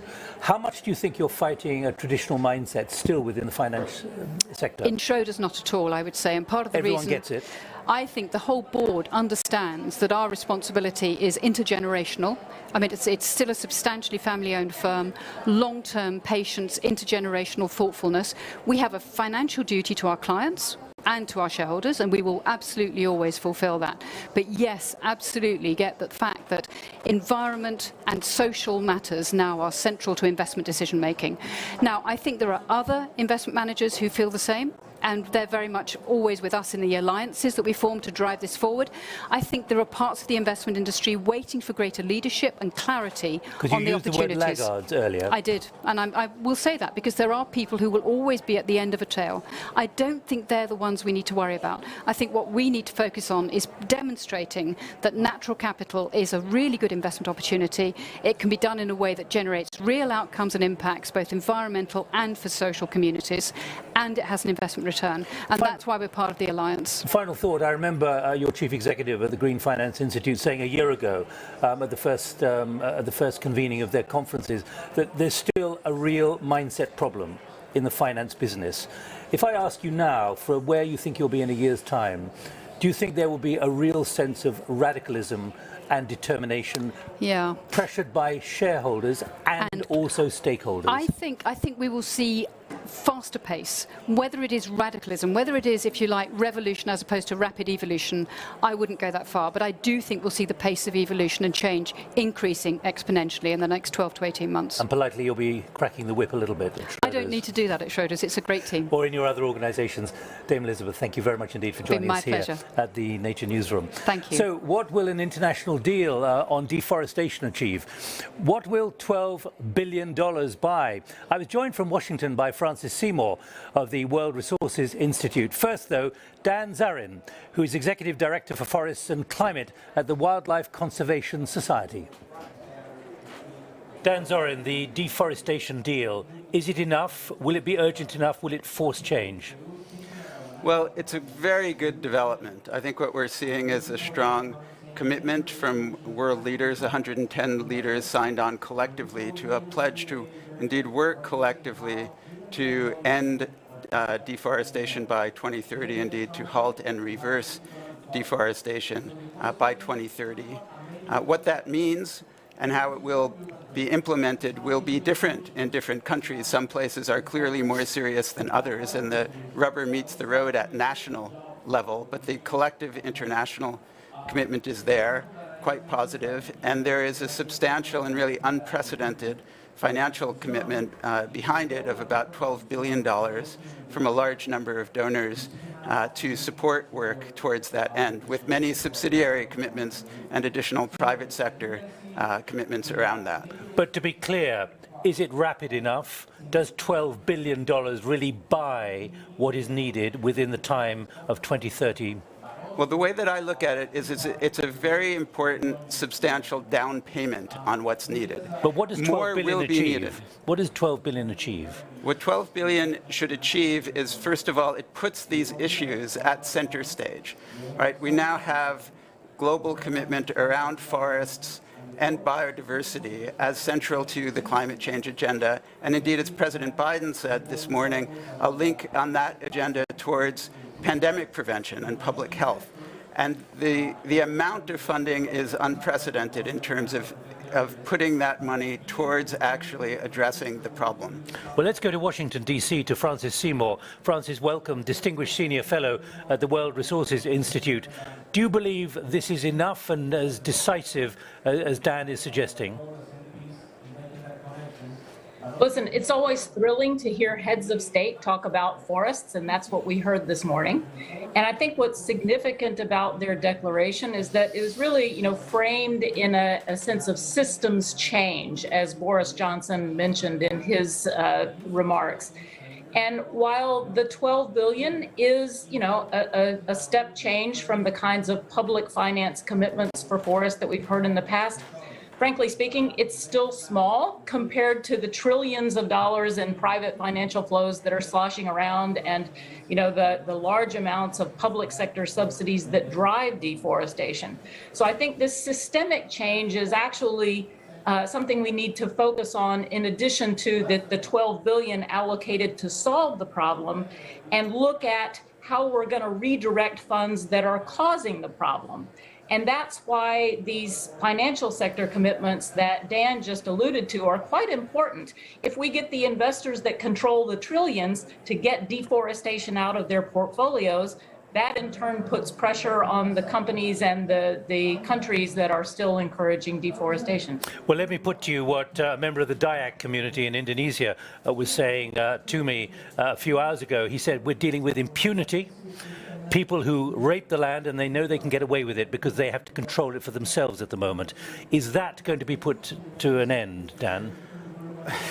Well, that's a very difficult question. I think but it's an important question. It's a very important one. I think, again, we're going to see things acting out differently in different places in the world. There are many places in the world where the political economy is structured in ways that actually lead to the problems that you're talking about. Now, simply throwing money at that is not going to entirely solve it. The question is the political will to address it. And as Francis is pointing to, does the economy, do the larger scale incentives actually shift?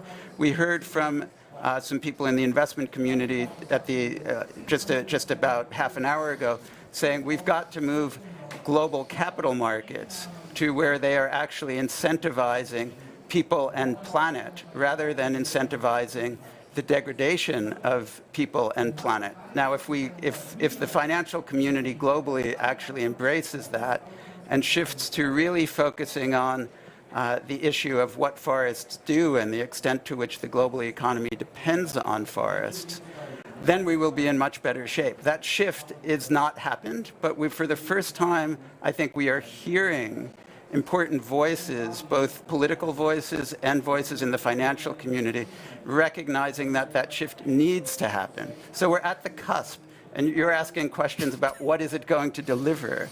And we're going to find that out. Or can it be delivered? Or can it be delivered, right? We're going to find that out. We know that step changes, radical changes are possible. We've just seen countries globally, the global economy, invest trillions of dollars in dealing with the pandemic, on turning that ship around very quickly in relative terms, obviously still with huge human costs. Well, let me check. We need the same thing on the climate agenda and on the forest agenda. Francis, let me just put to you those two phrases. Well, one word, impunity, but also the self-auditing, which is going on currently and being abused by many who are actually deforesting illegally and essentially raping the jungles.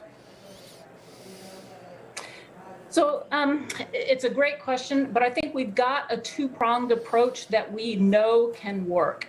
And that two-pronged approach is one, directing finance directly to some of these indigenous and local communities. We have evidence that if we empower them with the forest monitoring technology and capacity, they can actually decrease local deforestation rates by fighting the incursions into their territories. But they can't do it by themselves. And that's why the second prong is important, to provide financial incentives at the large scale, at the level of entire countries or large subnational jurisdictions, to say, if you do what only governments can do, enforce the law, change fiscal incentives, regulate companies, we will pay you for the forest carbon that you sequester at an attractive price. And you heard several heads of state from forest-rich countries today mention that need for the financial incentive. And also just to enable them to finance the very real costs that they incur in terms of monitoring their forests and fighting crime.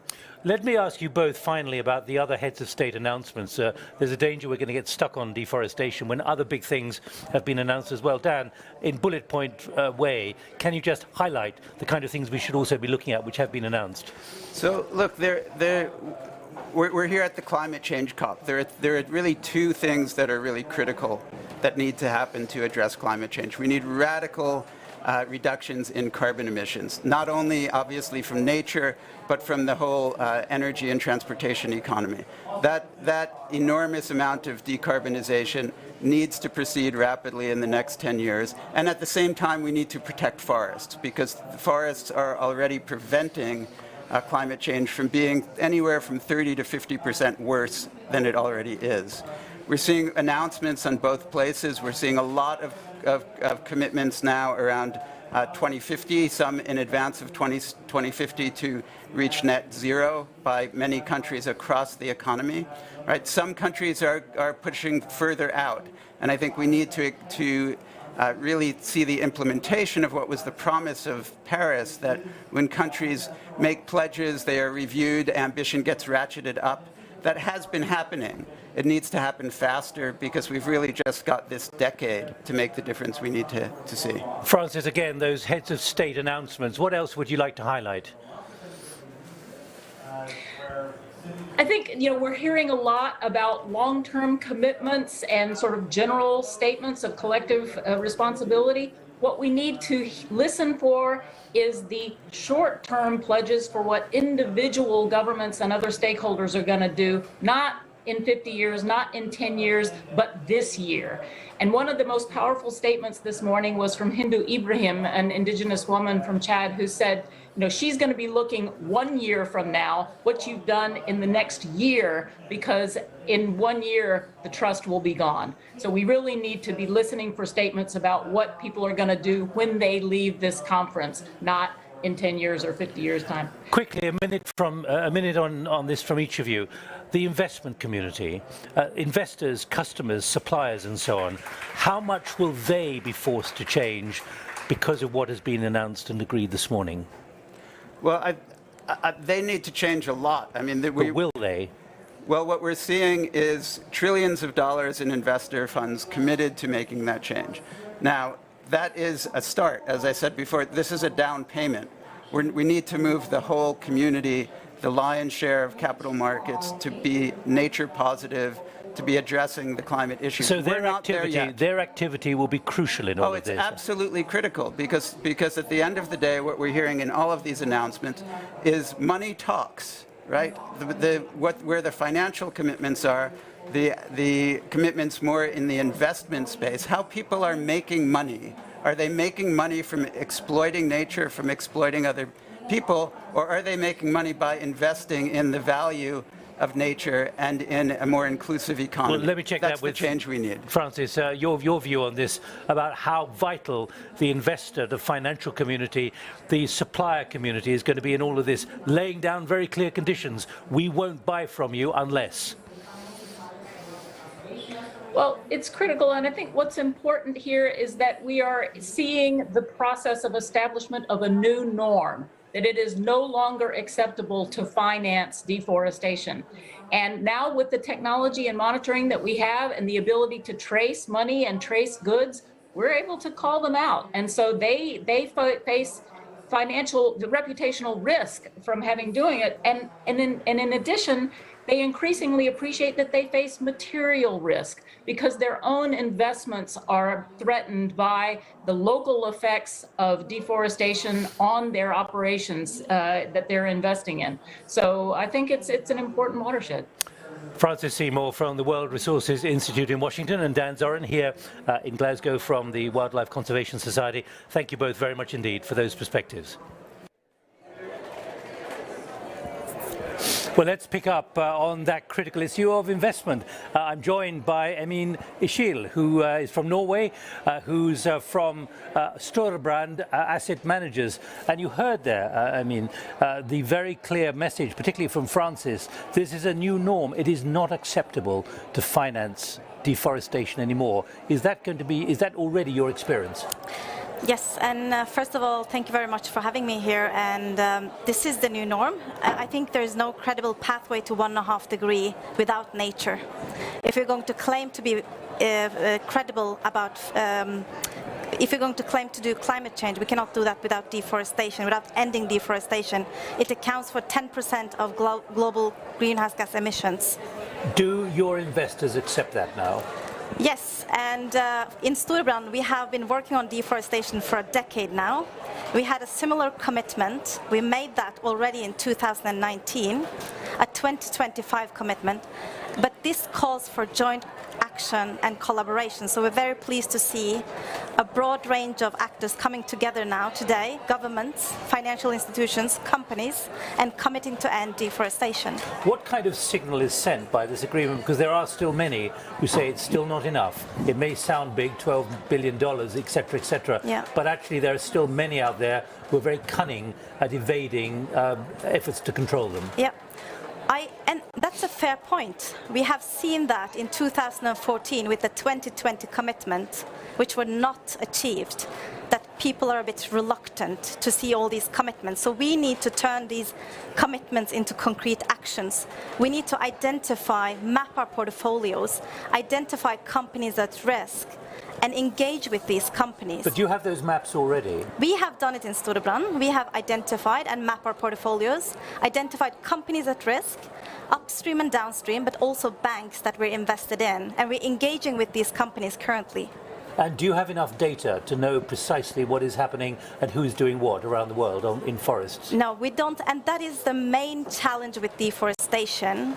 And that is what you will hear from many investors. We don't have reliable and consistent data, but we have enough data to drive change.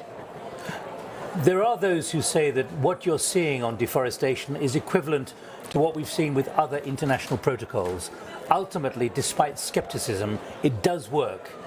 But are you saying that there are those out there who have ingenuity to be able to evade the attempts to sort of police them? That's a very challenging question, but I think we have to. We as an investor community, we cannot. There are no credible pathways to 1.5 degree. And the investor community 2 years ago, it was maybe not. There were no one committing to net zero. Today, everybody has committed to net zero, and we have to put that into concrete action. And obviously, for obvious reasons, we have focused on the energy sector, the transport sector, because they're the highest emitting sectors. But we have, as a community, ignored land use change, agriculture, forestry, and we have to also look at those emissions. Well, let me pick up on that, which is a broader question than just deforestation, about the role of nature, picking up what I was talking to Dame Elizabeth Corley about, and what is now so prevalent here, the fact that nature has to be factored in as a cost and an externality. Yeah. Are you seeing that very clearly now? Yes, I think it's the first climate COP that has managed to put nature at the center of climate change. It is important for mitigation. It has the potential to solve 1/3 of the mitigation challenges, but it's important for adaptation as well. So I think that is what we are seeing, the development of nature, the two twin crises being handled in a more joint and systematic manner. All right, Emin Schiel, thank you very much indeed for joining us from Storebrand Asset Managers in Norway. Welcome. Now, let's move on to the other big deal of the day. Stay where you are, Emin. Don't walk across me when I'm talking to the camera. Then comes the second big deal here at COP26, a determined effort to cut methane by huge amounts. Methane contributes 4% of all global emissions. Yes, 4%. I was joined in the Nature Newsroom by 3 guests. Anuradha Vittachi, welcome. I'm going to speak to you first because you're campaigns director at the Changing Markets Foundation. How much is the methane challenge really understood, given the ubiquity of it? So methane is a relatively new issue, but this year it really got speed because the scientists have said that this is one of the critical things we have to do to stay under 1.5 degree global heating. So we analyzed what are the biggest meat and dairy companies doing about it, and we found out not very much. Although they know it's a problem, they're not having any action plans, any measures or any targets to address this issue. And this is important because livestock methane is 32% of the total, so we should really be doing something about it. Well, we'll talk about those details in a moment. Let's go to Paris to Douwe Zelke, who is founder and president of the Institute for Governance and Sustainable Development. Welcome. Can you just give me the basic science? Because I've got data here which suggests that every year the methane burped and farted, particularly from animals, has the same warming effect as 2 billion tons of carbon dioxide.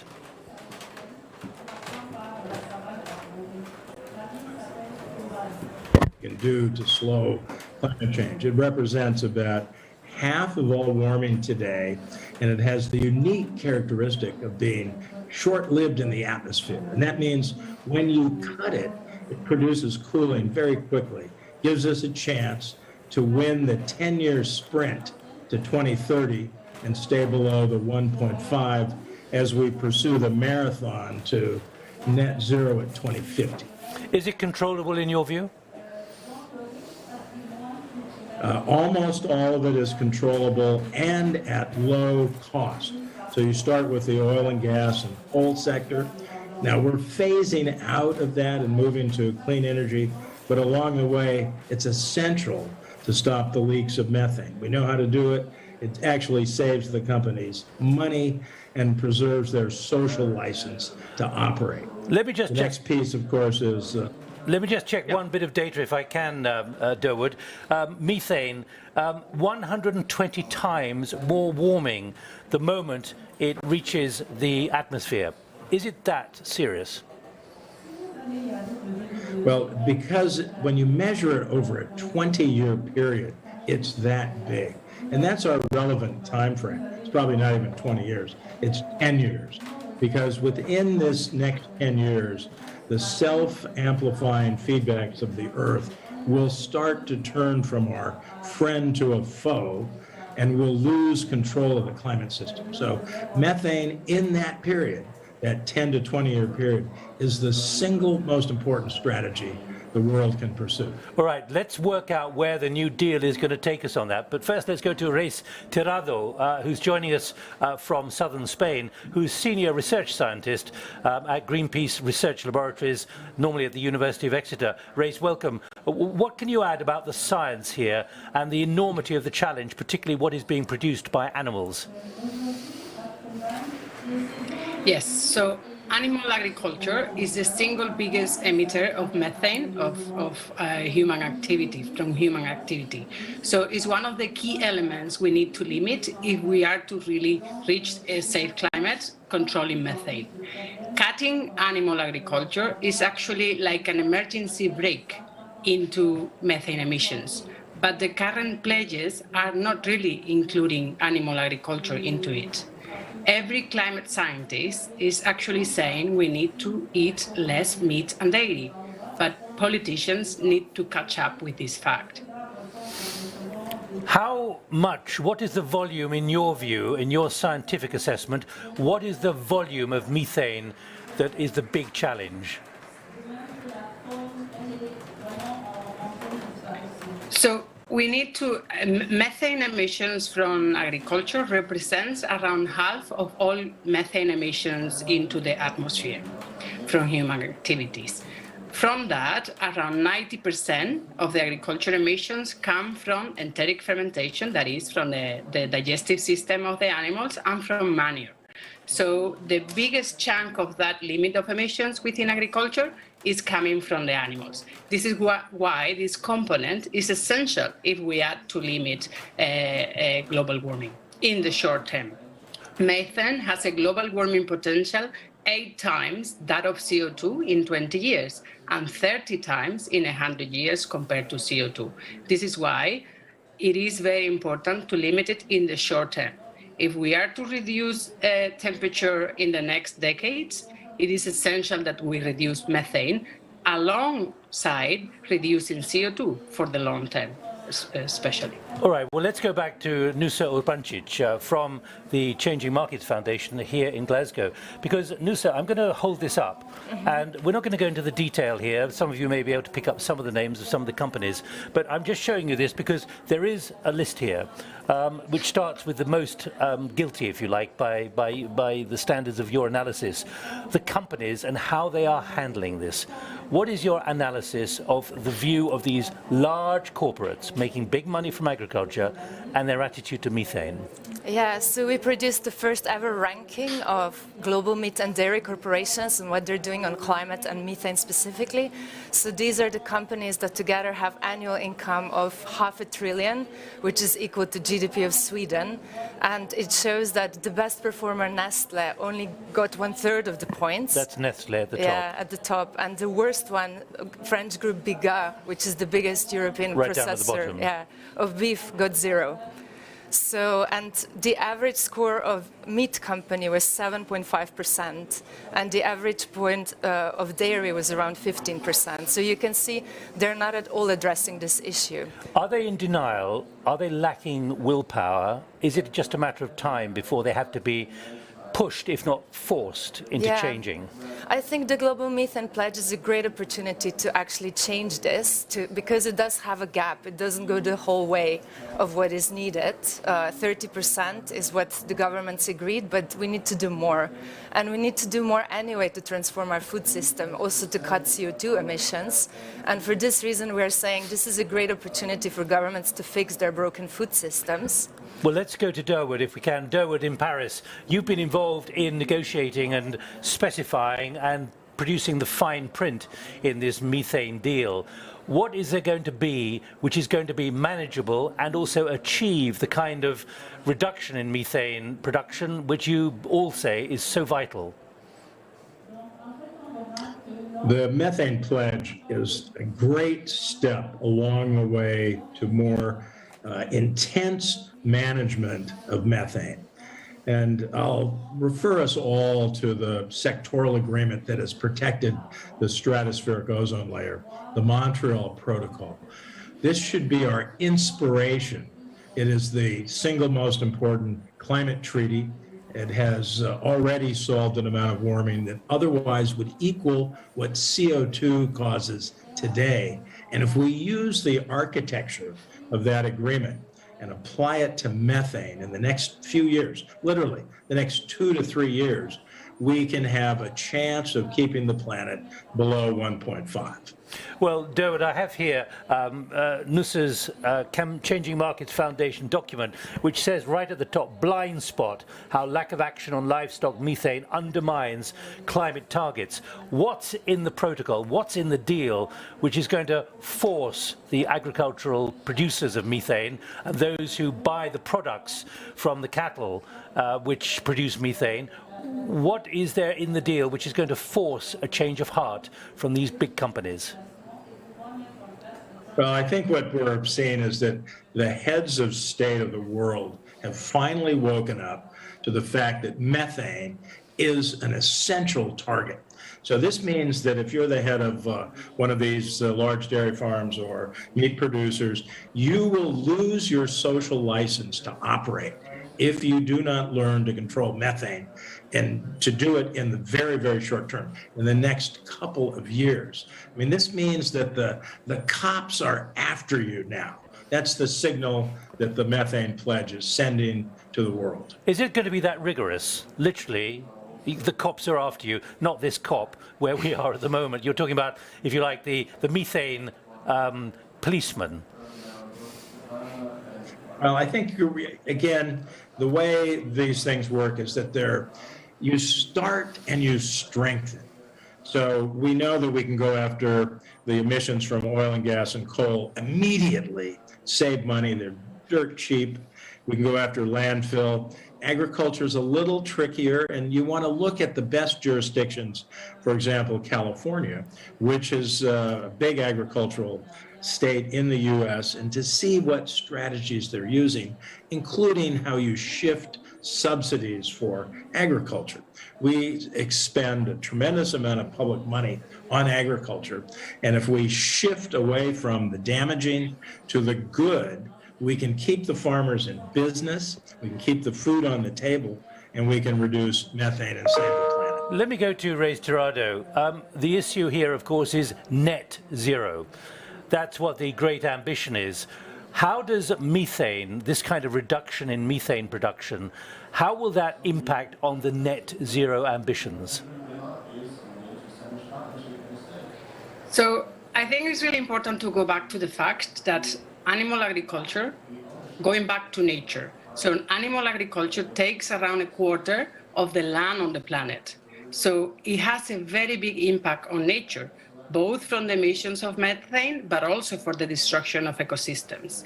So when we look at what can be done, when we are limiting, if we limit the production and consumption of animals worldwide, we will be limiting the emissions of methane, which is a very big important element that is missing on this pledge.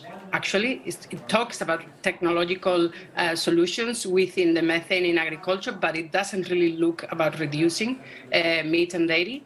And secondly, if we limit production and consumption of meat and dairy, we're also limiting the pressure on land. And we are then allowing for protection and restoration of natural ecosystem, which takes me to net zero, which is really important if we are going to get to net zero. For net zero, we need to reduce emissions, both from CO2 and methane, and we also need to protect and restore forest. Both of them are essential, and in the intersection, you will find animal agriculture. At the moment, that's a blind spot. All right. 15 seconds each. I want to know whether you think this will really work. First of all, Nusa, do you think this really can work, that the kind of companies you've listed here will listen and have to take notice? They have to be regulated. What our research shows also, 8 of these companies are based in Europe, 5 of them are based in North America, 1 is in New Zealand. So these are all governments that could force these companies to set science-based targets, to start reporting on methane and start reducing it. Durward, do you believe this really will make a difference in line with CFCs and the Montreal Protocol and what they have achieved in the last 20 or 30 years? It will work, and it will work fast in the next 2 to 3 years. I guarantee we'll see a new agreement modeled after the Montreal Protocol that slams on the brakes of methane.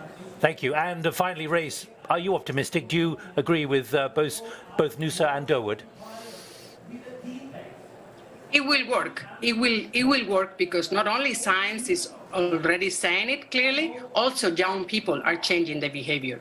When we eat less meat and dairy, we're telling governments that we need to shift incentives and policies away from factory farming and industrial agriculture into plant-based diets that are healthy for the planet and healthy for everyone else. Well, Race, Durward and Nusa, thank you very much indeed for those prospects, I have to say, and the perspectives on methane. It looks like things are moving and you're all optimistic. Thank you all very much indeed. Thank you. Well, central to everything we're considering is data. There's still a lack of data on so many issues, so many critical issues, as we were hearing earlier in this broadcast. Joining me are 2 leading figures who actually whose job is to manage and to scrutinize data. Fred Onai, who is a project manager from Uganda. Welcome, Fred. And also Giselle Denyo, who's coordinator for the Vice Ministry for International Cooperation in the Dominican Republic. Thank you. First of all, what kind of data are you now able to get? Are you amazed almost at what you can see, particularly from satellite scrutiny? Yeah, geospatial data is quite amazing. As a biodiversity hotspot, Dominican Republic really needs to understand more deeply all the ecosystems, the biodiversity loss, and all the communities that depend on them. We have coral reefs, we have broadleaf forests, we have mangroves. So these geospatial data allow us to understand what is the dynamic that's happening on these places and how climate change is impacting biodiversity in these ecosystems. Fred, and your experience in Uganda? Yeah, great experience because as she has said, the spatial data has done a great deal.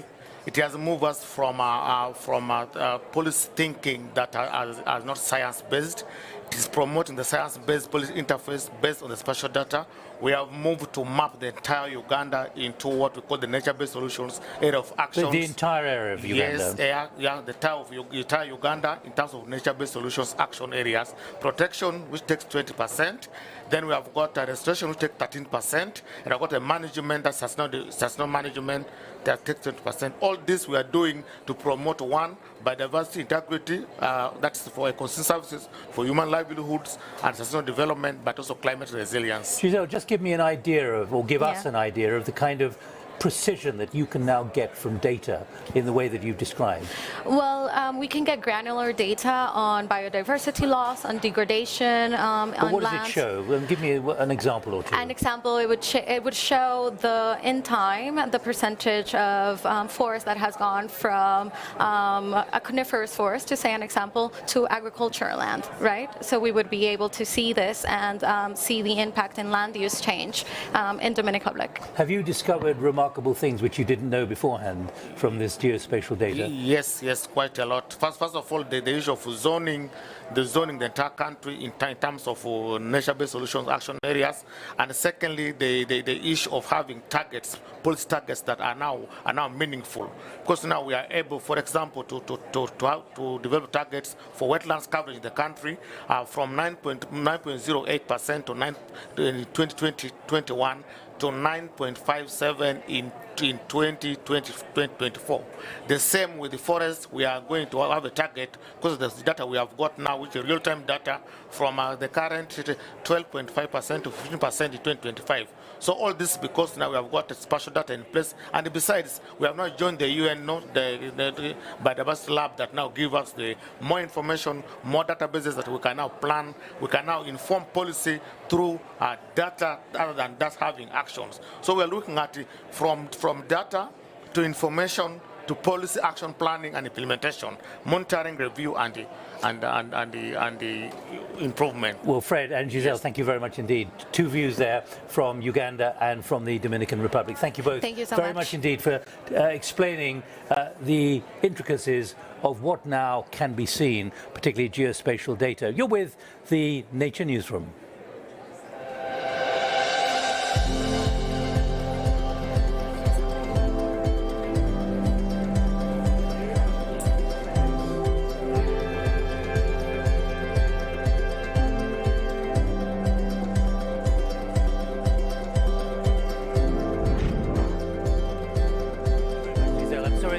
Rushed. Thank you. Thank you, Fred. This way.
Yeah, sure.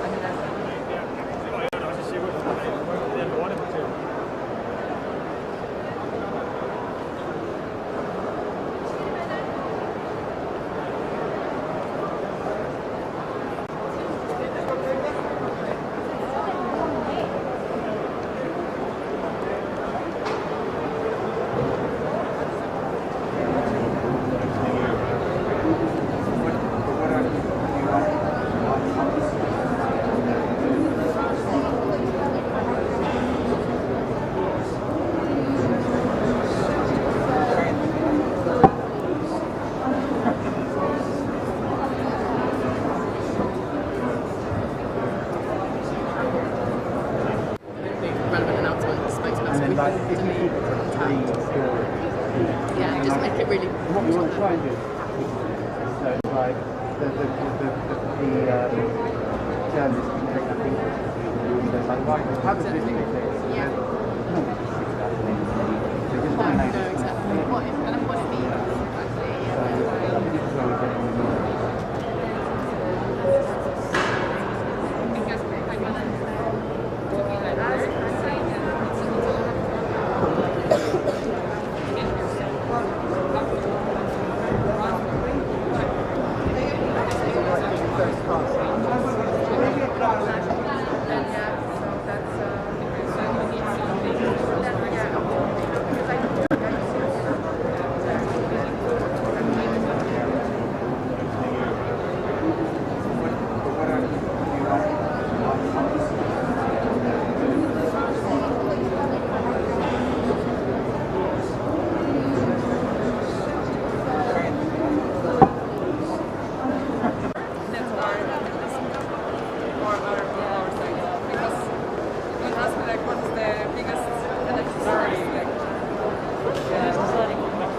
So as this first stage of the COP26 draws to a close, and don't forget, there are still 2 weeks of detailed negotiation to come, we must take care to guard against false hope and not to think in any way that the job is done, because it is not. There is still a very long way to go. But all that being said, I am cautiously optimistic in the sense that on the way to the G20 in Rome, I said to some of you on the plane that if this was a football match, then the current score would be 5-1 down in the match between humanity and climate change. And I think what you could say today, after 2 days of talks with around 120 world leaders, is that we've pulled back a goal, or perhaps even 2. And I think we're going to be able to take this thing to extra time, because there's no doubt that some progress has been made. We're ending the Great Chainsaw Massacre with more than 85% of the world's forests to be protected by the end of this decade, an unprecedented agreement by 122 countries now, backed by the biggest ever commitment of public funds for forest conservation, with much more still to come from the private sector. We've got 90% of the world's economy working towards net zero, up from less than a third when the UK took up the COP reins, including India keeping 1 billion tonnes of carbon out of the atmosphere by switching half its power grid to renewable sources. More than 100 countries have just signed up to cut their methane emissions by 2030.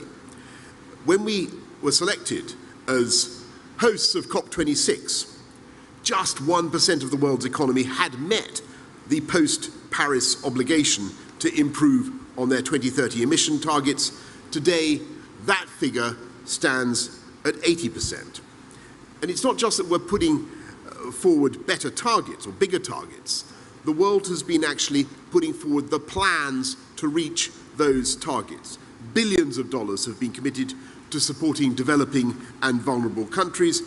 Big business has stepped up with the launch of the Glasgow breakthroughs this afternoon, and our Clean Green Initiative idea, the Build Back Better World idea that Joe Biden talks about, is catching on, and it's taking the green industrial revolution worldwide. For example, we're working with South Africa's President Ramaphosa to deliver his ambitious vision for faster, greener growth. And what I would say is, we've been asking for action, as you know, on coal, cars, cash, and trees. And after just a couple of days, we can certainly begin to tick 3 of those boxes. You can begin, we're beginning to write the tick. And that's all happened because we were able to come together in person in Glasgow and do this, make it happen at COP26. And of course, it's only part of the story. Although the UK has this week committed a further $1 billion of international climate finance, taking our total to £12.6 billion by 2025, £12.6 billion that we're committing to climate finance. Actually, just a few hours ago, Japan announced another $10 billion over the next 5 years, a big commitment from Japan. The reality is that the developed world will still be late in hitting the $100 billion target. And it's brilliant that so many countries have embraced net zero this week, but we're going to keep working with all the leaders around the world to get them there sooner, to accelerate their timetable. We've now protected 85%, we've got measures to protect 85% of the world's forests and 90% of the world's economy working to net zero. Those commitments will be 100% useless if the promises made here are not followed up with real action. As Prime Minister Mia Mottley of Barbados so passionately warned us yesterday, climate change is not some parochial political issue. For tens of millions of people around the world, it is literally a matter of life or death. Those economies need 1.5 to survive. So I'll be watching proceedings, we'll be watching proceedings very closely to make sure we keep moving forward and there are no U-turns, no sliding back from where we've got to. But I think we can be confident about one thing in the days ahead, the couple of weeks we've got. The clock on the doomsday device that I talked about is still ticking. But we've got a bomb disposal team on site, and they're starting to snip the wires, I hope some of the right wires. And my message to them, to the negotiators, is very simple. The leaders of the world may have left or are leaving COP now, but I can tell you that the eyes of the world, the eyes of the populations of the world are on you, and the eyes of the British government and all the other governments that care about this are on our negotiators, and we have your numbers. Thank you all very much. I'm going to go to the media now, and we'll begin with Laura Koonsberg of the BBC. Thank you very much, Prime Minister. The Chinese have said today that there are still significant gaps. We know also that the leader of the UN has said he's worried there isn't enough trust between developing countries and developed countries to be able to get a deal over the line. You've said that the leaders of the world have scored a couple of goals, improved things from 5-1, but what or who is going to score the extra 2 or 3 goals you still need? Thank you, Laura. I think that's entirely right, in the sense that the issues remain very difficult. We've seen some big moves on tackling deforestation that I've talked about. I think the Indian move on decarbonising their power system, getting towards renewables in the way that they're pledging to do is huge and terrific. I think that the commitment that Japan made on cash, the $10 billion over 5 years, that's big money, and that will make a big difference in engendering that confidence, Laura. But I think the crucial thing that is really happening, that if there's one thing that starts to give me confidence or optimism anyway, it's that we are starting to create, for the countries that find it most difficult to transition away from fossil fuels, we're starting to create those coalitions of support to help them to move on. And so to help Cyril Ramaphosa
Hi there, beautiful people. I'm Chris Jones. I'm presenting the Meet the Scientist channel for COP26.tv. And we're going to be speaking today to an incredibly experienced Professor John Whiteleg, who is a visiting professor from Built School, London John Moores University, and an associate of the German transport research organization Zentrum für Mobilitätskultur in Kassel in Germany. He's had a very varied set of projects working in India, China, Australia, Germany, Sweden, and Slovenia. I'm really hoping to hear about some of those today, and also has worked with the European Parliament and the European Commission. He's also a board member of the Californian Organization for Transport Choices and Sustainable Communities. So really important person to talk to with regard to transport solutions and a whole range of different things. Welcome, John. Hi, hello. Thank you for interviewing me. So I'm going to kind of get stuck in as because there's so much to talk about. But what kind of inspired your area of research? I think it goes back to the late 1970s when I was appointed, much to my surprise, to an academic post in the Department of Geography at Lancaster University, having before that been involved in very practical things. Before that, I was involved in running buses and ferries and organising transport in the Outer Hebrides, which was a very pleasant place to be, totally out of touch with anyone else on the planet. It was very pleasant. But when I started teaching transport, I decided I had to home in on what were the key things. And the key things which I found about at that time are still the key things now. Climate change, because that was well known in the 1970s. It's not particularly new, and the way in which we are trashing the planet and trashing ecology and ruining biodiversity and so on. Again, well known, but the amount of action, as we'll get on to deal with that is quite minimal compared to the level of knowledge of what we do know is going on. And so I got involved in climate change and all the related things which seem to be missed out, that we don't do the linkage. Climate change is closely linked to things like sorting out air pollution and sorting out health, and importantly, sorting out social justice, which is actually a global thing. So, for example, we want everybody in any society on the planet, regardless of how much they earn or whether they're male or female or anything else or anything of that kind, to be able to move around, have accessibility, and not, for example, to be required to buy an electric vehicle that costs over £40,000, you know, high quality bus services, high quality cycle paths and so on. So the combination of public health, climate, environment and social justice seem to be very powerful. So I was lucky enough to start talking about that in the late 1970s with, at that time, I hope it's still the same, with large groups of people who then were 18 to 21 years old and very critical of everything I said. But that's a good way to get better at what you're doing. Mm-hmm. Wow. I mean, that's a really good sort of set of principles to start talking about this, and you've done quite a lot of work in terms of your projects across the world in terms of sustainable transport. So would you tell me a bit more about what sustainable transport means to you? It's one of those phrases, two words I guess, which are often misused and misrepresented. So I try to be, well, when I do it, I try and tell people what it means. So sustainable transport means that what we have to do is organize our transport systems so that we're not actually crashing through any boundaries or thresholds that we should not crash through. Interestingly, this is well put by an organization I've also worked with for about 10 years, the Stockholm Environment Institute, and they've invented a fantastic concept called planetary boundaries. So basically they lay down sort of, if you like, red lines, things that we shouldn't cross. And one of the main things we're crossing is, of course, carbon emissions and climate change, but also it's biodiversity, and also it's a lot of other things which we don't have time to go into, to do with ecology and the prospects of the planet surviving the damage that human beings do. So what sustainable transport means is, how do we organize transport so that we can all do what we have to do. We still need to gain access to things, and we still need to move about, and we still need to make sure our children are safe in a road traffic environment, and so on and so on. But how do we do it in a sensible way, talking to people, dealing with all the different demographics? What tends to happen with a lot of transport in Britain is that we look at it as if it's only men that are moving around, and we don't look at women. Or we look at it as if it's men aged 20 to 40 years old, and we don't look at children. So it's looking at all possible people moving around, and all the ways in which we can do that in ways that do not cross thresholds. So minimal carbon emissions, minimal air pollution, and interestingly, minimal demands on public expenditure, as long as we get a good result. Okay, well, that's quite an interesting almost segue into one of the topics that that I'd like to talk about, which is sort of like mass transit. Yeah. So one of the I'm a science teacher, and one of the things that you know we're required in the curriculum to talk about is the alternative solutions, non-individual transportation, things like you know, trains and things like that. Now, how do trains around the world sort of do they meet that kind of sustainability requirement, or is there a sort of variation in how different train systems, for example, operate? I think first of all, with trains, there's a lot of ostrich in the sand, or people not paying attention to sustainability principles. So we just get on. Usually, we get on with running trains, and we don't think, could we do it in a different way? A couple of examples might help. I mean, where I live in a kind of a semi-rural part of England at the moment, Shropshire, all our trains are dirty, smelly, nasty diesel trains over 30 years old. They're very polluting. The diesel emissions damage human health, and they're uncomfortable, and they're overcrowded and so on. But no one in the train operating world that I have to use every week is paying attention to those things. If we then sort of leap around a bit, so for 3 years in my strange career, I was very lucky to be employed by a German transport ministry. I won't try and remember my German, it was always dreadful, but it was the Ministry of Urban Development, Housing and Traffic. And there we had lots of principles like all trains should be electric, no diesel. That's now changed a bit more, and all trains in Germany are guaranteed to be renewable electricity. No, the electricity must not come from oil or gas or nuclear, interestingly. So the Germans are getting that right. And the Swiss get it right as well, because what they're talking about is, which we don't understand at all in Britain, total integrated transport, so that all buses and all trains must operate in a way where they actually recognize the existence of each other. You know, they kind of meet. You know, and you can get off a train and you can walk across maybe 3-5 meters to find a bus. You know, now it might sound a bit nerdy and a bit simple and a bit basic kind of thing, but organizing a high quality integrated public transport system based on renewable energy is kind of the key thing. You know, it's the holy grail, and trains don't do that. Well, it's important if you jump off a train and then there's a bus that you've just missed, particularly where I am in Wales. Yes. You miss the bus, you've got to wait 2 hours.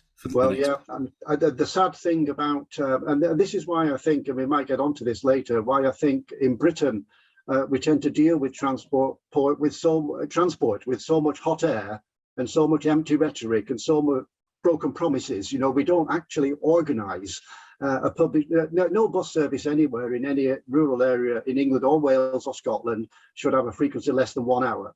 All buses should meet trains wherever that's possible. And here in Shropshire, we have several stations which haven't seen several train stations which haven't seen a bus since 1934. You know, they just don't recognise the existence of each other. The reason I mentioned Switzerland is that they have actually put a lot of effort into building an integrated system, and they've invented something called pulse timetabling. Now, you don't need a sort of a PhD in science to understand pulse timetabling. It means something like 5 minutes every hour, wherever you are in a rural part of Switzerland, suddenly there's a burst of activity, and all the trains and all the buses meet each other, and then they all go off wherever they're going. And for 55 minutes, it's silent.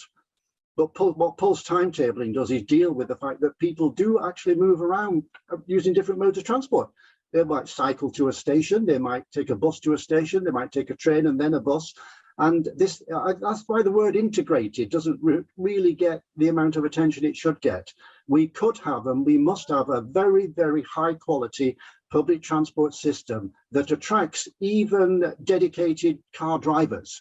You know, that car drivers must be able to say, hey, hang on a minute, that's really, really good, isn't it? Mind you, I still love my car, and I still like playing country and music, country and western music, and I still like smoking, and I still like eating a hamburger when I'm driving, and therefore I won't use the bus, because there'll always be a proportion of people that are not going to move. You know, they're not going to change the way they travel, but the majority of people are quite reasonable, and they will actually move from the car trip to the bus, train, integrated trip, given the quality. Yeah. You mentioned these sort of red lines, and you know, and also then a sort of hint that maybe we don't necessarily take the same level of care. You know, you mentioned two sort of fairly good transport systems, Switzerland and Germany, and you know, we have our own rail infrastructure, and we have something that may be violating some of those lines, which could be a little bit controversial, HS2. So HS2 is apparently about 12 square kilometers in size, has destroyed about 59 hectares of ancient woodland. Now, would that sort of meet the criteria for red lines if you were building it elsewhere? No, sadly, I mean, I find the whole HS2 debate really difficult to remain calm about, you know, because I taught in universities. I've been, I'm regarded as an expert. I don't like the word expert. I'm keen on science and data and information and rationality and exploration of options and alternatives and evaluation and assessment. In other words, a rather boring life. But when you look at HS2, it's incredible. You know, the problem it is supposed to solve is still not clearly specified.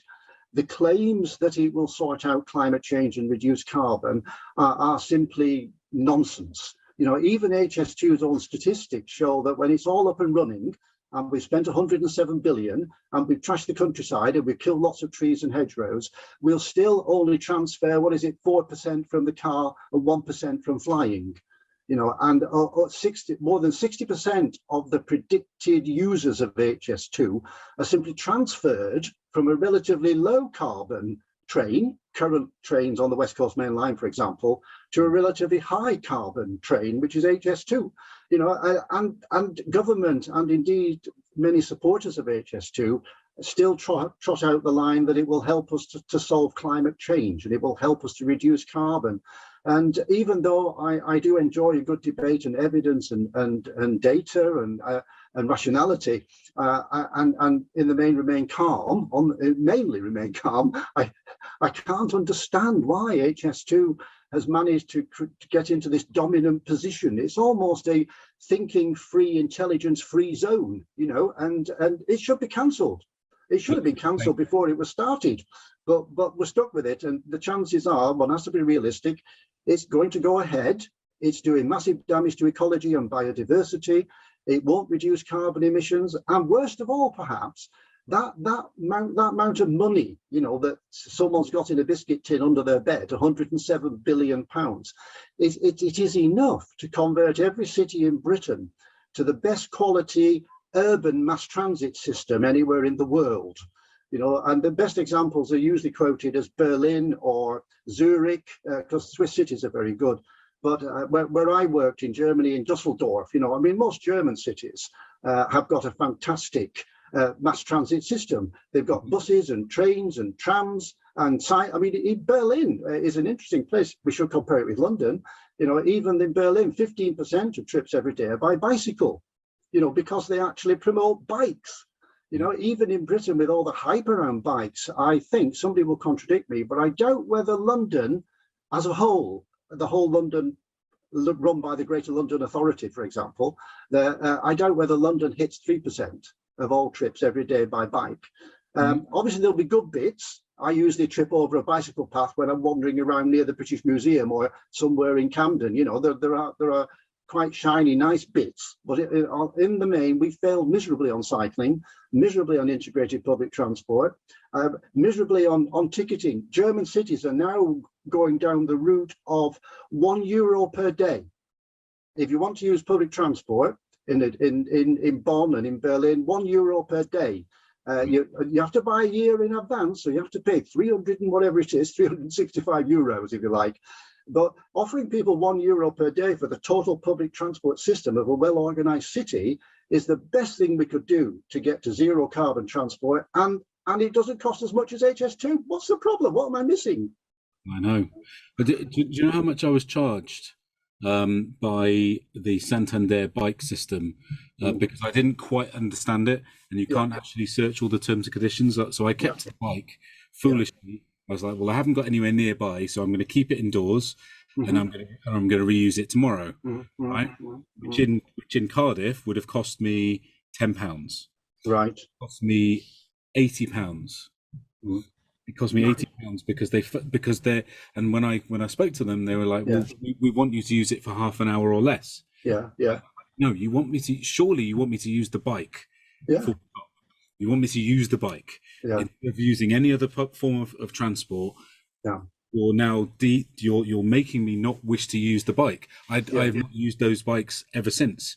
That's the idea. I mean, what we've got to do, I actually trust citizens and members of the public.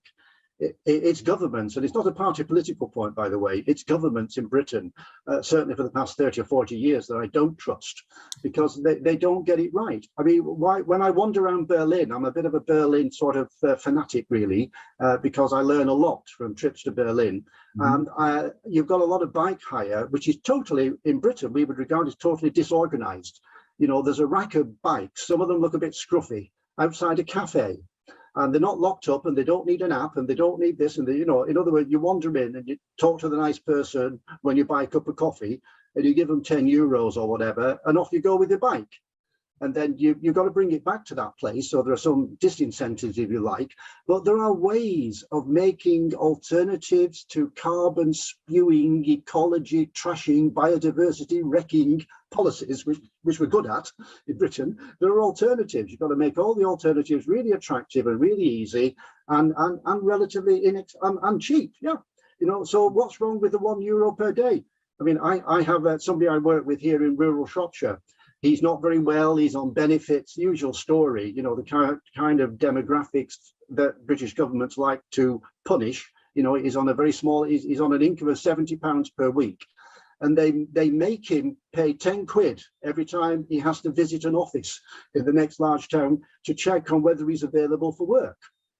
And if you're on £70 a week and you're forced to spend £10 on a bus trip, that's there and back, of course. The buses are ridiculously expensive in Britain. The trains are ridiculously expensive in Britain. And we know what the great thing I try and get my head round, and I do talk to politicians, and I am friendly and nice most of the time. I try and persuade them, is what's wrong with a really, really excellent set of alternatives to the car, and what's really wrong with something that is priced at a level where you would almost have to think yourself as very stupid not to take advantage. And in terms of bigger things, one of my current projects is a bit nerdy, but it's totally free fare public transport. We have 100 schemes around the world now. I've been tracking them lately. So we have none in Britain. We have 100 schemes around the world. Mind you, Wales is doing quite well at the moment. That's another story. Wales is experimenting with free public transport. But if we wanted to solve climate change problems from a transport perspective, our massive transport burden, what percentage of direct carbon emissions are from the transport sector? It varies from place to place in Britain, but we normally say about 25% or 27%, which is a big chunk. If we want to solve that, forget HS2, give us totally free fare public transport throughout the country, and give us the hourly bus service, and give us electric bikes available relatively cheaply at many points in urban and rural areas. The sad thing is we know how to do it, but it's a bit like, how do you persuade somebody that doesn't want to do it to do it? Well, that's the the billion or even $1 trillion question, isn't it? Yeah. And you know, there is almost a whole program that could be dedicated to just that, which I am talking to someone later about how do we deal with the sort of change policies and things like that, which is something that is personally interesting to me. Can I tell you a little anecdote first? History is very interesting, and people forget that when we introduced something called the National Health Service in Britain, which we're still proud of, in spite of lots of problems, the person in charge, was it Bevan, the politician, Labour Party politician in charge, met massive opposition. Most of the medical profession, doctors and consultants, didn't want it. They really didn't like the idea of the ordinary resident having the right to just come and see them and get made better and not pay. And people forget that. And he was asked once, how did you persuade them to adopt the National Health Service? And his quote, I keep it in front of me when I'm having discussions with politicians, his quote was, I stuffed their mouths with gold. So basically he bought them off. And that's why GPs, I'm not criticizing, I think they got a tough job, GPs and consultants, but he bought them off in 1947 or whenever it was by giving them loads of money. And I think we have to get our head round giving cyclists and giving pedestrians and giving people that, what's wrong with car share, for example, you know, giving car share people and people that use buses and trains, give them loads of money, €1 per day, you know, and they'll do it. People are not stupid, you know, they can, and actually people want to solve climate change. So you've got a combination. We've got clever citizens, they're not stupid, they want to solve climate change, but they look around and see that the alternatives are rubbish. And not only rubbish, but expensive rubbish. And if you're, as you say, you know, someone on benefits or someone on a low income, not on benefits, they're going to make a choice. Well, do I do this public transport thing, which might make me late to my appointment? I've got to get my child to do X, Y, Z. Which I can do straight away with a car, or do I have to wait X, Y, Z? Oh, the bus didn't turn up. So what do I do now? Now I have to go and get a taxi, which is now cost me 5 times the price. That's right. So I'm now thinking, well, I don't want that situation again. Convenience. I'm now going to go and get a car, even if it's a cheap one, because it's then polluting. That's right. Yeah, exactly. With regard to cars, I mean, you know, are there countries around the world that are? I think we've got about 17,000 charging points at the moment. The last piece of research that I did. Are there any places per capita that are doing better than Britain, electric cars wise? But I do bring me back to that question. I'm not trying to dodge. I'm not a politician trying to dodge questions, but can I just say something else first? Countries that do things really well in terms of electric vehicle charging points, like Sweden and like Norway, for example, have a policy which is more important than that, which is to give people high quality alternatives to the car. So, for example, if I have a close friend who's responsible for car share in Bremen, a very attractive city in northern Germany. And in Bremen, they have a little principle. One car share car replaces 16 privately owned cars. Now, surely we should have a policy like Bremen on car share. You know, I'm quite happy to have loads and loads and loads of electrical vehicle charging points, but I'm not happy if it doesn't deal with how we reduce the number of cars and the number of miles. I mean, Britain is fairly near the top of a European list in terms of car trips by distance. You know, whatever it is, I won't try and remember the numbers, but it's something like 25% of our car trips are less than 2 miles in length, you know. So, you know, why don't we tackle very, very simple things that actually reduce congestion and reduce pollution and reduce carbon, and then not assuming that people will still rush around by car. Now, we still need to sort out options for electric vehicle charging. That is correct. And we could do a lot worse than looking at Norway. They probably do the best, and Sweden's also very good. But also we need to be careful. I mean, if you live in a flat or a high-rise apartment or whatever in a British city, I mean, how are people in London who live on sort of crowded streets and in flats going to plug in their electric vehicle? You know, there are technical solutions, by the way, to all this. But it's much better to talk about, well, maybe we don't need to use the car. Maybe if you live in I don't know, you live in Camden and Islington or whatever, you know, or Tower Hamlets or whatever, you know, you maybe you don't need to use a car that much. And maybe rather than giving people thousands of pounds to get an electric vehicle charging point, I don't have a car. I ran a car for many years and drove extensively around Europe, including my commuter trips in Britain, you know, but I very happily gave up my car.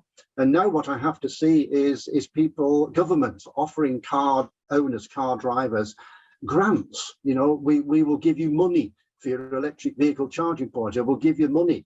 I think they should give money to people like me. I don't mind if they exclude me, by the way. I'd like them to give it to everybody.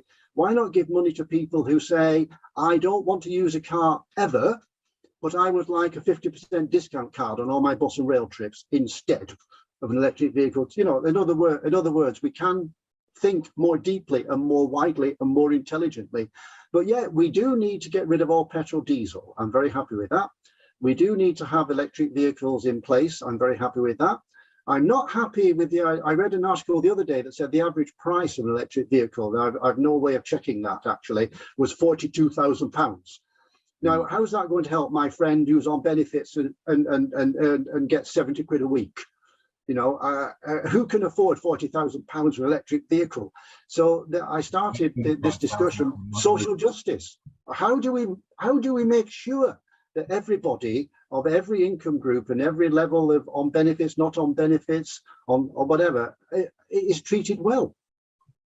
Yeah, absolutely. And I think, you know, we've sort of talked about sort of some very key points in terms of increasing the infrastructure of bikes, you know, the potential, you know, reward-based approaches, and also then you have the stick-based approaches as well. You know, so it's like ultimately, if we need things to change, you need the carrot and the stick. And people will be watching around the world in terms of the ULEZ expansion, because again, you know, that's going to really seriously affect quite a few people, particularly on the lower end of the spectrum in terms of you know, that stick is going to harm some people, and some people will just be like, okay, well, it's another charge, I'll take it. But your stick and carrot point is quite correct. I actually try and frame that in a slightly different way, which is that I have to demonstrate to the average, what shall we say, suspicious, concerned citizen, because I think all citizens in Britain have every right to feel got at and to feel ill-treated by governments in lots of different areas of government policy. So I try and frame it differently, and I use the example of another German city. It's only because I worked in Germany for 3 years. You can actually find Swiss and Swedish and Norwegian, and Helsinki is very good, and Tallinn in Estonia has totally free fare public transport. You know, there's lots of really excellent examples, but I like to use the example of Freiburg in Breisgau in southern Germany, a beautiful city. It wins lots and lots of prizes globally for sustainable transport, sustainable energy, centre of photovoltaic, solar cell manufacturing, you know, buoyant economy because it's a zero carbon economy. And when they decided they needed to build new houses. Now, you got a slight digression. You got to remember, in Britain, we have a preference for building new houses in big green fields on the edges of urban areas which have never seen a bus in their life. They've only seen cows, right? And there's no walking facilities and no cycling facilities and no buses and no trains and no trams. When Freiburg wanted to develop housing for about 20,000 people in a suburb of Freiburg, they said, okay, we're going to do this. First of all, every house will be zero carbon in terms of its energy efficiency. And we will build a tram system to that place and a cycle path. And the tram system and the cycle path. Now, here I have to go and sit in a dark room with a bucket on my head when I talk to British politicians because they don't understand this. The tram system and the bike system will be in place and working before one house is occupied, pre-occupation.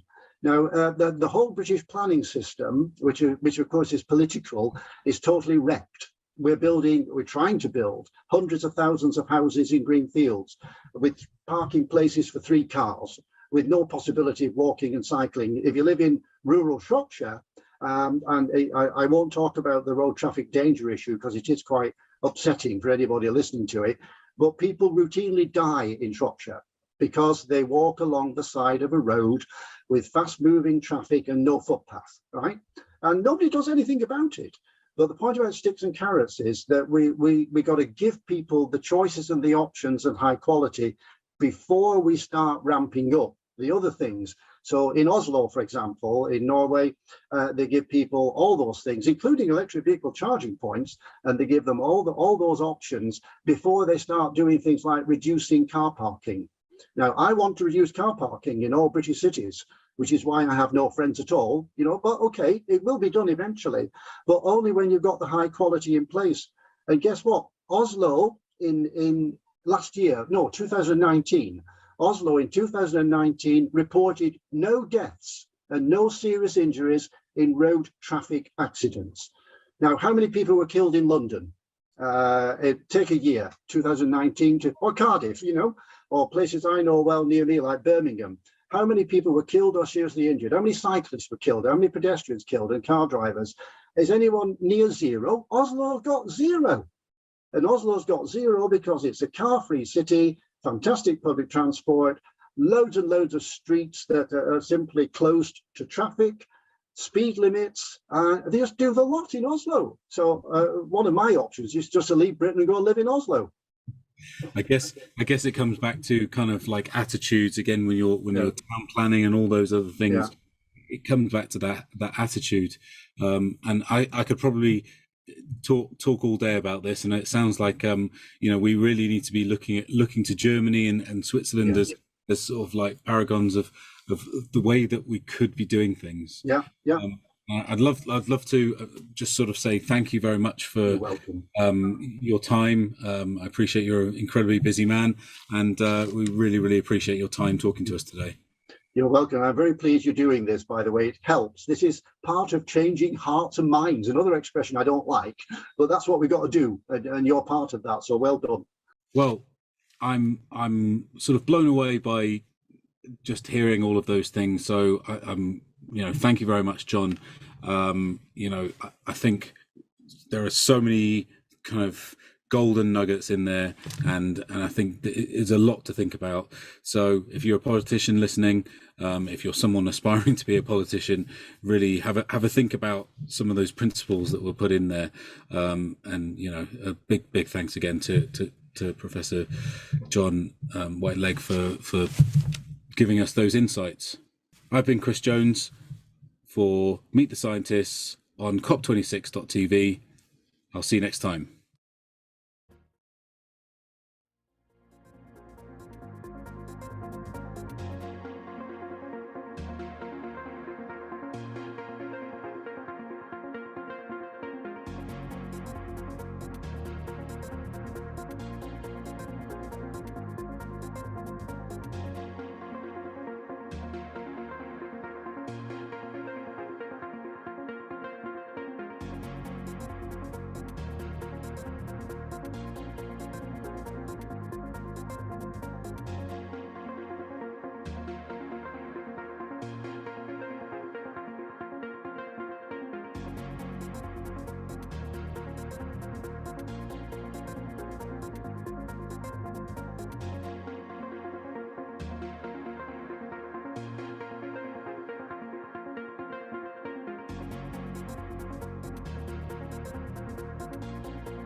Good evening. Nick Eliades here in COP in, COP out. And what a day it has been today. There have been great agreements, we shall see, that have gone around. Primarily a stop deforestation by the end of the decade agreement, and also a very important one that limits methane gases, a particularly significant gas, greenhouse gas. Now, there has been a lot of activity, a lot of flurry, up and down. We have a very exciting show for you today, in which we will walk through the concourse here, and I have some special guests lined up for you. But just to go through a bit of what has happened today. This agreement for deforestation means to regrow a lot of forests and invest 19 billion in public and private funds to reforest areas. Why are forests so important? Because they capture carbon dioxide. At the moment, there are areas of the Amazon which actually emit more carbon dioxide than they capture. And this is a result of one of the great missing leaders that is here, policies, Bolsonaro from Brazil. But the interesting fact is that there have been over 100 signatory countries for this agreement. And those include Indonesia, Brazil, and the Democratic Republic of Congo. 3 countries who have very significant forests that act as, albeit mistakenly, the lungs of the world. Equally, President Biden of the United States has pledged to provide $3 million a year for climate recuperation for developing countries. Now, that seems like a lot of money for you and I, because, you know, we might not have that much money, but $3 million a year just doesn't cut it. If you consider the fact that just in this year alone, the United States has spent $50.2 billion a year in disaster funds. And we haven't even hit hard storm season yet. So that averages to about $3 billion every 22 days. $3 billion a year for developing countries does just not quite cut it if you look at the facts. But all this stuff you can actually read on the news. What I'm really interested in about is actually showing you the people who come here. And I'm going to introduce you to a friend, if you follow me. Hi. Hi. Can you tell us your name and what it is you do, your story, in fact? Yes, Please. absolutely. Hi, my name is Miran Solbroza, and I'm here to talk about Be. It's a platform that basically maps out all the sustainable solutions that already exist, along with educational content. That's it. And so how did you come to, first of all, how did you come to be there? And secondly, why are you at COP? What difference does that make? Okay, well, how did I come to be there? Great question. As we stand right in front of the Eden Project installation right now, because it actually, for me, coincidentally, all started there, and not many people know this. I was a chef working in Michelin star restaurants in London for Gordon Ramsay, doing very well in my career, and I realized that people are sending me back dishes that I had blood, sweat, and tears for weeks just to feed them. And because something was like a drop off, they had sent back the food. And I had traveled 7 years around the world before that. And I know that there are hungry people in the world. And I thought, why am I doing this if there are still hungry people in the world? And I had kind of like an epiphany moment. More or less the next day, I quit my job. And for the past 13 years, I've been reverse engineering how and why I should bring children into the world with it the way it is, and it all came down to education. Now, that was in London. I had taken off work, I rented a car, I put a tent in my bag, and I drove by myself all the way down to Plymouth, and I went specifically overnight to see the Eden Project. Babe, ready to I went. The gas of being live. Yeah, Love it, don't you? Love it, thank you. So I drove down to the Eden Project to go see what this is all about. It's an educational visitor center, and I was so inspired. I thought these should exist all over the world. You want to come in a little closer this way?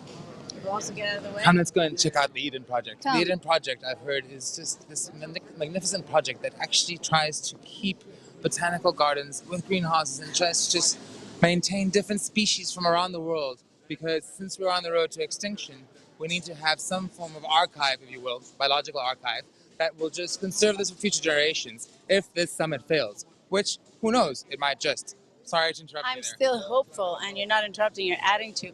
And it's very educational They show you all the, it's almost like a macro view of Earth. They show you all the 5 different biomes and what are the different species that exist around the world and how we're all related and connected no matter where on the planet we are. We all breathe the same air, we drink the same water, and it's just cyclical. And that's why it's really important that we all understand whole systems thinking. We're a part of a system that is infinitely fractal, both gets bigger and smaller infinitely.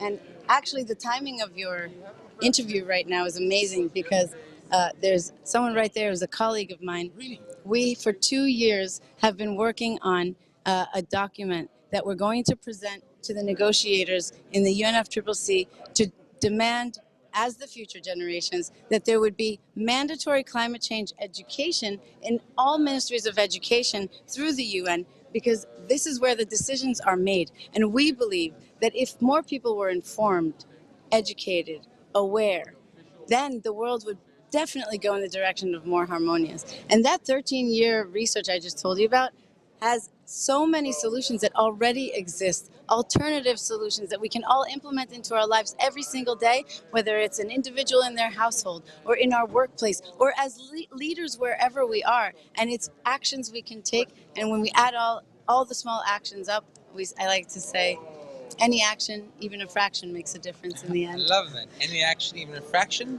Makes a difference in the end.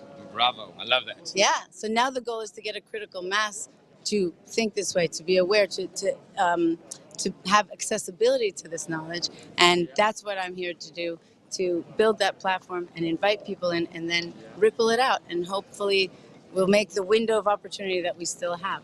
And did I understand correctly that you said that one of those delegates who's pushing that forward is standing right over there? He's not one of the delegates who are going to present it, but he's from the team who is going inside. I didn't prepare him to be interviewed. I actually have some more friends down the hallway who are prepared, but I could ask him if he's spontaneous. Is that? If you like, go for it. In the meantime, I'll talk a bit more about the forest deal. Please do. Okay. Thank you. Great. Now you see, this is what I love about COP. You run into people, you meet people all the time. I met her today. I met her today because she is very good friends with a colleague of mine from Israel. She is, in fact, Israeli. And that just shows to you the internationality of this whole thing and how everybody is working on these kind of projects. But you see, the fact of the matter is, where we are, there might just be that sense that it's too little, too late. That 10-year deal to get forests up to scratch within 10 years doesn't sound like something you want to actually activate when you're in an emergency. If it's a climate emergency, what you need to do is act like it's an emergency and not postpone things for 10 years. But thankfully, we have very, very committed youth who are here to push our leaders, who you kind of could say are failing us, to the brink of actually doing something instead of the brink of our extinction. But now let's see if my friend Sol over here has managed to speak to our friend. So, did you manage to get that right? I'm just about to. Hi there. We are coming to speak to you. Thank you very much. Ask him, but are you willing to get interviewed spontaneously? Yeah, sure. It's for a live stream channel. We're doing COP26.tv. Very nice. Right? And this show is called COP In, COP Out. And what we do is we take people behind the scenes of the COP. Yes. Right? So if you guys could tell me a little bit about why you guys are here. Saul over here told me some fantastic stories. And if you could tell me why are you here? About your story. So my name is Kyrios Kostos. I'm a young engineer, and so I'm a young engineer, and I just want to bring the voice of young professionals to this conference and make sure that there is an appropriate level of ambition. And we have also prepared a joint declaration between a number of highly influential youth organizations, and we have prepared 12 concrete proposals for the parties to take forward. And I'm also happy to share that these proposals were shared with the parties a couple of days ago. So yeah, now we're talking to professionals, talking to the policymakers behind the scenes, and trying to make things work and create better outcomes for the world. What are your expectations? Do you think it'll go through? How do you feel about it? I feel like it's going to be very challenging, and like the next 2 weeks are going to be very intense. But I feel like there's going to be some things which will be adopted at this conference, but at the same time, probably not everything, and we'll have to go back to our own countries and continue pushing the governments and pushing the businesses to keep working on those policies and like climate action. And as a youth, do you feel that your voice is being heard? Do you feel it's being appreciated? I feel like in the past couple of years, the voice of youth has been definitely elevated, but sometimes it doesn't feel like it gets appropriately considered. So sometimes it's just considered like, you know, we're the youth, we're the major stakeholder in this. So we just have to keep them in mind, but they don't necessarily listen to us as young professionals. And that's what I want to change as well, because we're not only you know, simply major stakeholders. We also want to be a part of the process and be a part of the change, and actually propose concrete actions. And you know, with young professionals, for example, I've been to the Youth for Climate Summit in Milan, which was supported the official pre-COP, and we came up with a 40-page declaration of concrete proposals. And the people who came there have like 2-3 higher education degrees and specialize in this kind of topics. And we just want to have the appropriate level of ambition and make sure that the policymakers well, address the issues and actually implement the solutions that they're already there. Well, you know, that's fantastic stuff. And then, you know, I guess future generations have people like you to thank for existing, really, because at the end of the day, you know, people often say to me, well, how long have you been in this, an environmentalist? And I say to them, well, I'm not an environmentalist. I'm an existentialist, because it's about existing on this planet. How do you feel about that? You're tall. Yeah, exactly. And I feel for some countries, what we really need to be mindful about is that climate change is going to affect all people on this earth, but at the same time differently. So some countries will be much more affected, and you know, the vulnerable communities who are already vulnerable today will be affected even more, and those communities have actually contributed the least to climate change. So we need to ensure that we make a just transition as well and protect those communities and act as a global community and you know, look after each other in that regard. Well, that's fantastic. Thank you so much for what you do. Where are you from, actually? I'm from Latvia. Latvia. Right. You see, I think it's fantastic. That just shows you the globality of it and just how different generations are here and doing different things that all contribute to the same river, if you like, to just give us a standing chance, or as the UK government has called it, the last best chance, which is a bit, you know, the cop-out, but hey. Anyway, so Saul, you said you have another we have a trip to go on. I do, but we have, actually the trip came to us. The trip came to us. Thank you very, very much. Your name is Kyrillis, right? Yeah, Kyrillis. Thank you, Kyrillis. Thank you very much for your time, and good luck with that. And you know, let's hope we're successful. Yeah, let's go. So we'll work very hard. Oh, I'm sure you do, and we all do. Thank you very much. So now we're going to go. Saul, you want to join me? Yeah. And show me your. Here. Oh, Hugh. Nice to meet you. Buzz. Hi there. Hi. Can I ask you to? Yes. So we can hear properly. I'll stand away. Stay social distance. Very well. Very well. Very nice. My name is Bas Tunter, and I'm a climate activist from the Netherlands, and I'm involved with the Yongo working group of ACE for Action for Climate Empowerment. Okay. And so, what have you come to do at COP? We are here to get the negotiators to agree on an ambitious ACE work program. So currently the reason why I'm standing here was to get tickets to get into the exclusive zone, to talk to the, get into the informal consultations and making sure that our ideas on how do we get the entire world empowered, how do we make sure that they know what's going on and they feel called upon to take climate action, that's actually going to happen, and that we're going to, that the appointments, that the agreements made here are actually facilitating that. And are they? Do you feel? How do you feel about the agreements that are reached? For example, the forestry agreement that was reached today. Yes, it was, I hope that the momentum of, all right, we can make great action happen here, that continues throughout the whole conference, because lots of people from the Netherlands, from my home, they were, my sister was like, oh, Bas, oh, I just saw the news. That's great news, right? How's it going there? So you see that there's so much involvement from my circles, my grandmother is following the news about it, the conference, you see that the world is watching and that's pressure that is building up on every negotiator. And how long have you been a climate activist? Oof. I definitely for at least 4 years. And before that, the term climate activist I thought was, it was a very high title that I thought, all right, you can only be a climate activist if you go up on the street and you grab all the world leaders by the neck and shake them through. But if you are worried about the climate, if you take actions, if you eat a bit less meat, if you take the public transport instead of the car, then you're already practicing climate activism. So I would have called myself from 4 years ago, but a couple of years before that, from my parents, they raised me, all right, you leave the place you find better than you leave it better than you found it, and that's basically averting the climate crisis in a nutshell. Indeed. And do you feel that in these past 4 years, things have changed? Yes.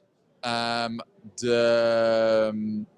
sense especially with people who normally you would always have active friends, and you see certain groups on the environmental groups have always worked hard on averting the climate crisis. But now what I see is that a lot of people who in their day-to-day lives just try to make by that they are not involved in their jobs, but they are worried, they are paying attention, they are they're paying attention, which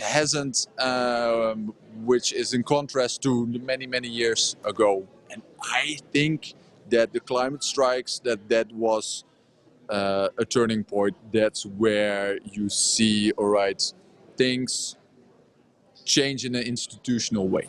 That's interesting, because then that just shows us that what goes on, what used to matter in terms of climate change was what went on in a place like this. But thanks to people like yourself, we've managed to drag that out to the street, and it's what happens outside that becomes truly important. Would you agree? Or yeah, and the reason it can feel very difficult that, hey, I'm going on the street and making my voice heard. How does that help save the climate? And that there are many people say, well, it doesn't, you're just taking a day off, especially the youth, but the pressure, the momentum, you see that the negotiators, if everything starts to become a deadline and people feel pressured, if they think nobody's watching, all right, then I'm going to stick with fossil fuels, then I'm going to stick with methane. If they know, all right, we're going to be held accountable, we're watching, and the world is looking at us and holding us accountable, then those things, you going onto the street, really makes a difference. Even though you can't feel it, it happens here, and that change is real, is noticeable. You're improving our place here. Yes. So you see that. That's exactly the point. You too, sitting at home watching me, you can make that difference, because it's all about just taking part, even a minimal part, sharing this link, sharing this channel, getting the voice out there, making COP26 a trending topic, because we need to show our eyes of the world are on you, and we will hold you accountable, because if not, there'll be hell to pay, and it's quite literally hell. Okay. Introduce Israel? Okay. So we're now going to cut. Sorry, I was just being told by my producer here what we're going to now jump to. I had the privilege of interviewing the Minister of Environment from Israel this morning, which was a fascinating experience. But now, just to add a little anecdote to that, one of the controversies of the day was the fact that the Minister of Energy of Israel could not access the lounge she was meant to go to the negotiation because it did not have wheelchair access. And that goes directly against the policy of the United Nations of making it accessible to all. Now, the government of the United Kingdom, the United Nations have apologized profusely for this grave faux pas. However, their excuse is she went to the wrong gate. Now I ask you, if she went to the wrong gate without the access, why didn't they just take a car and zip her around in the moment? They said eventually, no, we were going to send a shuttle for her, but the damage was done. And that's that. And that just looks bad. So it's these little tiny things that really just make people feel. Anyway, so I'll leave you with an interview with the Minister of Energy I had this morning. It was going to be a live stream. Hello. We're here with the Minister of Environment of Israel. Hi. Could you please tell us your name? Please? Yes, Tamar Zandberg. Nice to meet you. So, what brings you to COP? I know it's the obvious question, but specifically you, as a representative of the Israeli government. Yes, for us it's extremely important. First of all, we are part of the global effort and we have to contribute our part. But second, we are in a specific vulnerable place where we already exceeded the 1.5 degrees that all the world is trying to prevent. We are already there, and we are expected to experience hotter and drier weather with more frequent climate disasters in the next few years. So this is our interest, maybe more than many of the countries that are represented here, and we have obligations for ourselves, our children, and our grandchildren, and the planet. And there's two things that are interesting. One, first, Israel is a country that has reclaimed a lot of land from the desert to fertilize and for food and stuff like that. So there's lessons that Israel can give the world in terms of climate adaptation and mitigation. Right. Exactly, yeah. Israel is actually a world leader in some of the terms like water reuse, like desert agriculture, and others. And yes, we are keen, and we already met with some countries from different places of the world that seek our knowledge and want to learn from us. And this is a great opportunity for international and regional collaborations. And with regards to the climate pledges that were asked for in the Paris Agreement, what has Israel agreed to do, and when will it achieve carbon neutrality? Okay, so Israel actually just recently, a week ago, our Prime Minister committed to the net zero by 2050, and in that we are in one line with the countries. Our interim target of 2030 is still low. It's 27%, and we hope we can push it up in the next few months as an outcome of the work we do to show that it's possible to meet the target. And what are the chances of that? I think the chances are good, because here we absorb everything that is happening and understanding that we have no time to waste. And one last question. I'm a Cypriot citizen myself, and my country has suffered wars and stuff like that. I see in the climate crisis a way of uniting us. Do you see that in that as a possibility? Definitely, and I think we have cooperations with Cyprus and with our neighbors in Jordan, in Egypt, in the Emirates, and I think that this is a great opportunity to turn a crisis into an opportunity in our region. Sababa. Thank you so much. Thank you. Bye bye. Thank you very much. With you, like go to Brazil? Yeah. So one of the things we just talked about, we interviewed Saul over here, was about climate education, how that is actually, as a group of people who are trying to push that to make it a compulsory thing for all international curricula. And that is a fantastic thing, because it really should be something that is taught at home. If you consider the United Kingdom only shows about 4 hours in the lifetime in the career of a student of climate education to this point. What is needed is far more education than that. Now, one of the things that Prime Minister Boris Johnson said that really struck me was the generation who will judge us for the decisions made here at COP26 these coming days has yet to be born. And I say to Prime Minister Boris Johnson, you are wrong. That generation has been born. That generation is standing outside these gates and is right now standing behind us. Let's go meet some of that generation that will actually hold our current leaders to account. Because as Queen Elizabeth said last night in her speech, statesmanship is about thinking about future generations. What is going on now is politicking and economics. And that, I think, are pretty wise words from a woman who's been at the helm, albeit symbolically, of a country.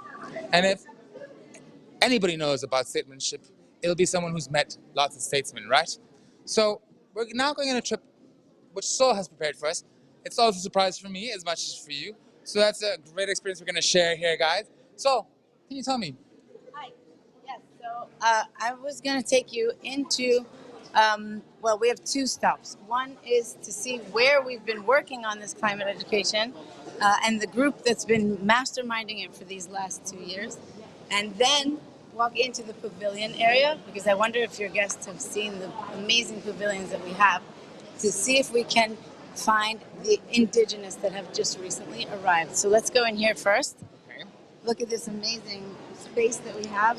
You can see lots of people working on things that they want to present to all the negotiators and the people here at COP.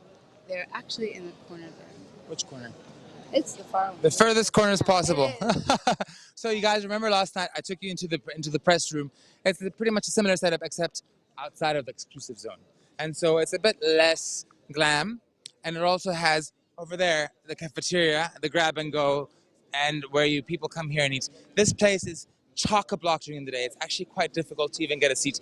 In fact, I was standing right here, trying to get a seat, and someone just snatched it from me. It was like, and it's kind of a bit of a simile of what is going on with the climate crisis.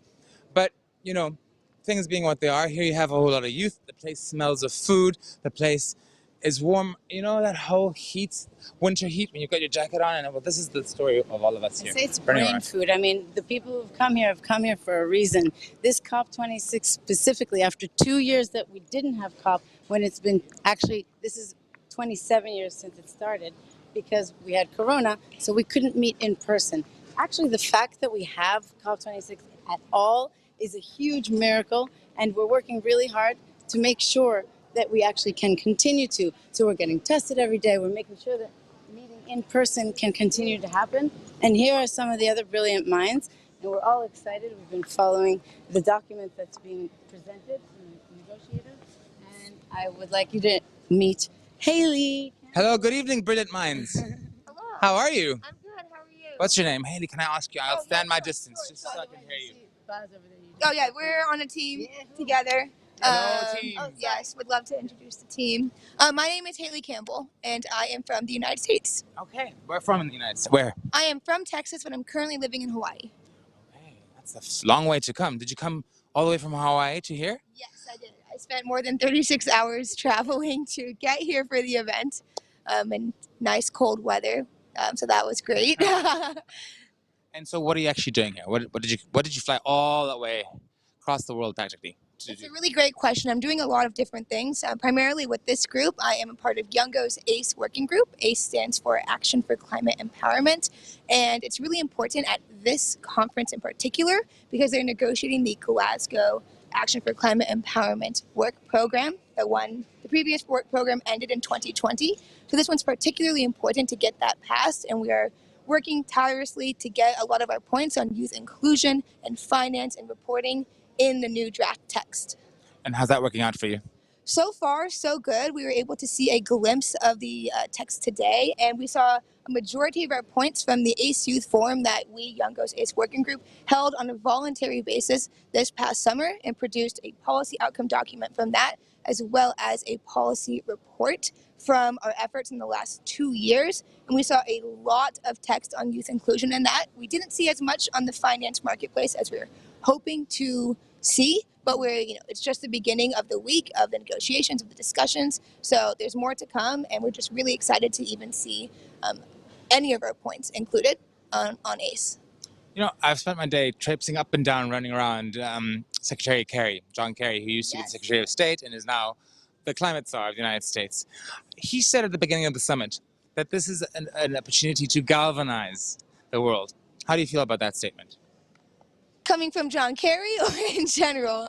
Both. Actually, let's go for both. Okay, yeah. Coming from John Kerry, I think it's really exciting to see support from the United States that we've been lacking for the last 4 years or so on climate change. But I really want to see that turned into action, and I really want to see that through including youth in a lot of these discussions. So far, as a youth engaged in Youngo, John Kerry has not once reached out to me or Youngo or the working group from people in the United States. It doesn't have to be me in particular, but it could be any person from the United States. I've yet to hear of him reaching out to us to hear our opinion on what's happening at the international stage. So I think coming from him, I support it. I'm excited to see it, but I want to see those words turn into action by way of including youth, among a number of other things, right? Increasing ambition, the NDC, etc. At that statement in general, we all came to COP to galvanize action, right? People power is what creates the changes, and that is what ACE is about, right? It's bringing people to the forefront of change as the people that are taking action every single day. Amen to that, sister. Well, yes. As she spoke about words, Baz has the document right there. You can take a look at what Oh, let's see the document. A sneak peek of the document. This document is being presented as we speak. Can you walk us through it a bit? Yes. So this is the proposed text that's going to be negotiated during COP26 on action for climate empowerment. And we have our own vision on this. What we want is a financial marketplace. Basically, people who have money and who people need money to make sure that climate empowerment is happening, that people can take action, that they can find them on that platform, and that there are actually metrics, that there are goals specifically focused on ACE, instead of saying, yeah, we held an education event, so we did some ACE, so that's good. So that we actually get into the nitty-gritty of the action for climate empowerment, make sure that there's actual things happening instead of just the fluffiness around it. Look at us being talking with youth, talking about education, but there's actually things happening here. I would be very happy for anyone who would be interested in our vision to share it via the appropriate channels, or if you, we have the QR code here as well.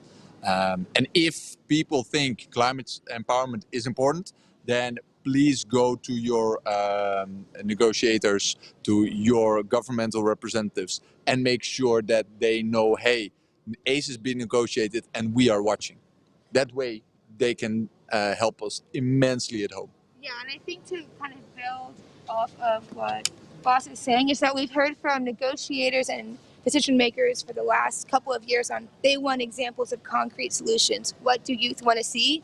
And we have time and time again delivered concrete solutions, which is what we're seeing in the work program. Most of those solutions came from us and other constituencies who are, in a sense, doing the work for them and delivering what we want to see, except differently, we're not getting paid for the work, right? We are here giving our time and energy and effort and life, literally blood, sweat, and tears into this work because we really want to see, everyone in our communities empowered for action.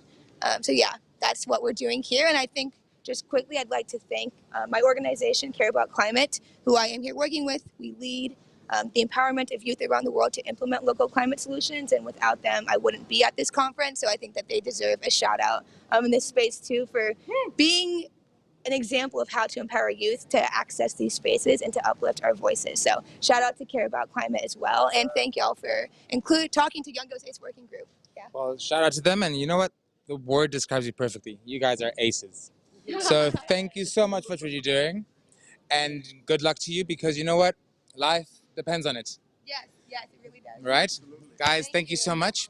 I'm going to go to meet some Indigenous friends of ours. Yes, please. Thanks very much. Cheers. Now, we have a very little bit of time left, and we're now just going to walk and meet some Indigenous folk who are at the pavilion. And they're waiting for us because, my friend here, Sol, has peppered the COP with this fantastic experience. Now, you will find that it's interesting. I thought this zone we're in now is the green zone, but in fact, this is all the blue zone. The exclusive area is just deeper blue zone. It's the diplomatic zone. It's the room where it happens, you see. And you will have found a lot of people very frustrated because they have observer cards, but they could only access that as of tomorrow. Why? Because COVID, for one. Secondly, because there's a whole lot of dignitaries, and that's too much. As I say today, I had Prince Charles running past me, I had a chance to interview the Prime Minister of Croatia, which we'll see in a later show. I also had a chance to be given bat by the President of Kenya, whom we spoke about extensively yesterday. And I had a lot of opportunities to really rub shoulders with those leaders who are talking and talking. Outside these walls, there's a lot of protests. When I walked inside this morning, just before I got into the throng, the masses, the huddled masses that are waiting to get in here, I walked past Extinction Rebellion activists, I walked past Fridays for Future activists, and now we're going into the pavilion zone. What I find fascinating about this space is each country has a pavilion in which they just exhibit how they are dealing with climate, and they show off things that are maybe not true. Saudi Arabia has a pavilion here. Brazil has a pavilion here. Colombia has a pavilion here. Interestingly, I was speaking to an indigenous compatriot, because I'm half Colombian, you see, from Colombia, from the Arhuaca tribe, and they had an event with the president of Colombia, Iván Duque, which they interrupted, and they were politely, well, not so politely, asked to leave. Now, this is the kind of activity that goes on in this place. This is the Blue Zone, but it's a more democratic version of the Blue Zone. Now we're going to pass, for example, to over here. You'll see the United Arab Emirates for Climate Pavilion. You will have known the United Arab Emirates is a country that has developed thanks to petrol. Of course, it has had a policy. It has had a policy. Come this with me. It has had a policy to find another way of income. That's why it's developed, an international hub. And right now here you see this is the Brazil Climate Action Hub, where there's a conference going on with indigenous people. Can I tell you a little bit about what's going on here? What you're seeing right now, the indigenous have literally just arrived from Brazil. They landed today, and this afternoon, about 2 hours ago, they came in. So what you're... They've just arrived, and they're being interviewed and spoken to on a panel here at the Brazilian Pavilion. The man that you see over there, he is on the front lines of standing up and guarding the forest, because at the moment, scientists say that we have already deforested 21% of the Amazon, and when we reach 23 to 25%, the Amazon will collapse. And right now, we need as much awareness about this as possible. And this is a very fitting way to end the day that has come to an agreement about forestry. The Amazon jungle is one of the most important forests that provide a balance on this earth. It even affects the planet's weather. Now here, as we said, there are indigenous folk who just flew in from Brazil to participate in this conference. I will hope to bring you the interviews with these people in coming days. But for the time being, I'm afraid that's all we have time for. Thank you very much for joining us in COP and COP Out. On the second day of COP26, we have seen what different types of activists do, not just those delegates over there, and the important work they're doing to invest in their own future, because the leaders talking there are talking for the people of tomorrow. And these here are the people of tomorrow. Good night, and Pachamama bless you. Nicolás Eliades for COP and COP Out. Do we need to say something? Mara bless you. I don't exactly know what you said there, Nick, but it sounds pretty cool. I'll catch up later and we'll have a chat about it. Sounds like you've had an absolutely fantastic time in there. Great insight into all the different countries. I'm on the outside of COP. I've just had some dinner provided by Extinction Rebellion, which is pretty nice. To give you a bird's eye view of where I am, I'm on the other side of the bridge from the conference centre. Just below me, just here, is a van, and it's the cooking van from I think Extinction Rebellion, and they've been feeding everybody very good vegan food. We're going to have a chat with a couple of people here. Hi guys, how you doing? Yeah, okay, pretty good. See if this The food works. is delicious. The vegan food is delicious. The food is delicious, yeah. What's your name? Malika. Malika. Yeah. Wow, where are you from, Malika? I'm from Mauritius originally. Wow. But I'm living in Germany for a few years. Germany. Yeah. So you speak French and German. French, German. Yeah. Creole is my native language. Creole, English. Yeah. Amazing. And what brings you here? Today I'm part of a German science organization, and we're facilitating processes. How can we foster a new COP culture? Okay, well, we need a new COP culture. We definitely need, and I always say thanks to movement like Extinction Rebellion, Fridays for the Future, that kind of fostering, you've encouraged the pressure for fostering that new COP culture. Otherwise, there would have been no pressure for a new COP culture. So tell me about this new COP culture. What's the idea, and what are you trying to achieve? Well, we know what you're trying to achieve, but like, what's the idea? What's the... Well, it resonates a lot with Extinction Rebellion. You know how you are about the love and the rage and about regenerative practices. So what we see at the COP culture is that everyone is busy or self-interest. There is actually no regenerative culture at the COP. Absolutely very little. It's only recently that it has changed, with more indigenous people participating in COP, with more young people and more interfaith organization. So it's slowly changing, and I think that's the idea, bring regenerative practices, because if you have regenerative practices, then people are really more willing to listen to each other, more willing to feel into each other's experiences, because like right now, like the United States, China, like Bangladesh, impacted country and less impacted country are not really feeling into each other. So to explain to the viewers what regenerative culture is. So what's regenerative culture? So it starts with being interested and compassionate about each other, because we all have different situations, contexts, experiences. Yeah. But we are in this crisis together. So practicing what it is to realize what it is to be in somebody else's shoes who is suffering from climate change right now. So if you are able to feel into each other, I think you will come up with different possibilities, because right now the possibilities are very, very narrow when you're just coming for self-interest or just your country's interest. Yeah, so it seems to be very much, from what I'm hearing inside, that the whole COP culture is everybody's fighting for their own, their own agenda, and it's almost like kind of it's one big kind of like poker game of like people don't want to give away too much, and what you're saying, it sounds like the opposite, really, that you're trying to get people to bond as humans. Yeah. Absolutely so. And I think one of the things that many people are disappointed right now at the COP is that there's been 30 years of negotiation, and we thought there was success with the Paris Agreement, but actually what we see is that nobody commits to it. It's almost as if people are talking the talk, but nobody wants to walk the walk. Yeah. And the reality is right now, that's the reality. Everyone is talking the talk, but nobody is walking the walk. Why? That's a big question. Yeah. Nobody wants to change. Nobody wants to give up their self-interest. And so how just briefly explain how this COP culture that you're trying to develop, like who are the people involved? How do you do it? Where do you meet? Do you have a website? Just build a picture. Is like kind of I'm trying to kind of understand what you're...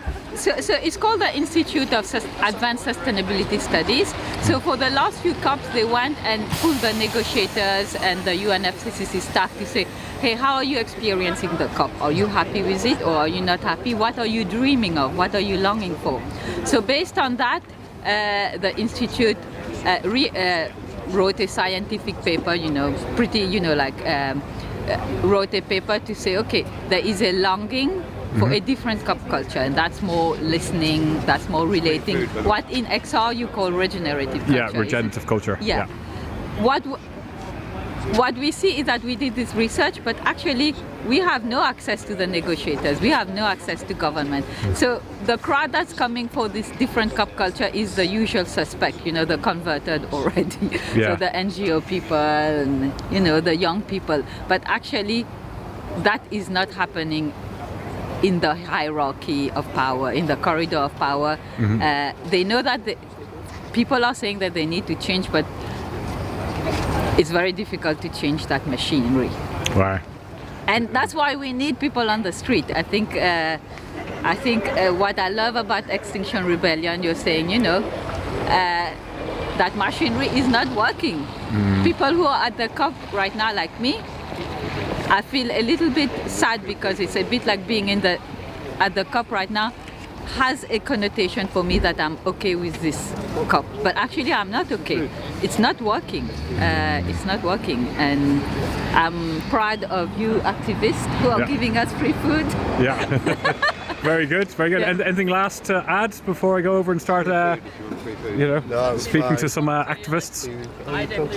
No, I would say that young people, I know many young people are angry with the older crowd. Yeah. I would say we need to practice regenerative culture, because I think a lot of all the older generations, there's a lot of shame, and there might be fear of shame, fear of guilt. That's why there is not change. And I know XR is about love and rage, and it's important, but my hope, being both part of Extinction Rebellion and part sometimes of these institutions, is how can we practice regenerative culture in a way we don't do victim and oppressors, but we are having a dialogue. As much as we need protest movement, we need also regenerative practices between the old and the new. Amazing, amazing. Yeah. Thank you very much. Thank you. Dankeschön. Dankeschön. Merci beaucoup. Cheers. Okay, cheers. So, young man, are you going to walk and talk with me? Or are you? Good Abend. Are you going to the landing thing? Yeah. Oh well, let me give you a phone number. Yeah. Okay. So he's just one moment while he's taking a phone number there. I'll just give you a little spin around, and I was going to ask people how the food is. How's the food, guys? Being abused by large agricultural corporations. Oh, sorry. I just want to see how's the food. Just. Oh man, this is delicious. Yeah. I love it. Yeah. What is it? Potato. I don't even know, but it tastes good. Bangers and mash. Bangers and mash. Bangers and mash. It's vegan bangers and mash. Bangers and mash. Yeah. There we go. Look at this. There's a big shout out, and these are the people cooking it over here. Providing food to the masses, to the people on the street. That's amazing. Yeah, it's Oh, just check it that way. So yeah, just in case you're just joining, a quick reminder, it's word on the street. It's on the streets of Glasgow, of what's actually happening in real time. So just behind us, the conference centre, where you're listening to Nick a little bit earlier. We're going to go for a little walk across the bridge here. Going to have a chat with this young man. So what's your name? George. George. I think I saw you earlier in front of a financial institute. Yeah, a particularly nefarious financial institution. Yeah. JP Morgan. JP Morgan. The biggest funder of fossil fuels in the world at the moment. Are they the biggest? Yeah. I know, that's why we're there. Okay. I mean, all the big banks, let's face it, are up to their necks in it, but JP Morgan more than any other. Oh. Sorry. Just a bit of traffic here. Yeah, so you're there, you're making a speech earlier. Yeah. So do you want to just talk me through it, because I couldn't quite hear what you were saying? I mean, basically just making the point that we live in this kind of insane, like, double-speak world where all the governments are talking about this crisis as if they take it seriously. Yeah. And meanwhile, the actual drivers of destruction, namely, funding more and more fossil fuel projects, coal, oil and gas, is going on largely unabated. There was $5 trillion worth of new fossil fuel funding between 2015 and 2020, and they're planning another $5 trillion between 2020 and 2030. Wow! So I heard, I thought previous from last year it was like 2.7 trillion. So it's even more. Yeah, it's like $5 trillion. Just astronomical amounts of money. Yeah. I mean, beyond imagining. And there was a report in 2017 saying that the infrastructure that was already in use back then, if used for its lifetime, would take us over 2 degrees. Yeah. And to sort of reiterate the point, I guess, Alok Sharma, who's the UK government's chief climate representative at this conference, commissioned from the International Energy Agency a report to come out before COP to inform the COP negotiations of what needed to be done. That said categorically that we can have no new investments in coal, oil or gas if we want to stay within 1.5 degrees. I was like, so we're going back up. So you're saying that the IEA... So the IEA is the International Energy Agency. It was set up, I think I'm right in saying, by the UN, so it's the most mainstream energy agency. Yeah. And it's been far from perfect over the years. It's done a spectacularly bad job of predicting how fast renewables would take off. Yeah. Their curve for renewables has always been sort of like this, and now they're going like that. But so they did this report, made it absolutely clear that you can't have any new investments in fossil fuels. Yeah. If we're to stay with the 1.5. All the governments are saying they're planning on staying with the 1.5. So Alok Sharma, having commissioned this report, what did the UK government do? Did they turn around and say, okay, this report has said that we can't have any new fossil fuel investments, so we're not going to give out any more new licences? No, of course they didn't. They gave out 113 new oil and gas licences last year. I was like, so the IEA, the International Energy Agency, produced a report saying that you cannot have any new oil and gas, any new fossil fuel investments. The fossil fuel resources that we already have in play across the world are plenty to get us to 1.5 degrees and then some. Like I said, this report came out in 2017 saying already we had enough stuff happening in fossil fuel infrastructure in the world to take us over 2 degrees. This report basically came to a similar conclusion, but what it also said is we don't need any new investments in coal, oil and gas. What it said was that the scale of fossil fuel infrastructure already in use is enough to provide the energy that's required while we build out the renewable energy. And we do the transition. Yeah, exactly. So that makes total sense. So in plain, simple English, it's the IEA, the world governing body on international energy, has warned all governments that we cannot afford to have any new oil and gas exploration and development. Exactly. Flying and in the face of this. It was commissioned by the UK government. The conclusion is absolutely clear, and the UK government is still giving out licences for new fossil fuels. And the reason this is such a sort of crucial scandal to understand is that the Paris Agreement does not mention fossil fuels. And not only does it not mention fossil fuels, which of course is entirely intentional, it suits the powerful that basically don't want to take action to leave carbon as this sort of abstract phenomenon. So that's my train of thought. This is my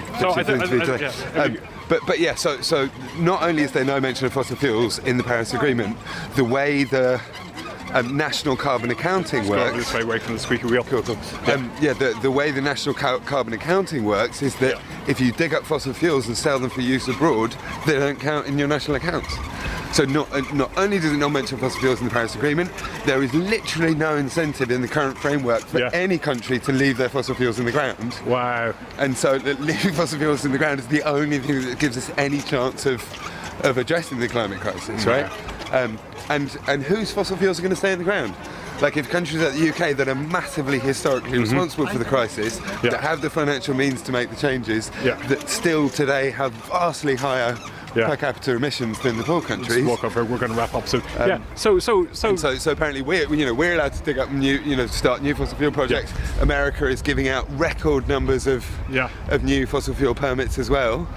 And so what do we expect? China not to dig up their coal?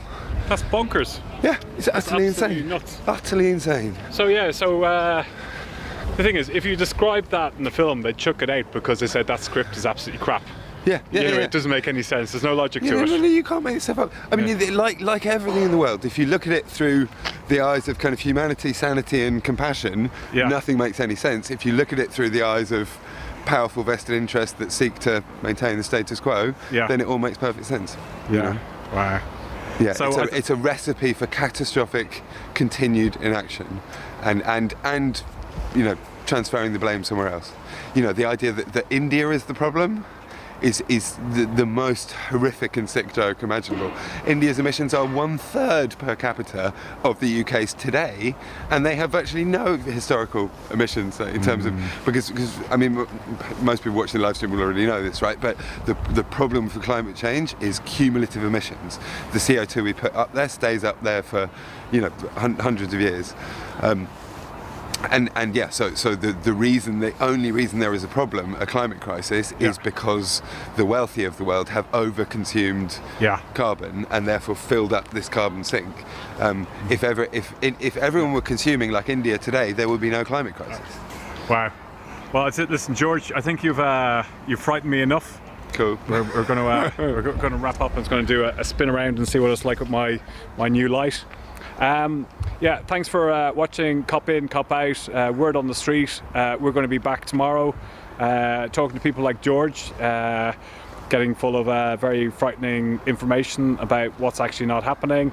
Also then getting lots of enthusiasm from meeting the likes of James earlier, who's just pumping full of ideas, and listening to Nick's great interviews inside. So yeah, Vlad, over to you for the next show.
Net zero by 2050, blah, blah, blah. 30 years of blah, blah, blah. And where has that led us?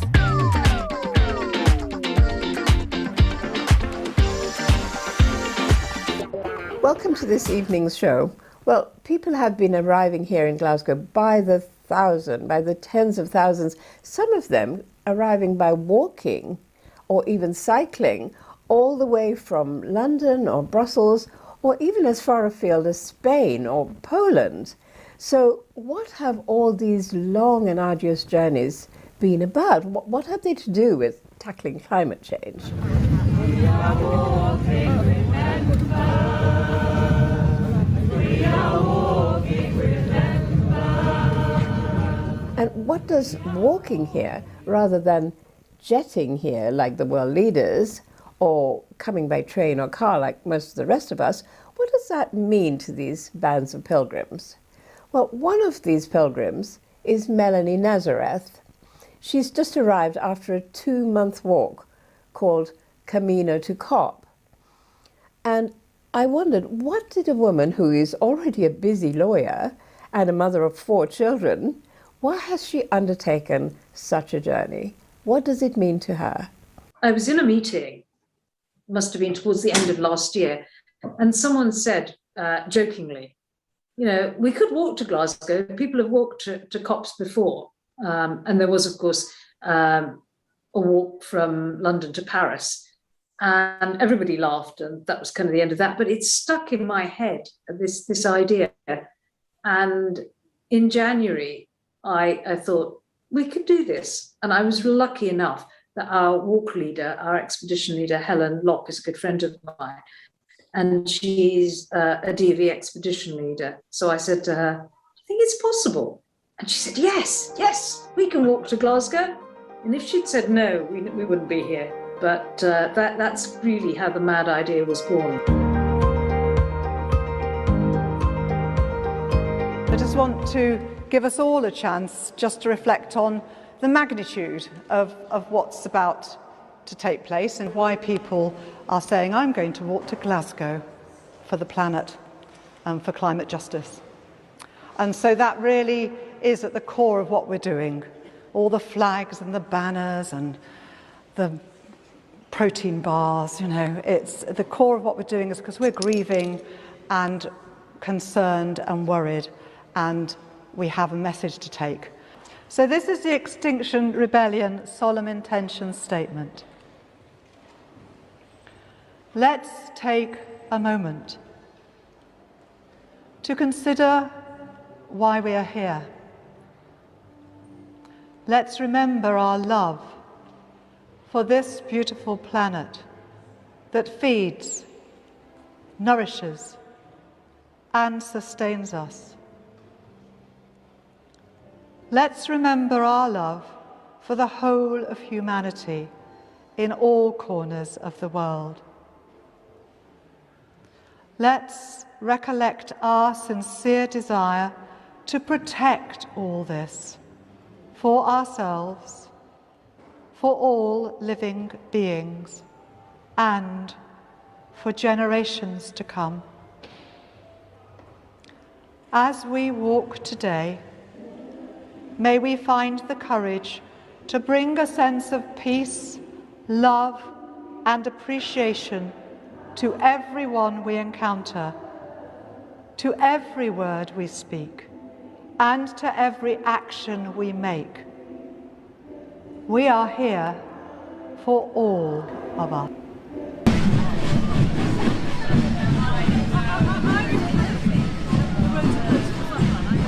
So we set off from St James with quite a large group of people. People had brought their friends and their family, and it was the essence of the Extinction Rebellion Faith Bridge there.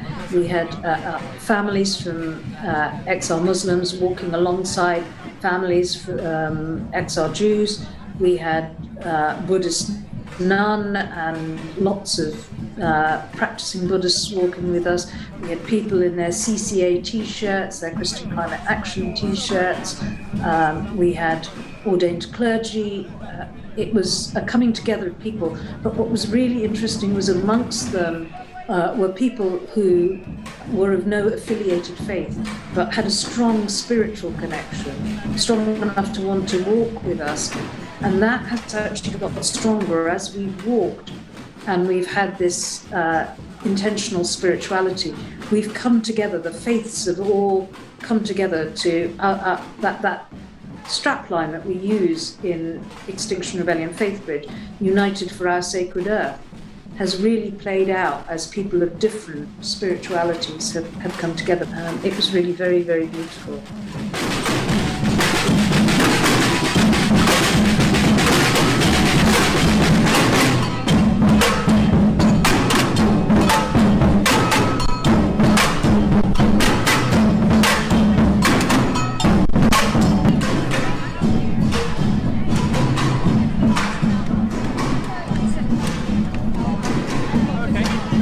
And we had a police escort because I think they were worried about us, large group trundling through the centre of London with flags and banners and drums.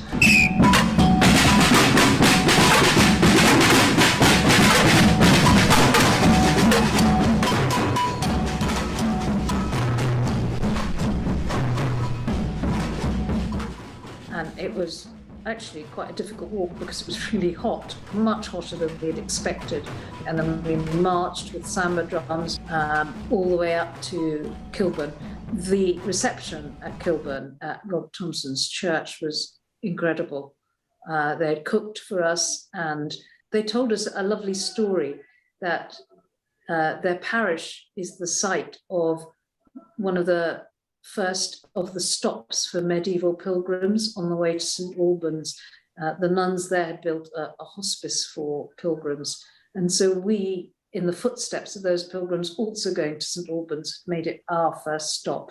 And that was just such a beautiful and resonant thing.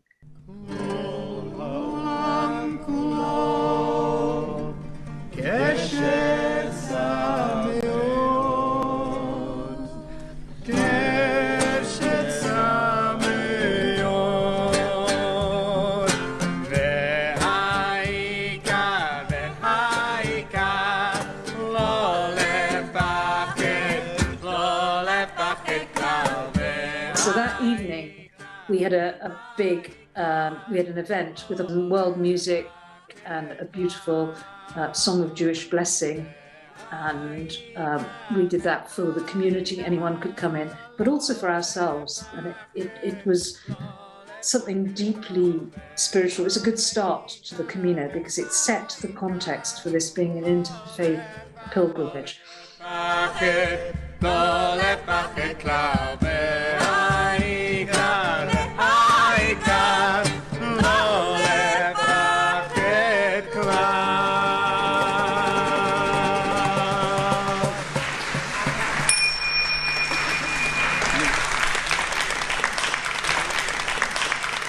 Let's go.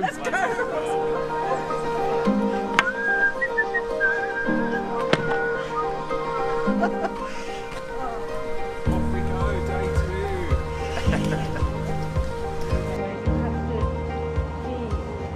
And one of the things that we did, because you can't stop and talk to everybody you meet, is that we printed leaflets. And you could see that people were intrigued about it, and it enabled us to begin to open conversations, even if it wasn't directly with them, about the need for radical action to address the climate and for climate justice, which is an important part of what we want to talk about on this pilgrimage. And the reaction was really overwhelming because people took the leaflets. You could see them reading them. People were asking for leaflets. And I don't think I'd expected such a positive response. But I think what we've learned through our walk through the streets of London and subsequently is that actually people are really, really concerned about the climate crisis. They know that there's something really bad happening, but they're overwhelmed with that knowledge and they don't know what to do. And so when people do something like our walking to Glasgow, you get people saying, well done, you're walking for all of us. You want to say, and we do say, look, we're just ordinary people.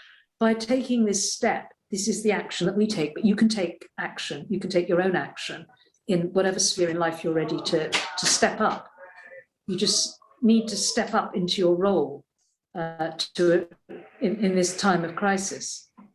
Thank you so much for hosting us. That was really lovely. Go well. It was my 50th birthday, and I walked into an Extinction Rebellion protest on Waterloo Bridge, and there was just something about it, and I had to be on the other lines. It was like God saying to me, I had to be on the other side of those lines, and that's never happened to me. I'm not that kind of person. But once I was there, it just all fell into place, because I realised that the climate crisis just amplifies all the other things that I'd had on my radar, and that was the existential threat, not just to us here in the UK, but all those people I cared about in the global south and in places that I'd grown up and where I was born. And which is where, Melanie? I was born in Kenya. In Nairobi, and then I lived most of my life in the Solomon Islands, and it just sort of like the scales fell from my eyes because the magnitude of the climate crisis hit me, and I've never looked back. Within a few months I had cut down my workload and Then I stopped working to take a master's in theology, ecology and ethics, and to work in conjunction with that with Christian Climate Action and Extinction Rebellion. And part of that led me to the Extinction Rebellion Faith Bridge, which is our interfaith alliance. And we were talking about COP26 in January, and we were in a meeting thinking, oh, what shall we do in Glasgow? And somebody said, oh, we should walk to Glasgow, and everybody laughed, and then everybody thought it was mad, and it was mad. 450 miles ahead of us. And northward to Glasgow, both one and walk I'll be, upon the back of anyone who'll choose to carry me. Through field, village and city, day by day, from town to town, to where leaders are gathering like brooks before the storm. Ask me where I'm going, ask me what is my purpose, ask me what my name is. They call me the coat of hope. What's the message you personally be taking?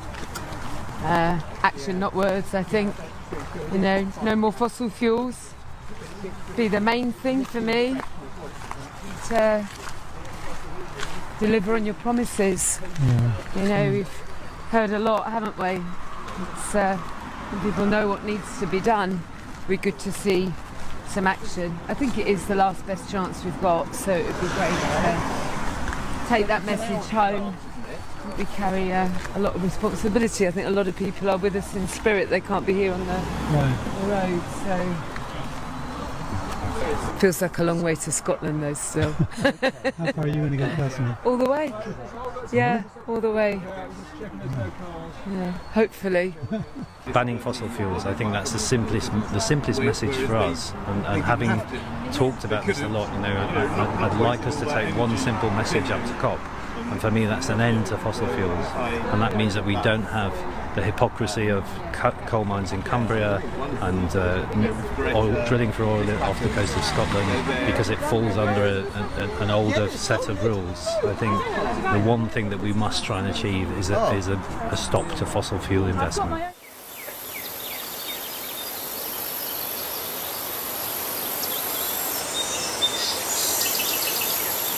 When we walk, we always have a period of silence so that we can both immerse ourselves in nature or find something within ourselves. But that also is intended to give us space to ground ourselves, because that grounding is what helps us to get through the day. I should put it this way, that really the act of walking in a Christian tradition is an act of prayer.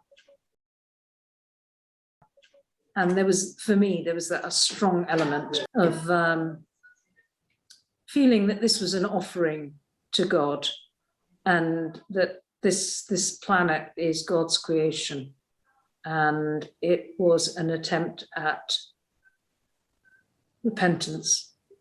I think we have a lot to repent, and the hardship of walking was an act of penitence. So there was all that, and the idea that we could model a community as we travelled and show people what living in community, living simply, honouring one another could be, and so what life could look like in an alternative reality, a better way of living.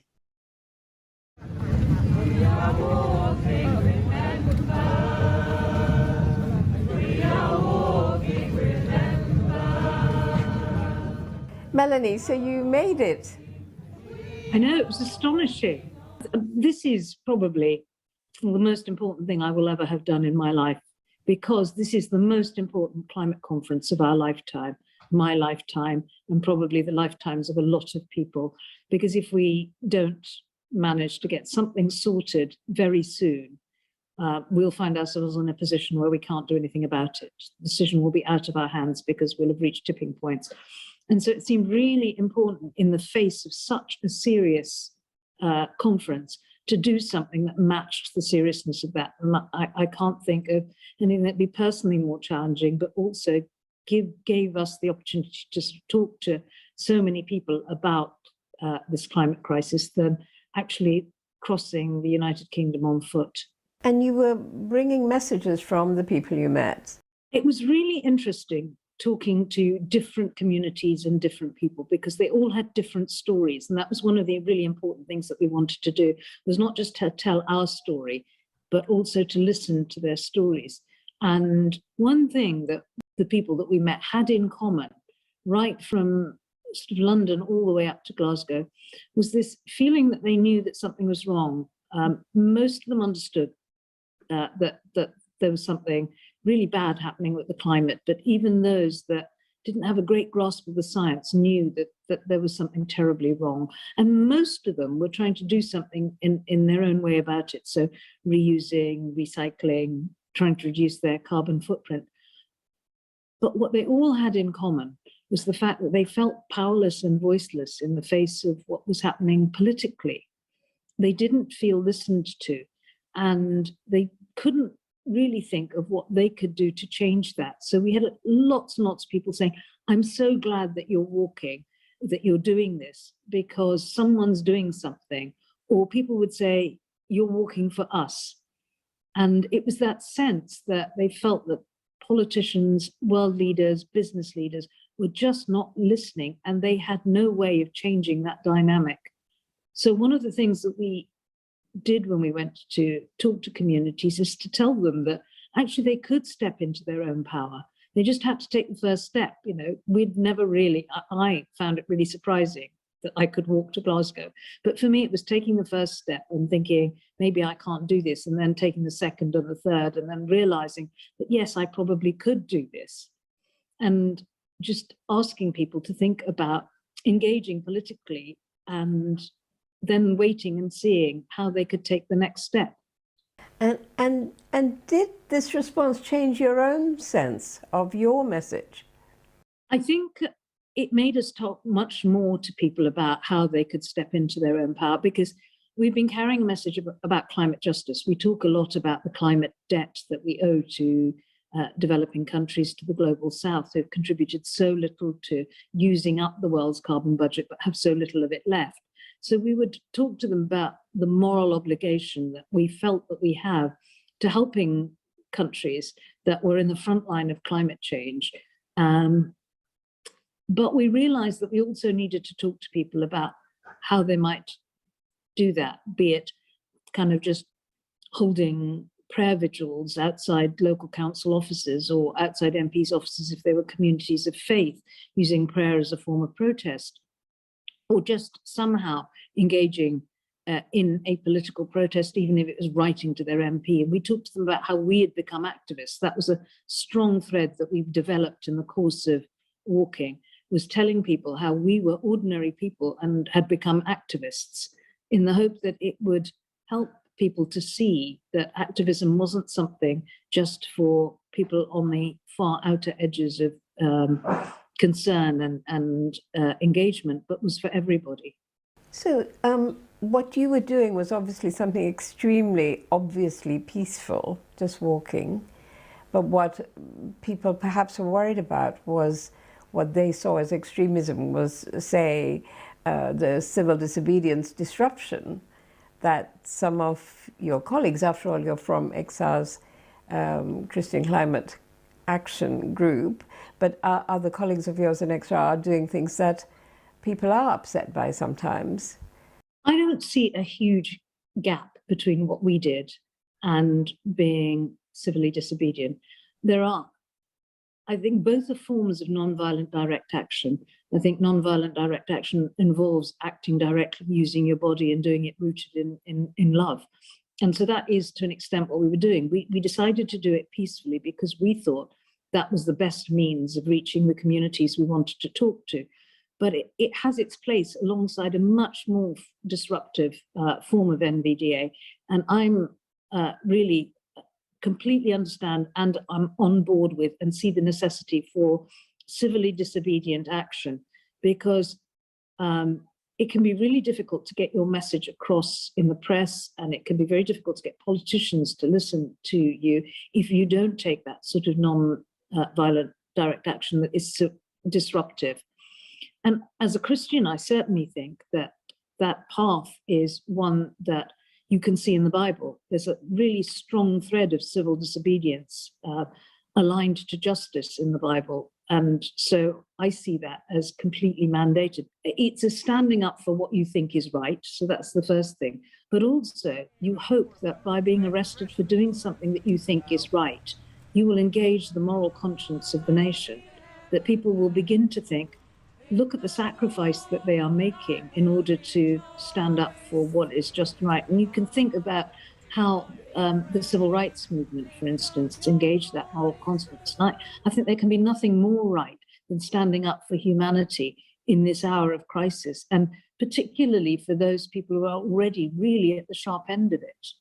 You talk about being rooted in love. There seems to be a terrific sense of integrity about this, that people are in a state of commitment and meaning it kind of through and through. You mean it all the way through. And I wonder how you feel when you come across the politicians, world leaders at COP, who say a lot of things, but you know, how much do you believe that? How much integrity do you feel there is at COP?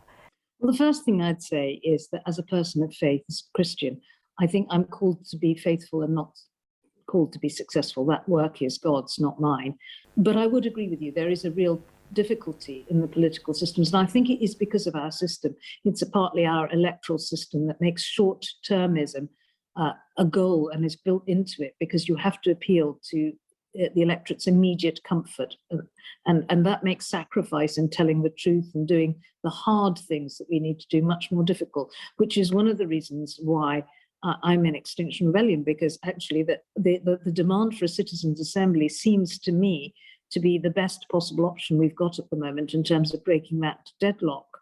The thing that was quite extraordinary was the press interest, the barrage of press who wanted to take photographs and interview us and find out more about what we'd done. And it was really heartening, because you had said this was a non-violent protest, and I kind of said, well, actually, you know, maybe it is more akin to civil disobedience than you think.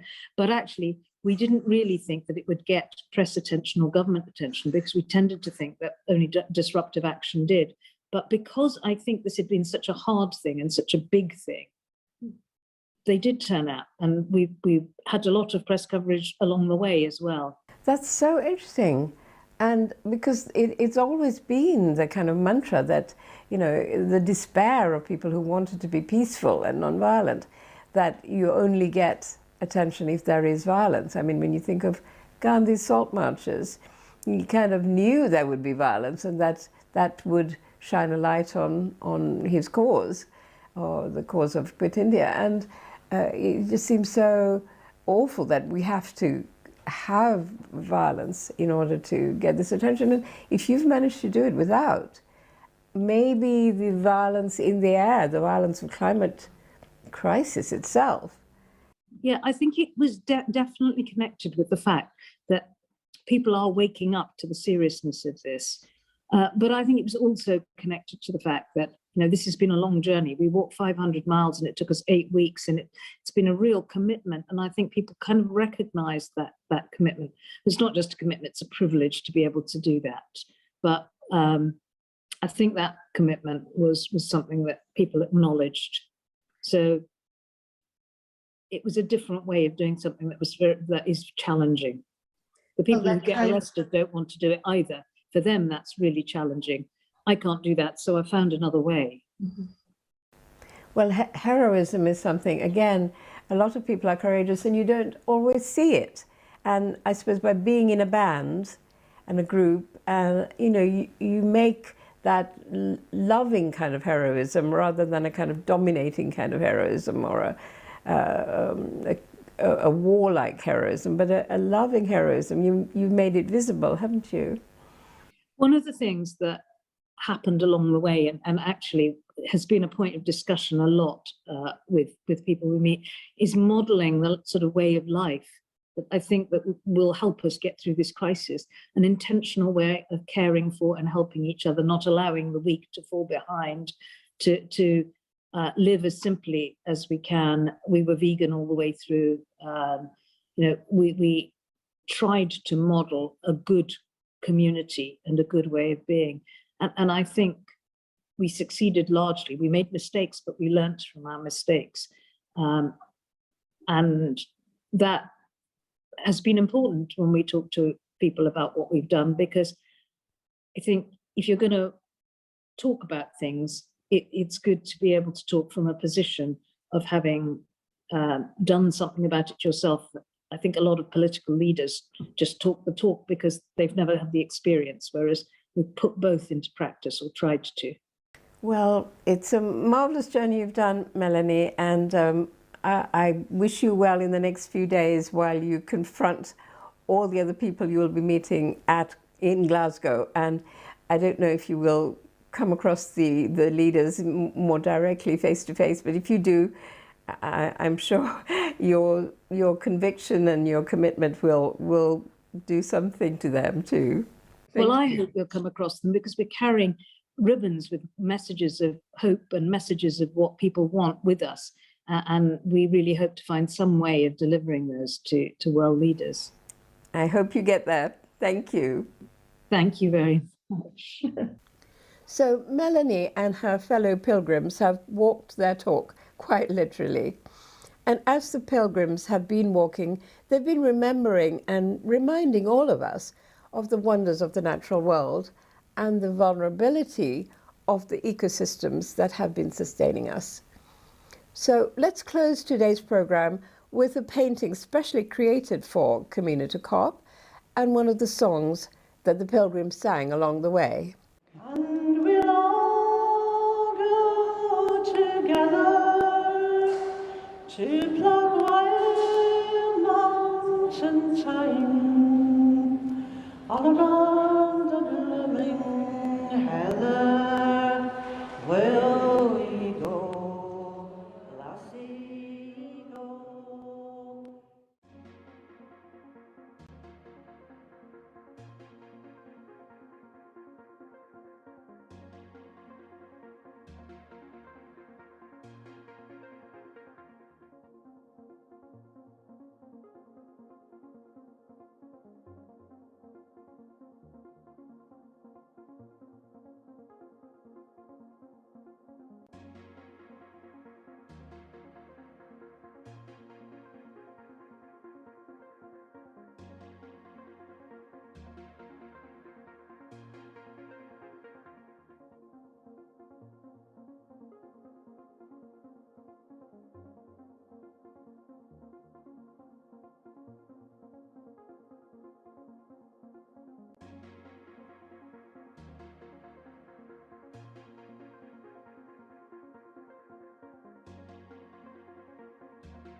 Hi, welcome to Glasgow.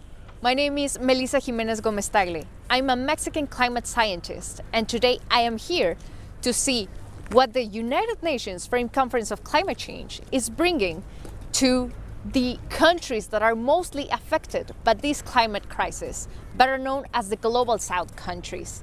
We will see if the authorities are just to come here with very nice speeches, or if we will get to see real climate action.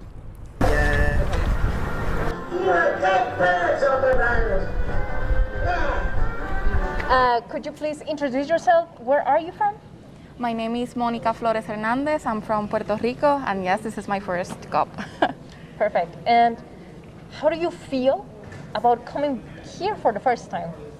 I mean, do you have any expectations? Do you have any dreams? I mean, you know, like this is a big scenario to be in, so I think the first word that comes to my mind is privilege. I feel really privileged and lucky to be able to just walk in here and participate in meetings. I just went to my first one and talked for the first time. It was like, oh my God, am I really doing this?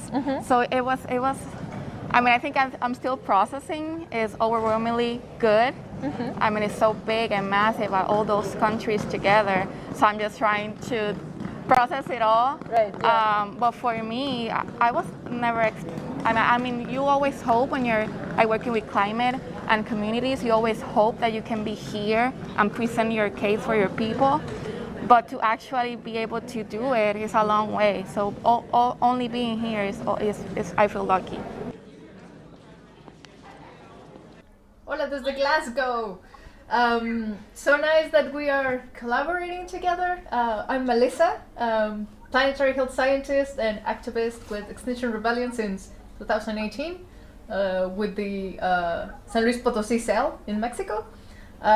So glad that we're going to be collaborating now. I don't know if you would like to say anything from your side. What can I tell you about myself? I've been an activist for a couple of years now. I actually got involved with Extinction Rebellion back in April of 2019.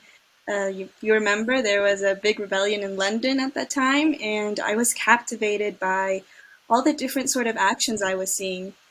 Coming from Ecuador, I was used to very violent sort of protests, and seeing these types of actions with huge pink boats blew me away. Also seeing Waterloo Bridge transformed into a garden. These were things that I thought I needed to support and keep doing this sort of protest and not so much the others.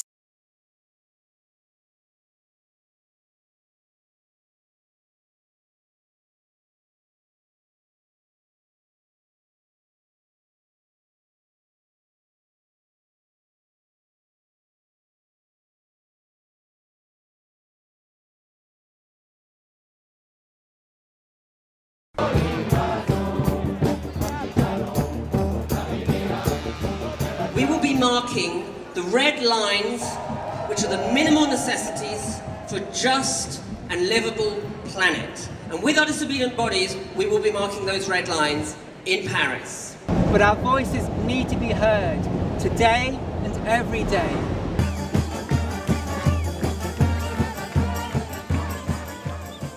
Up here we have the police across the Rue de la, what is this? And then we're on our way to the Eiffel Tower, which is a whole new chapter.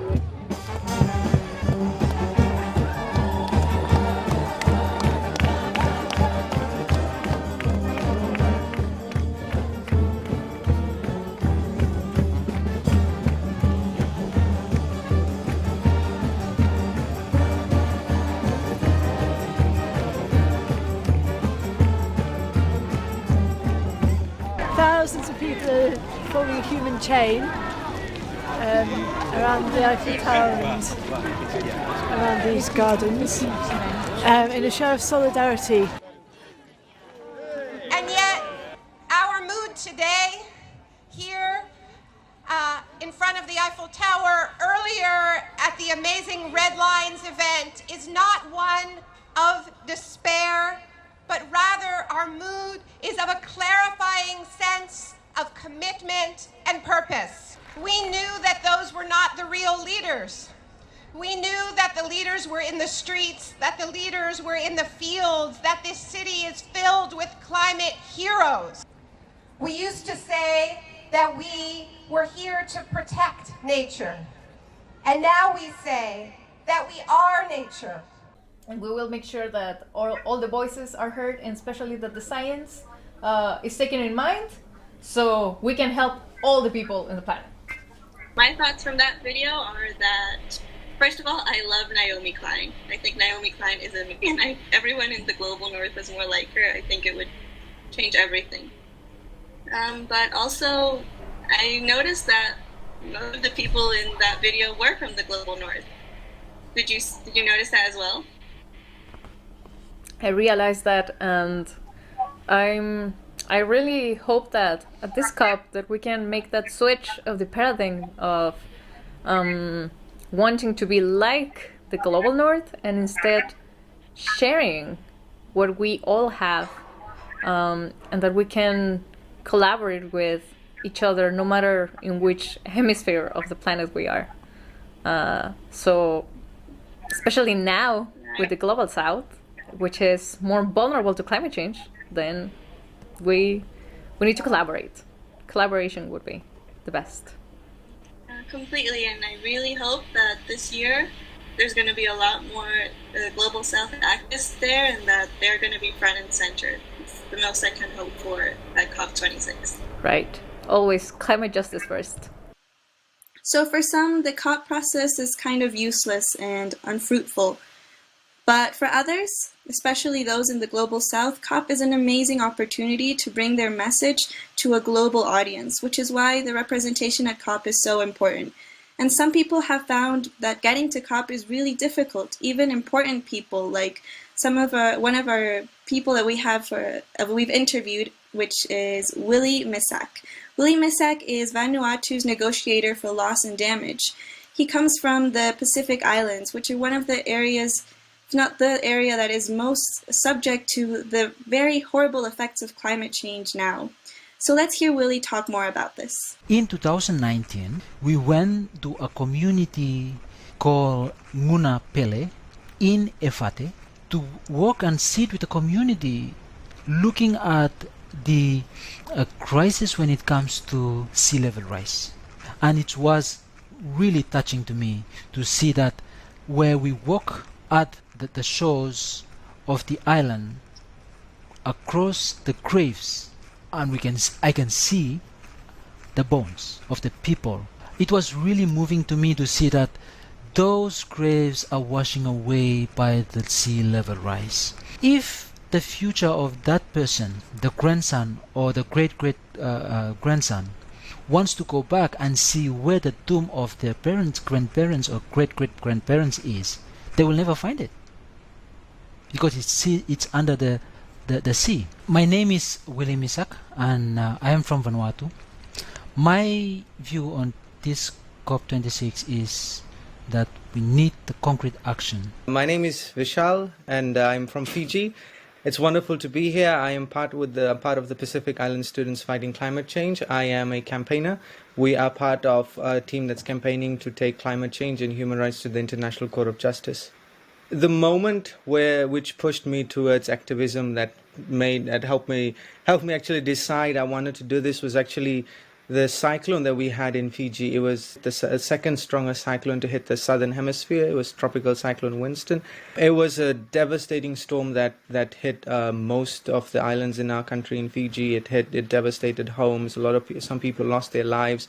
It was just heartbreaking to see, and it's even worse when you realize then when you have families that are affected. Like, so you are safe in the city, but people that you know and love out in the outer islands, in the rural areas, that they call you in and tell you of the sad stories of what's happened to their homes. When I speak with my parents and looking them that after the cyclone, struggling for next 6 months just to find a proper wood to build a house, just to find the proper leaves to build something that can protect them for the next 6 months, with the understanding that they will be hit by another cyclone.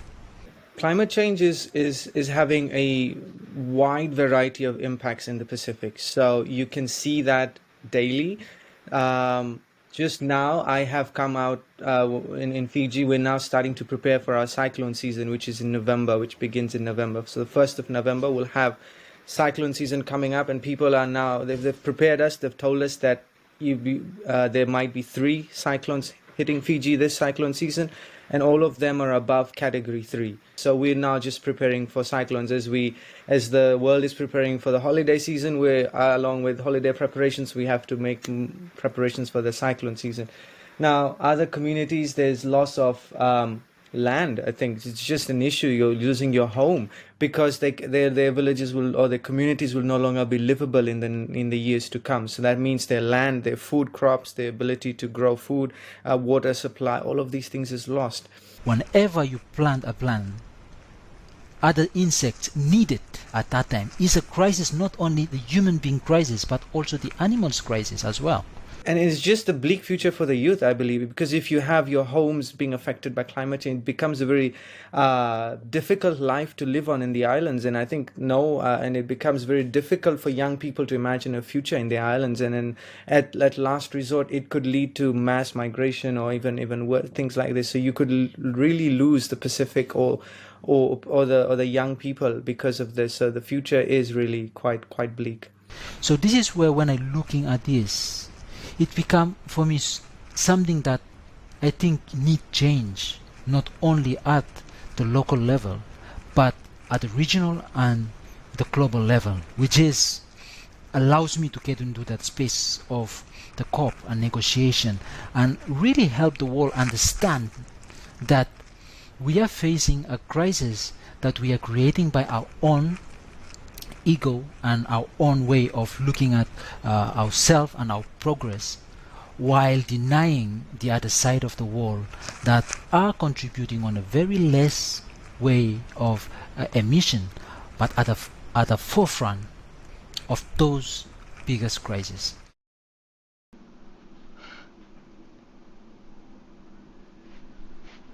Well, this is it. This is what's happening.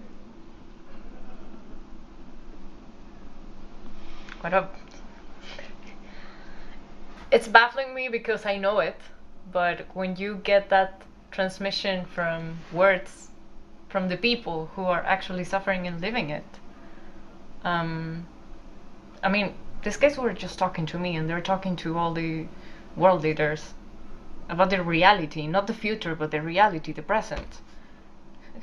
And it just frustrates me to get to know that.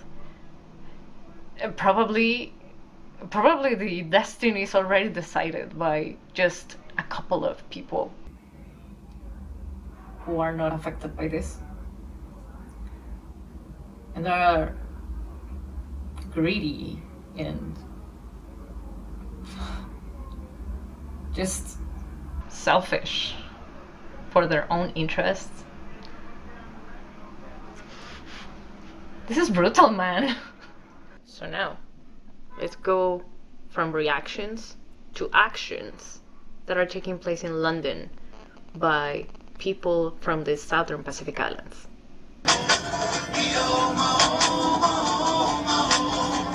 We're here today because the Bank of England has been funding the climate crisis that threatens our islands. To kind of put it simply, we lie in the eye of the storm. What we're fighting for is a chance at survival. Loss and damage as of this year, 2021, is taking place in every single country in the world. We're here for justice. It's the people who have profited the most from the climate crisis that are feeling it the least. The financial institutions in this particular country are responsible for the exploitation of climate destruction to our shores.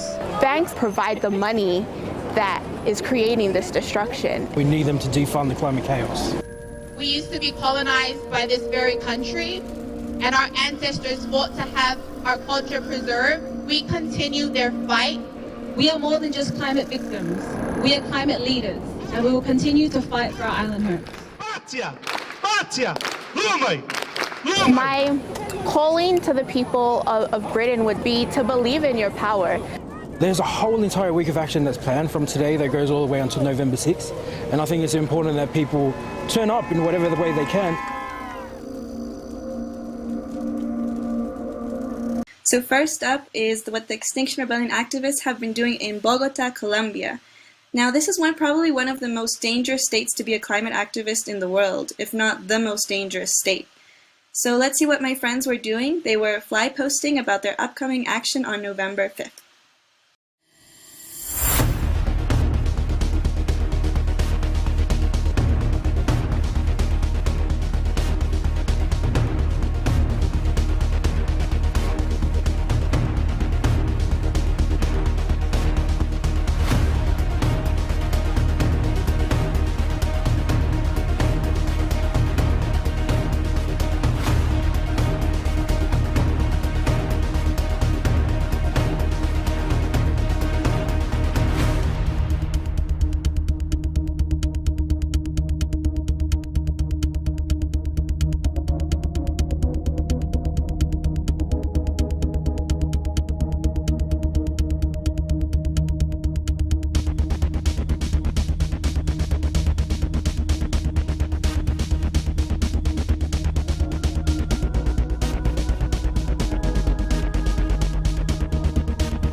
I love that video from Bogota.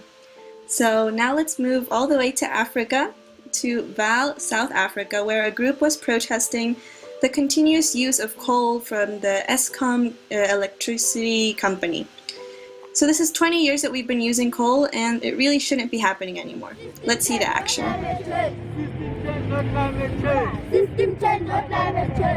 Hello everyone, my name is Mamuso Tswabi from Gauteng province.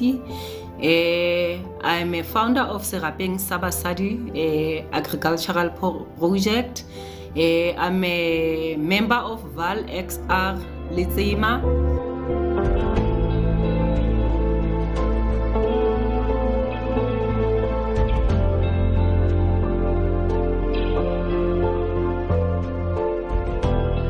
The reason I'm doing this is because I'm aware that the world is crying, and people, human beings, are the ones who are destroying the earth.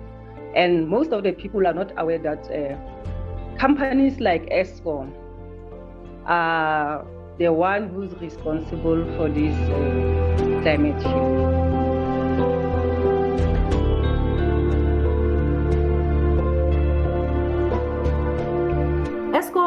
We're not asking Eskom to go away, but we're asking Eskom to opt for renewable energy. So instead of using dirty energy, Eskom must go for renewable. We have enough wind, we have enough sunlight, where he can just harvest those natural resources and make energy which is clean, green and clean. So what we want now is Eskom to go for renewables or go to hair.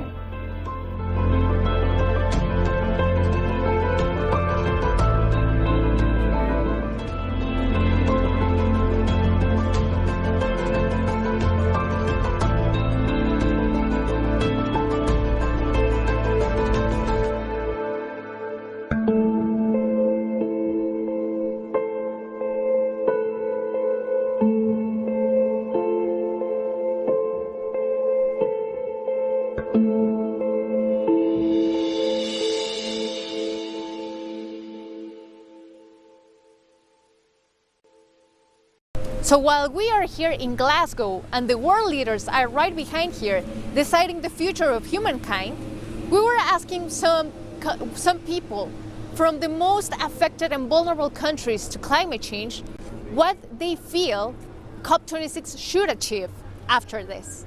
Let's go. Let them mean what they have said, not just putting things on paper and then go, but they have to really actualize what they have said. That is what I can say. I just wanted to ask people to listen to Global South voices and people that are in the countries that are being affected. To consider and include the Global South leaders and make their voices heard, and also to act on the grievances of the Global South leaders during such negotiations. We are tired of empty promises, and it is time for the Global North leaders to make up space for the Global South leaders and to actually act on what they demand during the COP negotiations. The climate financing, that's a joke, to be honest. What you really want, you don't want your money, we want you to change your lifestyle, live a life that will ultimately help other people in the other part of the world live better too. Yeah. They really need to be committed. For instance, talk about a net zero carbon economy. If it's a policy in a country, let it be practicalized. They need to be committed to whatever the talks will be. COP26 needs to make sure that vulnerable voices are being accounted for, are being listened to, are being heeded to, and the negotiators, state governments, corporations have to behold accountability and to make sure that the pledges will be met, especially when it comes to climate finance and prioritizing loss and damage, climate reparations, and reducing climate debt to Global South nations. For me, COP26 needs to achieve more ambition. And this is not just a tagline. We really mean ambition that is armed with policy plans, with implementation strategies, with states coming on board with strict and confirmed NDCs that have what they say essentially the rule book of the Paris Agreement. It needs to be an armed ambition, I would say. We need armed ambition, not just what we call in the Pacific a talk fest, essentially. It's just a festival of speakers coming on board, yeah. It needs to find solutions for all the continents, Africa, America, Australia, Asia, everywhere should be catered for in that agenda of the COP26. COP26 needs to achieve equity when it comes to decision making, when it comes to involving youth, when it comes to involving movements or involving anyone.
The situation we're in is, well, it's quite difficult to describe.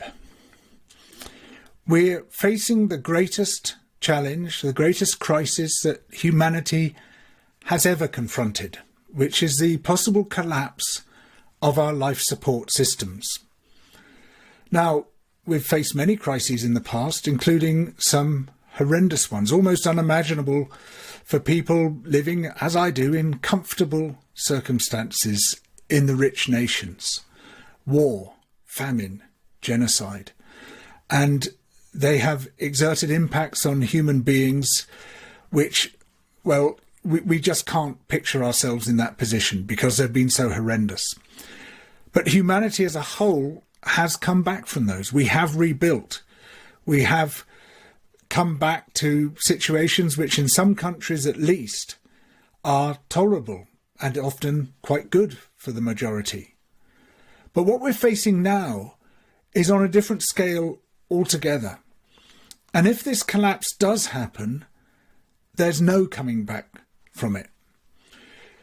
Because, and this is fundamental, what we're dealing with here are complex systems. The atmosphere is a complex system. The oceans are a complex system. The soil is a complex system. The biosphere, all the life on Earth, is a complex system. And complex systems have a series of characteristics which are completely unlike the characteristics of simple systems. So if you think of a simple system as being, for instance, a wash basin, and you have a tap where the water comes in and a plug hole where the water goes out. And if you want to adjust the level of the wash basin, you can turn the tap one way or the other and gradually bring down that water level if that's what you want to do. But a complex system doesn't have simple inputs and simple outputs and respond in a simple linear and progressive way like the water level in your wash basin. What it tends to do is to absorb stress up to a certain point. And it has its own spontaneous dynamics which create equilibrium. So, for instance, the global climate system will manage to take quite a battering. It'll absorb the impacts of our greenhouse gases up to a certain point, and it stabilizes itself through these spontaneous emergent characteristics that all complex systems have, but only up to a point. Because beyond a certain point, the system starts breaking down, and those spontaneous self-organizational characteristics it has, instead of damping down the state of the system and maintaining equilibrium, exacerbates the fluctuations, exacerbates the stresses that it's subject to. And it goes through wilder and wilder fluctuations until it suddenly hits a tipping point. And if it passes that tipping point, that critical threshold, it collapses into a completely new state. In fact, a new equilibrium state, because it'll still be a complex system, it'll still be a self-organized system, but it'll self-organize in a completely different situation. In other words, it undergoes something that scientists call hysteresis. And what hysteresis means is that it basically gets stuck in the new state. It takes far less energy to tip a complex system past its critical threshold than it takes to push it back into the situation it was in before it reached that tipping point. It's a bit like a boulder on top of the hill which is wedged into place by a pebble. Doesn't take a lot to take that pebble out, but once the boulder has rolled down the hill, rolling it back up the hill takes a massive amount of effort and energy. And basically, if we allow the world's complex systems to tip, and to tip into a state for which we as humans, and indeed most of the rest of life on Earth, have not evolved to survive in, it will effectively be impossible to tip it back. Once that collapse has happened, that's it. That's curtains. And broadly speaking, the world will transition from a habitable state to an uninhabitable state. Now, complex systems have common characteristics. It doesn't matter whether you're looking at the global financial system or a shipping insurance network or an Antarctic ice shelf, all of which are complex systems and have the very similar self-organizing dynamics and adaptive and emergent characteristics, maintaining equilibrium. One of the things we know about them is that as they approach a tipping point, their outputs begin to flicker. We see wilder and wilder fluctuations. That's what was happening in 2008 when the global financial system very nearly collapsed and had to be rescued with trillions of dollars before it flipped past its tipping point and became virtually impossible to rescue. It was fluctuating more and more wildly. We saw crazier and crazier things happening on the financial markets. We saw banks beginning to collapse. It was getting very close to its general global tipping point. And what are we seeing today with climate? We look at what's happened in 2021. The heat domes over North America, the massive droughts and fires there, the fires across Siberia, around the Mediterranean, the huge floods in West Africa, in China, in Northern Europe. This looks to me very much like a great global flickering that's going on. In other words, this is a sort of mayday signal that the planet is sending us. It's saying we're very close to a global tipping point. The climate could tip, the biosphere could tip, the soils could tip, because all these systems are interlocked. We put them into categories to make it easier to understand. We say, oh, this is climate, this is ecology, this is soil, this is ocean. But those are just things that we create, artifacts, so that our brains can understand them. These systems are all intimately connected in reality. So the global circulatory system, which transfers heat from the tropics towards the poles, that is absolutely interlinked with the behaviour of the oceans. It's also interlinked with what are called the rivers in the sky created by the Amazon and the Cerrado ecosystems in Brazil, which help to power this circulatory system. These are great streams of wet air which are produced by the trees and the vegetation in those ecosystems. It's interlinked with the soils and the extent to which they're absorbing carbon or releasing carbon. And it's interlinked above all with the biosphere, with the plankton in the sea, with the trees on the land, with the animals, with the fungi, with the bacteria. All these things are meshed together. And if one part of the system, this complex system of complex systems, collapses, it's likely to trigger a cascade of collapse, that one part brings down the other parts, and it goes bang, bang, bang, like dominoes. And it's happened before. I mean, this wouldn't be unprecedented. This is what happened at the end of the Permian period, 251 million years ago, triggered by massive outpourings of carbon dioxide from the volcanoes in the Siberian traps, which then triggered a whole cascading series of collapses. And we ended up with a world in which roughly 90% of species were extinct, including almost all large-bodied animals. So this is something just completely off the scale. Anything that human beings have experienced before. I mean, an uninhabitable planet. It's something for which we have no historical precedents. We have no psychological equipment which allows us to process this, to deal with it. And it seems, unfortunately, often to make sensible decisions in how we should respond to this imminent crisis. But what it also tells us is this, that because we're dealing with complex systems, our simple model isn't going to work in helping us to prevent this unimaginable crisis from happening. I mean, what governments are basically doing is turning down the tap in the wash basin. They say, well, we'll have an incremental reduction in greenhouse gases this year and another one next year and another one next year, and slowly we'll turn down that tap and the water level will drop. So it's a category error of the greatest kind. They're dealing with complex systems as if they were simple ones. The only strategy which gives us a high chance of preventing this systemic environmental collapse that I'm talking about is sudden and drastic action. Because when you're dealing with a system that's not linear, that doesn't behave in linear, progressive ways, but suddenly shifts from one state to another, the only safe way of preventing that system from shifting is to make a sudden shift in a different system, which is the global economic system, from one state to another. A shift from a system which is producing massive greenhouse gases, but also a whole suite of other environmental effects, to one that isn't.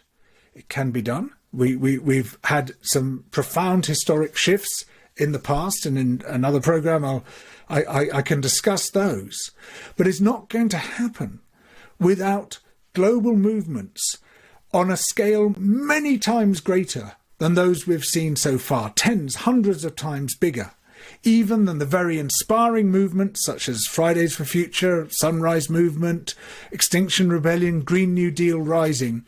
They have to be much, much bigger if we're going to make it impossible for governments to avoid making those hard decisions. So why aren't we mobilising? Why aren't we getting together on the requisite scale to demand that sudden and drastic shift? Well, part of the problem, I think, is that there's a myth about humanity, a myth that withstands almost all evidence, and that is that we put our survival first at all times. And it's plain to me that actually that's not what we do. When we're faced with a chronic threat, such as climate breakdown or environmental breakdown, we seem to put almost everything else first. Other species don't do that. If they're faced with a chronic threat such as winter, for instance, they might migrate or hibernate. Their survival comes first. But we behave in strange ways. Our brains, which are themselves a complex system, almost play tricks on us. So, for instance, some people, when faced with this threat, appear to subconsciously absorb it and double down on their destructive activities, flying off to Oblivia on the long-haul jet flight, swapping their ordinary car for an SUV, pretending it's not happening at all, actively denying climate science. I mean, you know, if we were a species which put its survival first, this stuff would be on our minds all the time. We would be talking about almost nothing else. We would be demanding action on a scale commensurate with this enormous crisis that we face. But even when we attend to it, we do so in ways which are almost comically petty. You know, changing our cotton buds, literally. You know, that is a sort of major campaign, whereas looking at the system as a whole is on almost no one's radar. I mean, I doubt 1% of people have currently grasped what we're actually facing, and yet people will talk about their coffee cups and their plastic bags. They'll talk about what I call micro-consumerist bollocks, rather than looking at the systemic problems we face and the systemic threats which our economic system and political system are currently causing. And the fundamental issue here is that, yes, we do have a survival instinct, but in many circumstances it's not the instinct that comes to the fore. It's a different instinct that we prioritise, which seems to trump the survival instinct, and that is the obedience instinct. Our instinct to obey often seems more powerful than our instinct to survive.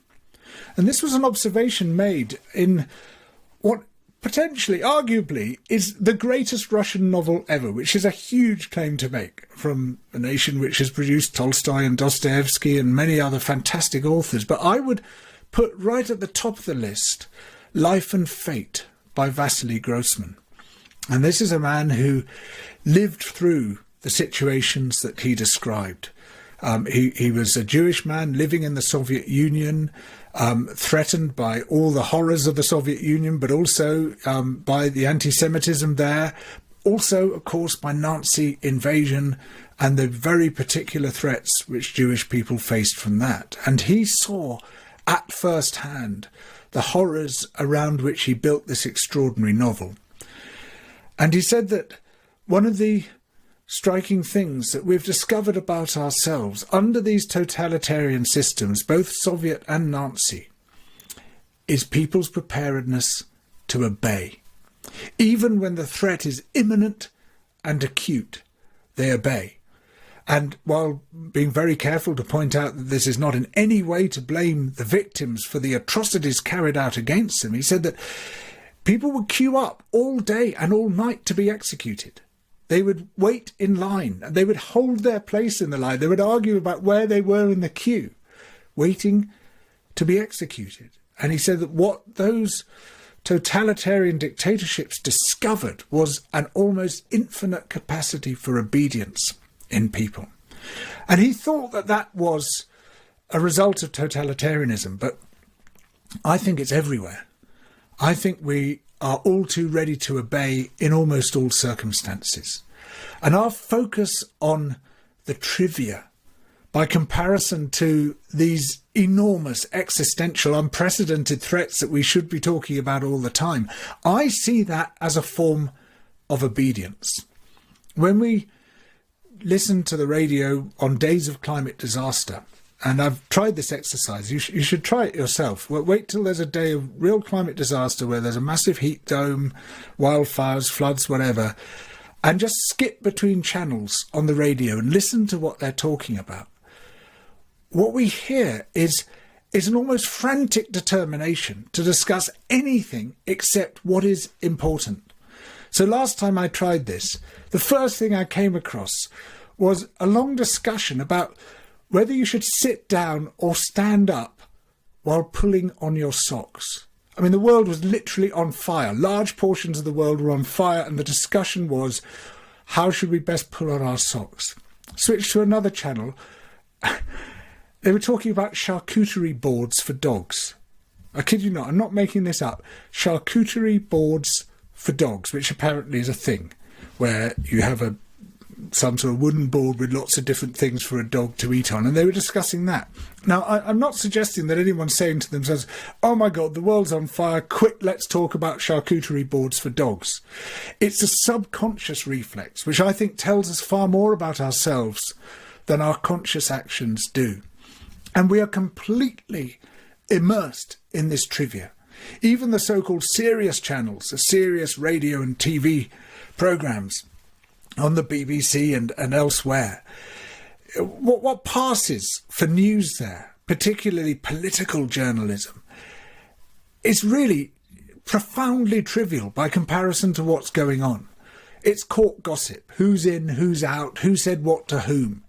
You know, the real issues, the fundamental things which govern politics now, like the influence of money, you know, people paying for political parties, buying policy effectively, either money that's out in the open or dark money, which we're not seeing.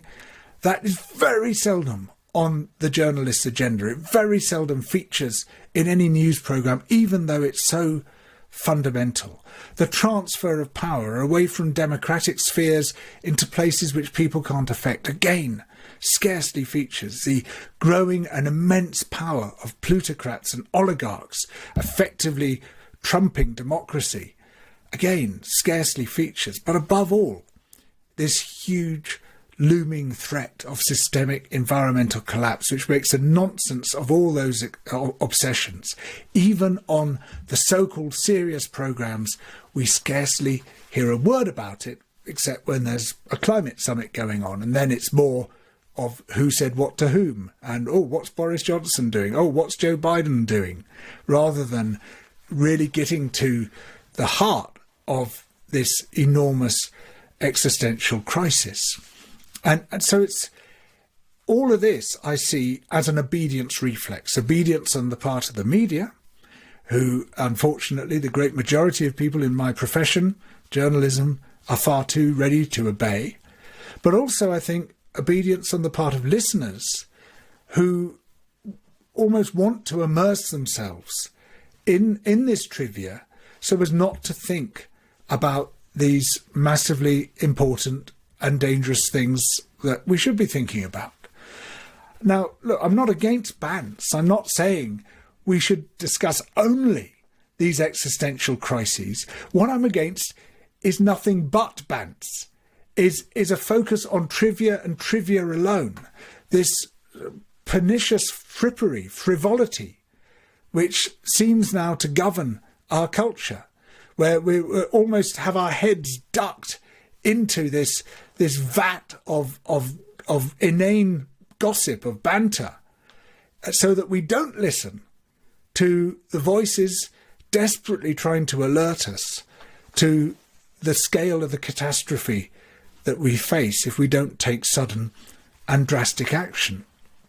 And this aligns very closely with the corporate agenda.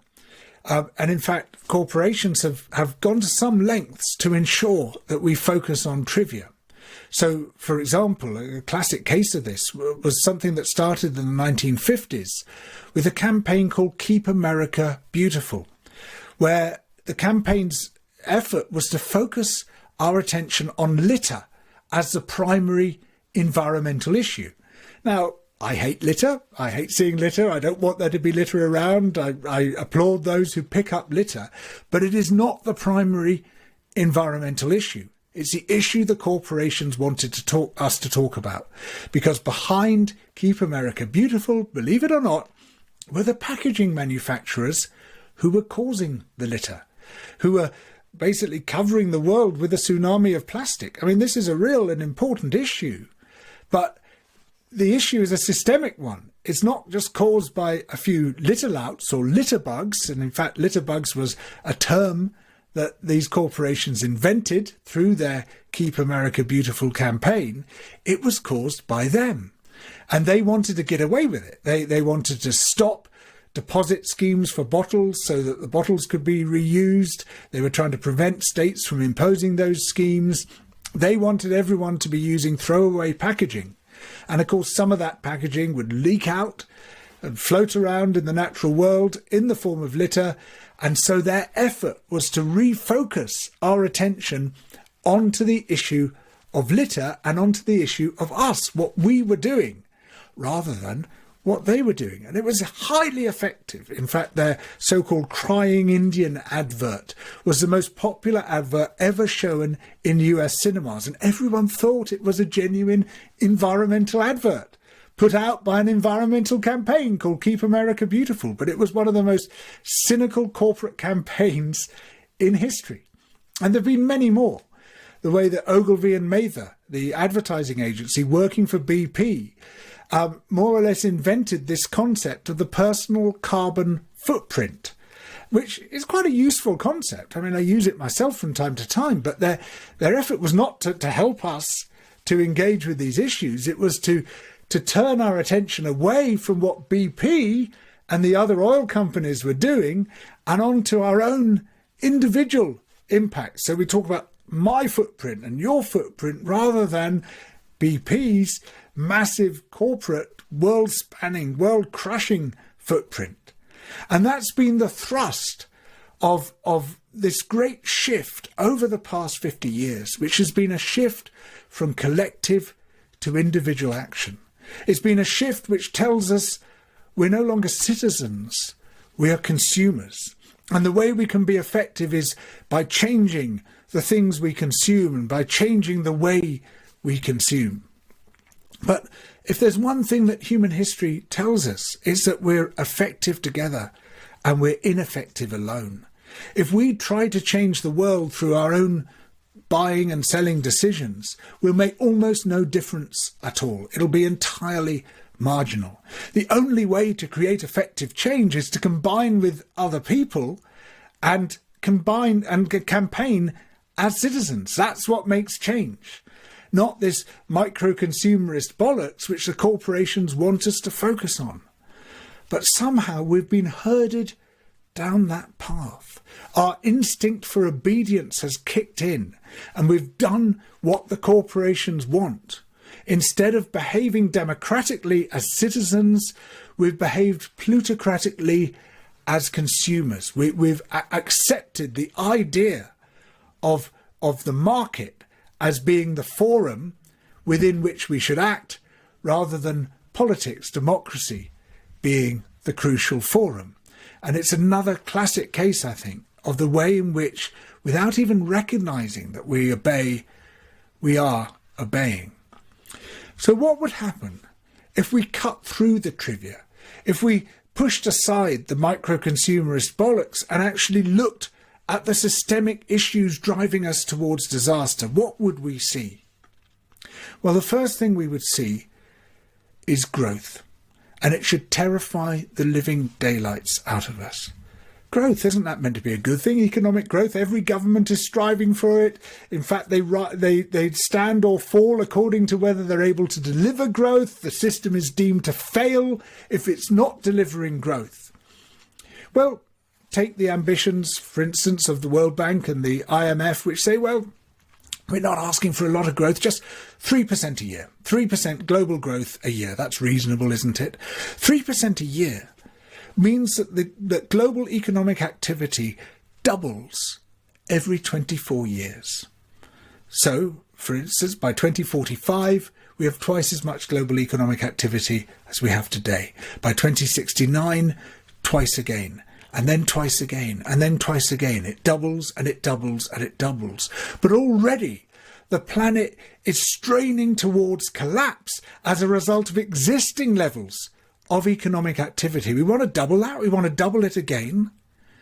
I don't know how many of you have seen, and I realise that probably you have to have kids to have seen it, but Harry Potter and the Deathly Hallows, where Harry and his friends go into the Lestrange vault in Gringotts Bank to try to find this thing, I think it's called a Horcrux, amid the treasure in the bank.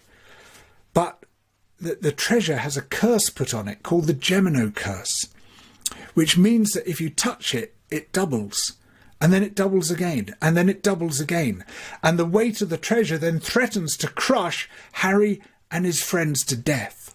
That's what we're looking at. Economic growth is the Gemino curse, where the wealth doubles and it doubles again and it doubles again and it crushes the life out of us.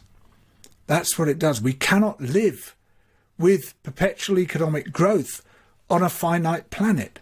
It busts through the planetary boundaries. It pushes us towards those tipping points. It pushes us past the critical thresholds. It will cause systemic environmental collapse if we obey the demand that this growth continues. But underlying the growth is something even bigger, something which we're scarcely permitted to discuss in polite society. People cover their ears because it's virtually blasphemous to name this thing, which is capitalism. Now, if you were to grab someone in the street and just say, "What is capitalism?" to them, this system which defines our lives, which limits our lives, which is all around us, the air we breathe, capitalism. If you say, "What is capitalism?" I bet that the great majority of people would struggle to define it. Isn't that an extraordinary thing? And then mumble something about, well, hard work and enterprise, buying and selling and stuff. But when you look at how the huge fortunes under this system we call capitalism have been made, it's not through hard work and enterprise and buying and selling. It's through grabbing. It's through looting the wealth of other nations, exploiting the labour of other people, through monopoly, through rent-seeking, and then through inheritance. In fact, some of the richest people on earth have scarcely done a day's work, and yet they've been enriched to that extent through capitalism. And capitalism, in ecological terms, is effectively a pyramid scheme, because not only is this looting taking place across space, where the rich nations loot the poor nations, the rich people loot the land, labour, resources of the poorer people, but it also takes place across time. The apparent health of the system today depends to a large extent on looting resources from future generations. But capitalism itself is a means to an end, and that is, the end is enriching those who benefit from it, and enriching them to an extraordinary, unequal extent. And capitalism is a means by which the wealthy become even wealthier. And so really at the heart of the problem is this issue of wealth. In fact, there's very good evidence showing that it doesn't really matter what your attitudes are.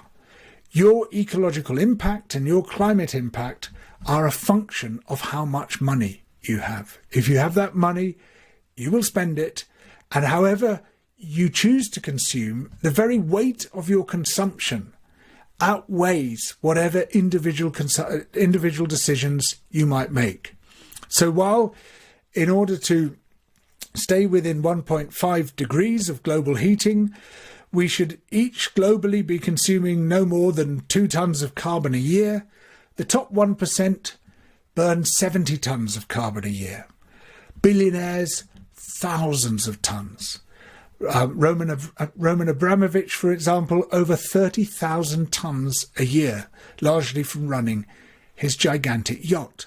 Now, it doesn't matter what kind of fuel he puts in that yacht. If it's biofuel, it causes all sorts of other disasters because it requires vast areas of land to be used to produce the plants which are producing that biofuel, and either people go hungry or ecosystems get destroyed to do that. It's a sheer weight of consumption that counts.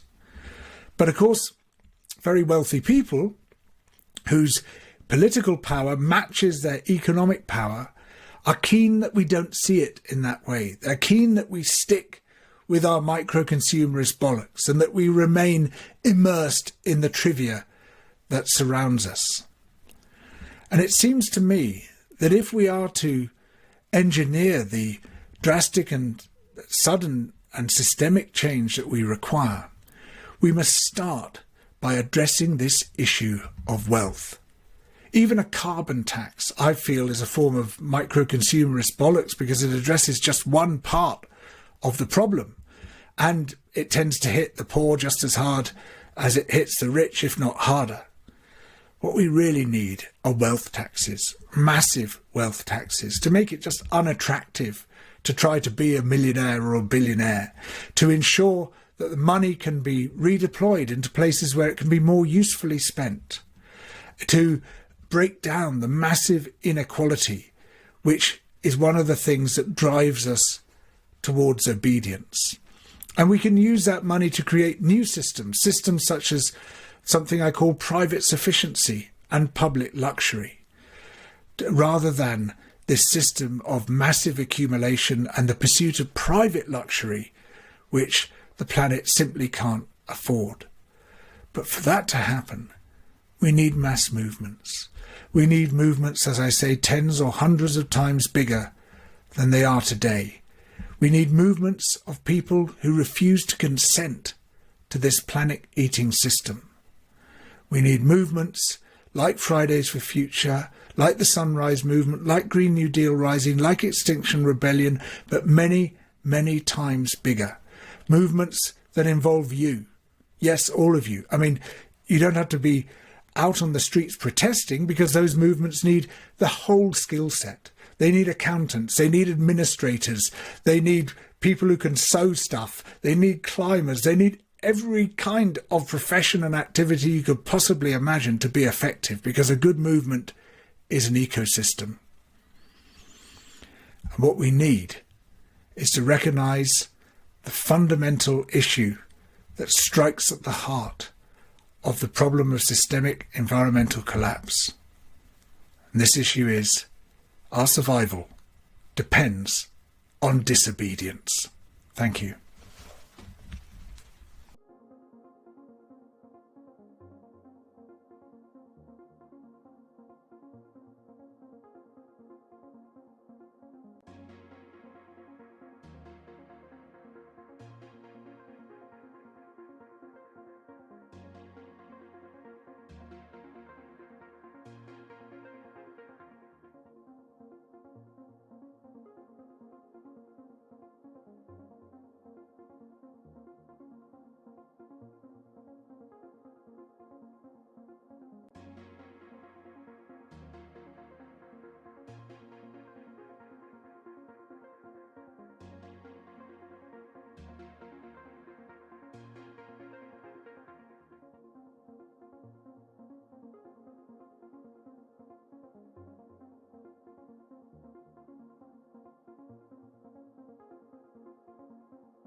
Hello everyone and welcome to No Music on a Dead Planet with me, Sam Lee. This is COP26 TV in association with Music Declares Emergency, bringing you all the highlights and arts and music and theatre and film that's coming out of the Glasgow talks here at COP26. There is an amazing feast of entertainment that's being brought up, all with climate action at its heart.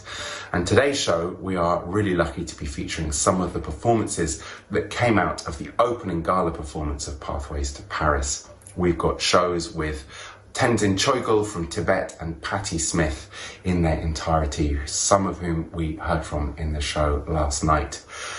No Music on a Dead Planet is broadcasting every night here on YouTube and across our social media platforms. Please do share, do follow us at COP26 TV, and you will hear all the goings on every night at 8:30 p.m. on this channel. This show was put together by Jessie Paris Smith as well as Rebecca Foon, who put the hard work into making Pathways to Paris happen. We're grateful to them for making this amazing show available. So enjoy these incredible performances and be sure to tune in for shows across the 2 weeks of the COP talks. Many thanks. Nice to meet you. Nice to meet you. Can you tell us a little bit about this Pathway to Paris and how the importance of culture is in your strategy with it? Yes, so Pathway to Paris we founded 7 years ago as a way to bring musicians and artists and poets and filmmakers into the climate movement, but not just as a way to raise awareness, but really to get them involved. So connecting them directly with politicians and scientists and activists and leading thinkers. And we started as an event series, a concert series in 2014, leading up to COP21 in Paris. And we just felt that it filled such a gap between music and the arts and the climate movement, and also gave so many different kinds of people a new platform to get involved. So we kept it going. We became a nonprofit organization.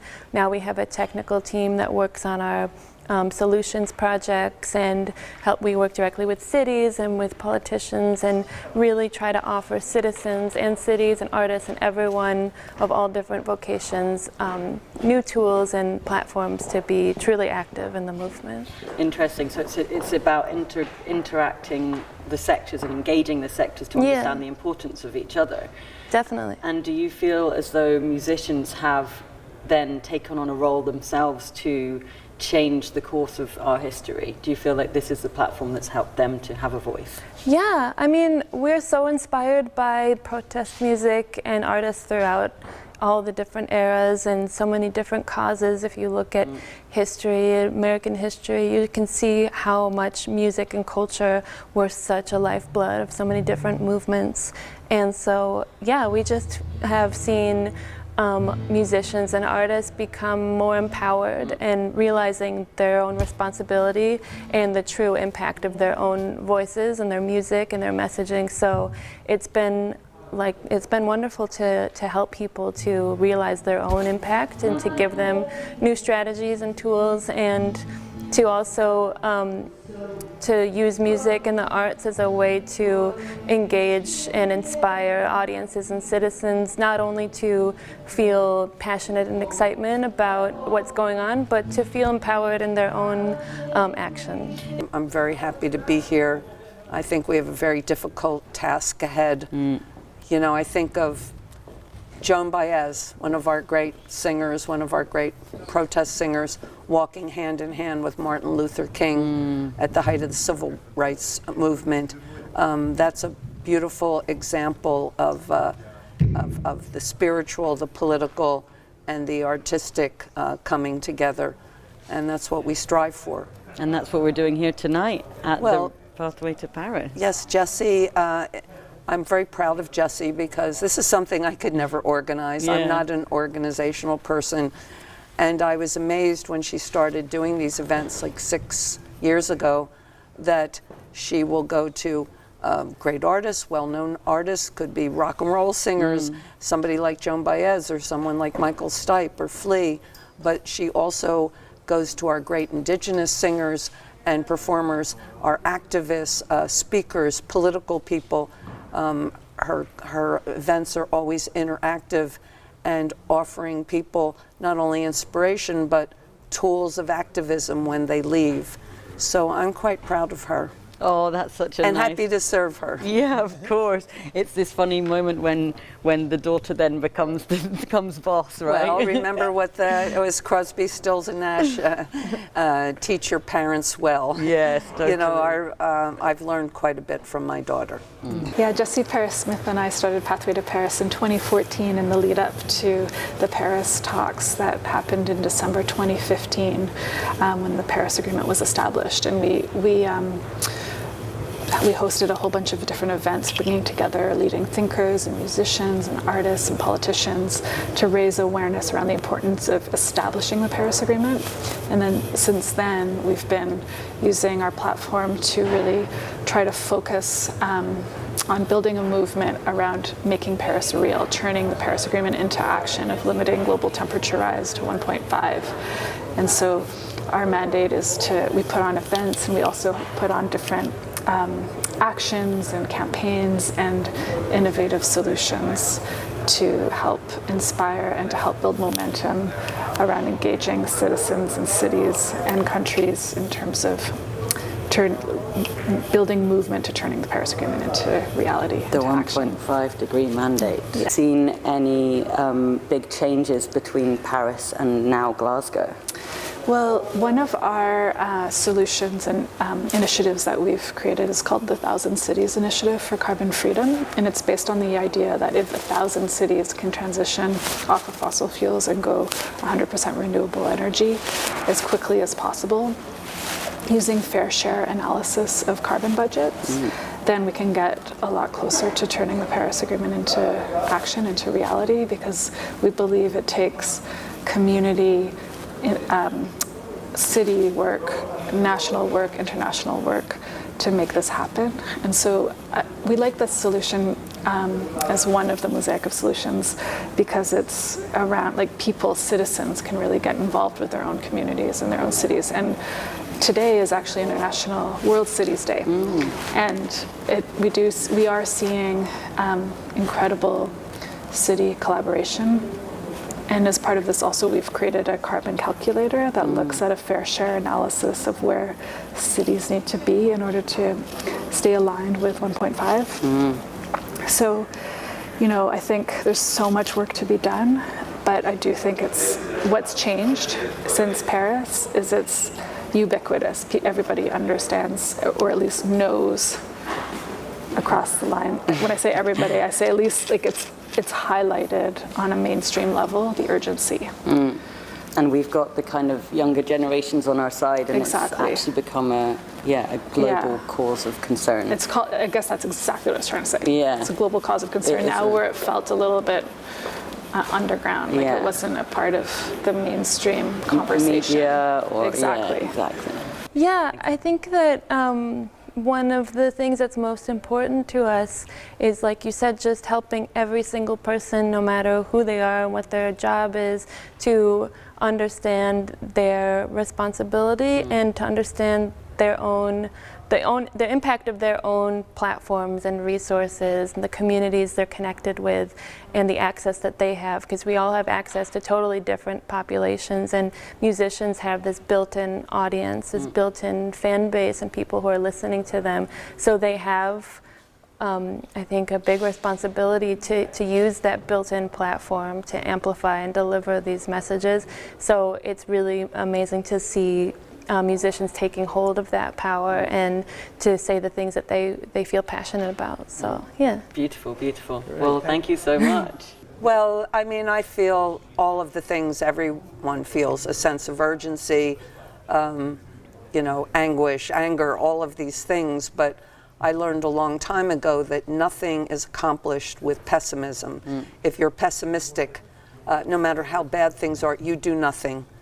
Only with optimism, even in the face of so much strife or so many terrible challenges, that's when you're still energized enough to do something. So no room for pessimism. we have to have hope. We've got to believe. I actually do have one final question. Yes. If you could say to the whole world and the whole population one thing that they can do to be part of the climate fight, what would your one bit of advice be? Well, truthfully, the very first thing is to love one another. Because if you love one another, you want to protect and help one another. And there's no way that people can better help one another than to preserve the earth that we all, that sustains us. So I think it all, no matter how elemental it seems, it all comes down to love. Sharing love and finding love of each other. And acting upon it. Oh. Act upon love. That's beautiful. Thank you. Thanks. Thank Bye. you so much. Okay, thanks. Bye-bye.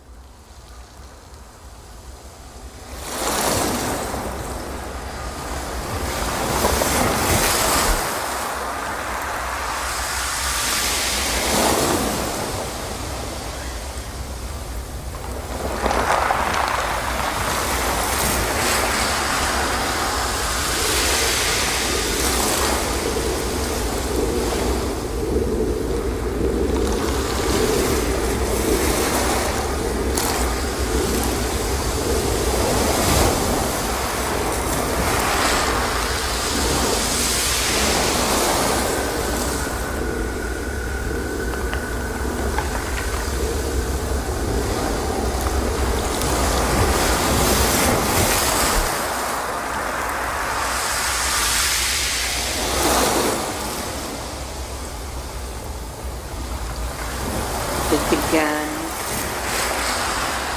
on the third day, and God gathered the waters together, and he called it the sea, and it was good. And in the days to come that reach a millennium of breath, the sea was filled with life, and the waves were as such to lull one to sleep.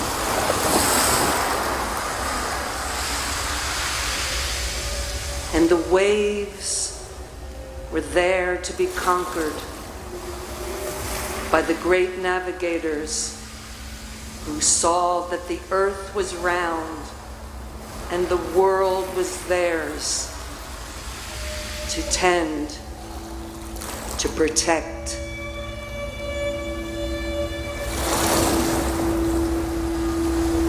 It began with the progression of mankind, began with the discovery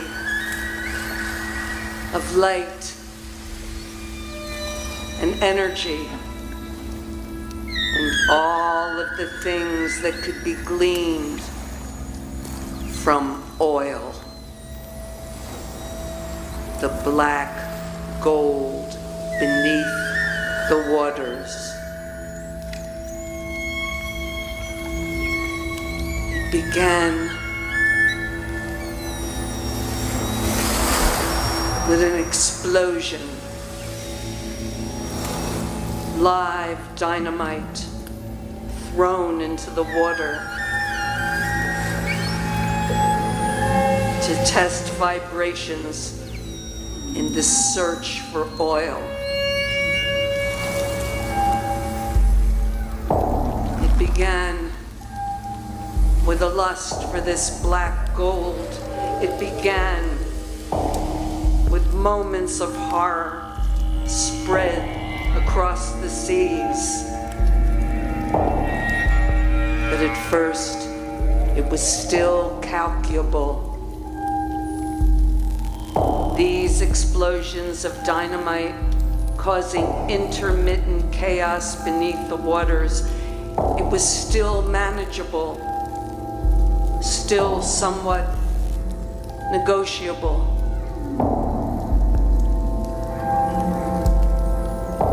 It began with small but troubling disruptions between the species. their radar, their music. It began and it ended with a gun, a seismic air gun, forming highly pressurized air. This was safe for man, they said, and yet beneath their ships, down into the depths, it was causing unspeakable horror, indescribable chaos. These seismic guns produced deafening explosions, the loudest sounds ever produced by mankind. And man saw that this was good for man. And it created a global system of air guns so that every curved corner of the sea was permeated by a sound that humankind cannot even imagine. It began with a sound. It was a sound not equivalent to clouds, but to the mushrooming cloud of the atomic bomb.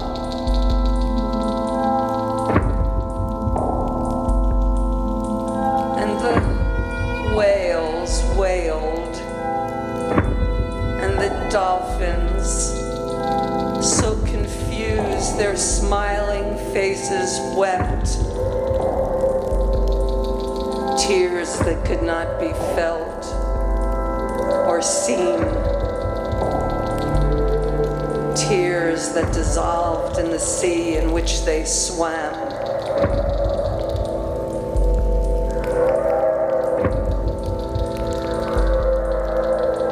For the whales,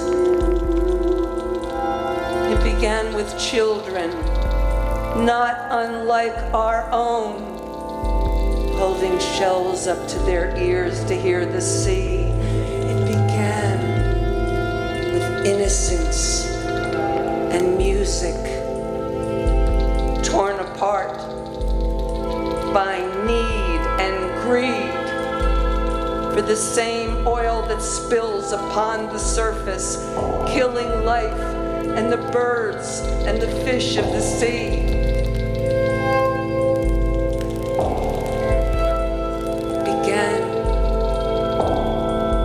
Whale,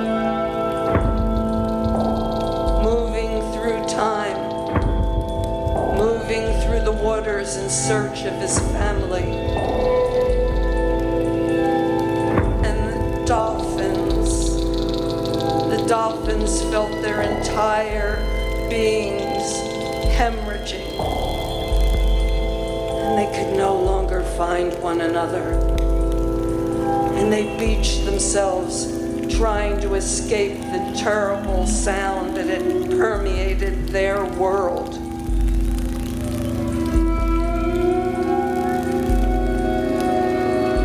And the mounds of the young whales littered the sands.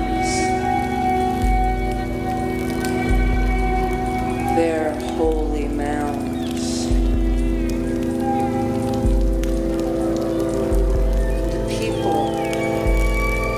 Saw as far as the eye could see the mounds of the young whales forming the most sorrowful mountain terrain, mounds, unholy mounds. And the people wept, not knowing what they had done, not knowing what they had done. It began with hearing the music of a mother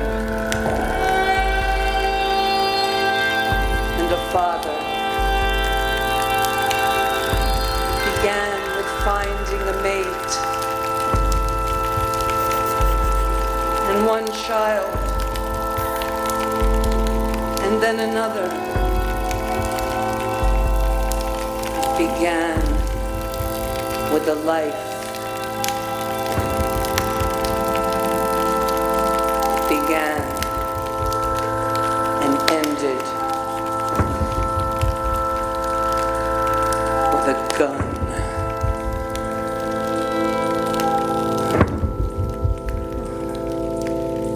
Such great tears. Such great tears that the whole of the ocean can't wash them away. Such great tears. Such great tears that the whole of the ocean can't wash them away. Such great tears. Such great tears that the whole of the ocean can wash them away. Such great tears. Such great tears that the whole of the ocean can wash them away. Such great tears. Such great tears that the whole of the ocean can wash them away. Such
Yesterday I saw you standing there with your hands against the pane, looking out the window at the rain. And I wanted to tell you all your tears were not in vain, but I guess we both knew we'd never be the same. We'd never be the same. Why must we hide all these feelings inside? Lions and lambs shall abide.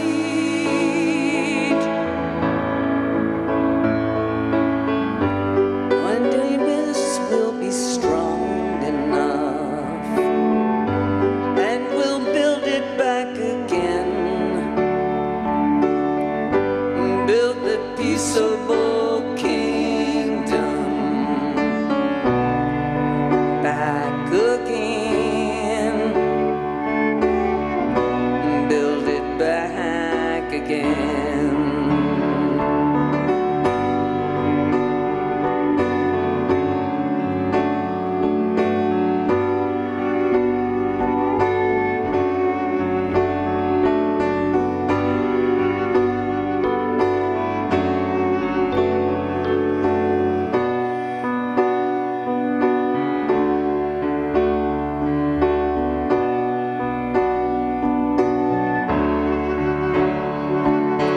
Why must we hide all these feelings inside? Lions and lambs shall abide.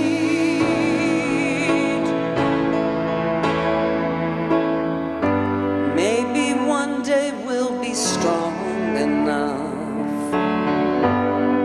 to build it back again.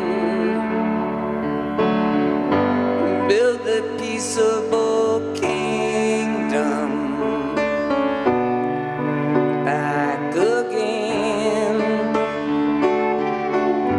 Maybe one day we'll be strong enough. We can build it back again. Build the peaceable kingdom. Build it back again.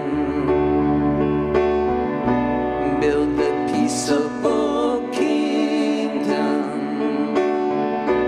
Build it back again.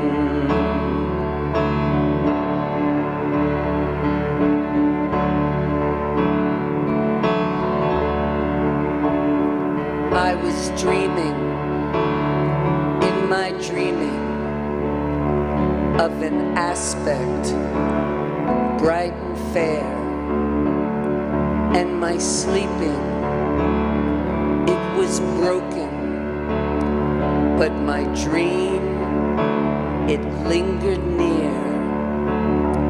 In the farm of shining valleys, where the pure air rarefied, and my senses newly opened, 'cause I awakened to the cry that the people have the power to redeem the work of fools upon the meek.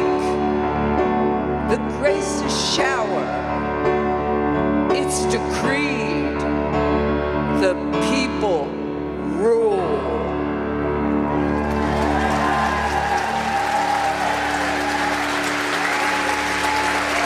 Jesse, Becky, Tony. Thank you.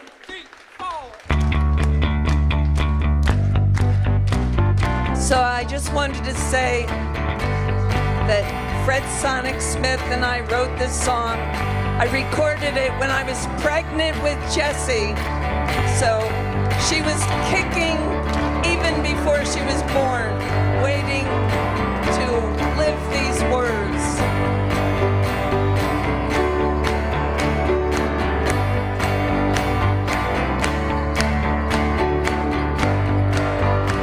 I was dreaming, in my dreaming, will of an aspect right and fair, and my sleeping, it were broken, but my dream, it lingered near, in the farm of shining valleys, where the pure air rarefied, and my senses are newly opened.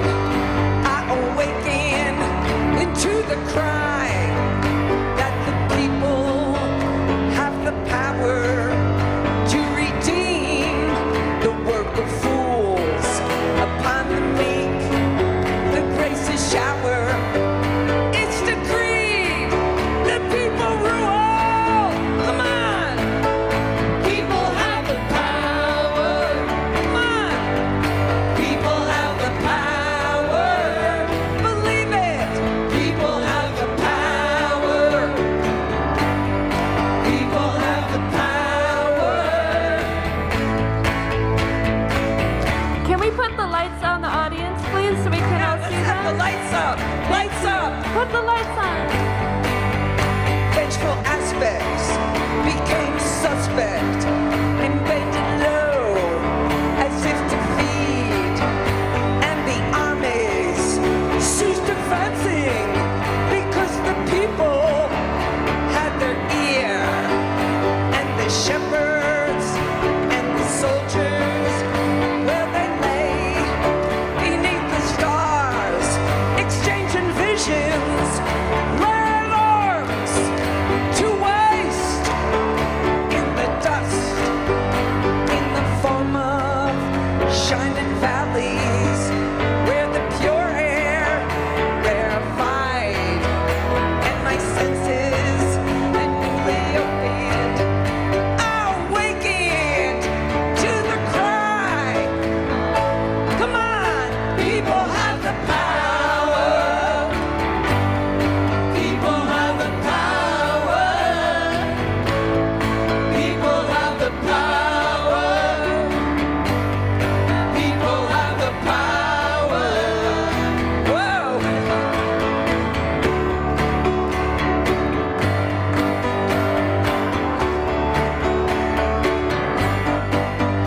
There are deserts.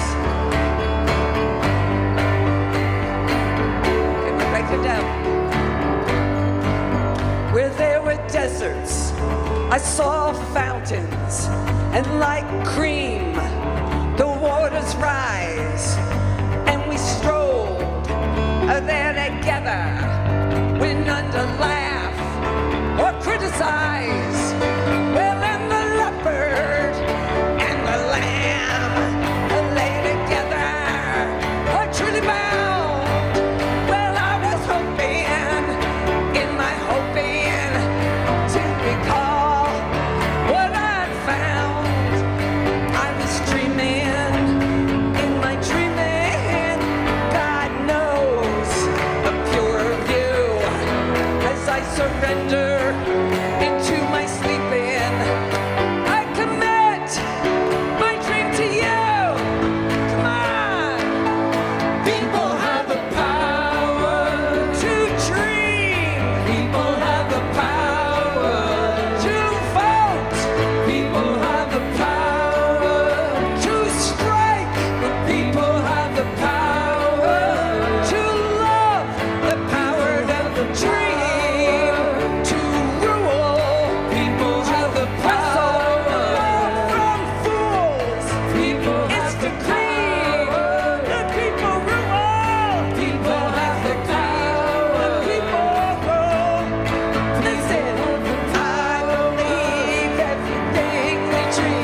Thank you, Pathway to Paris. Thank you, Glasgow.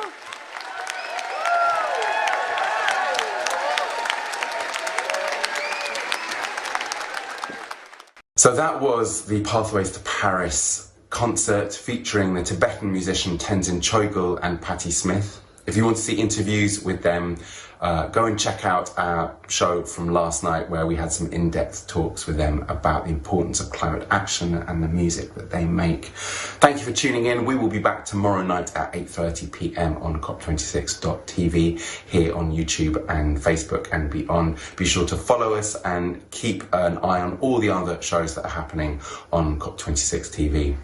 Thanks for listening. See you tomorrow night.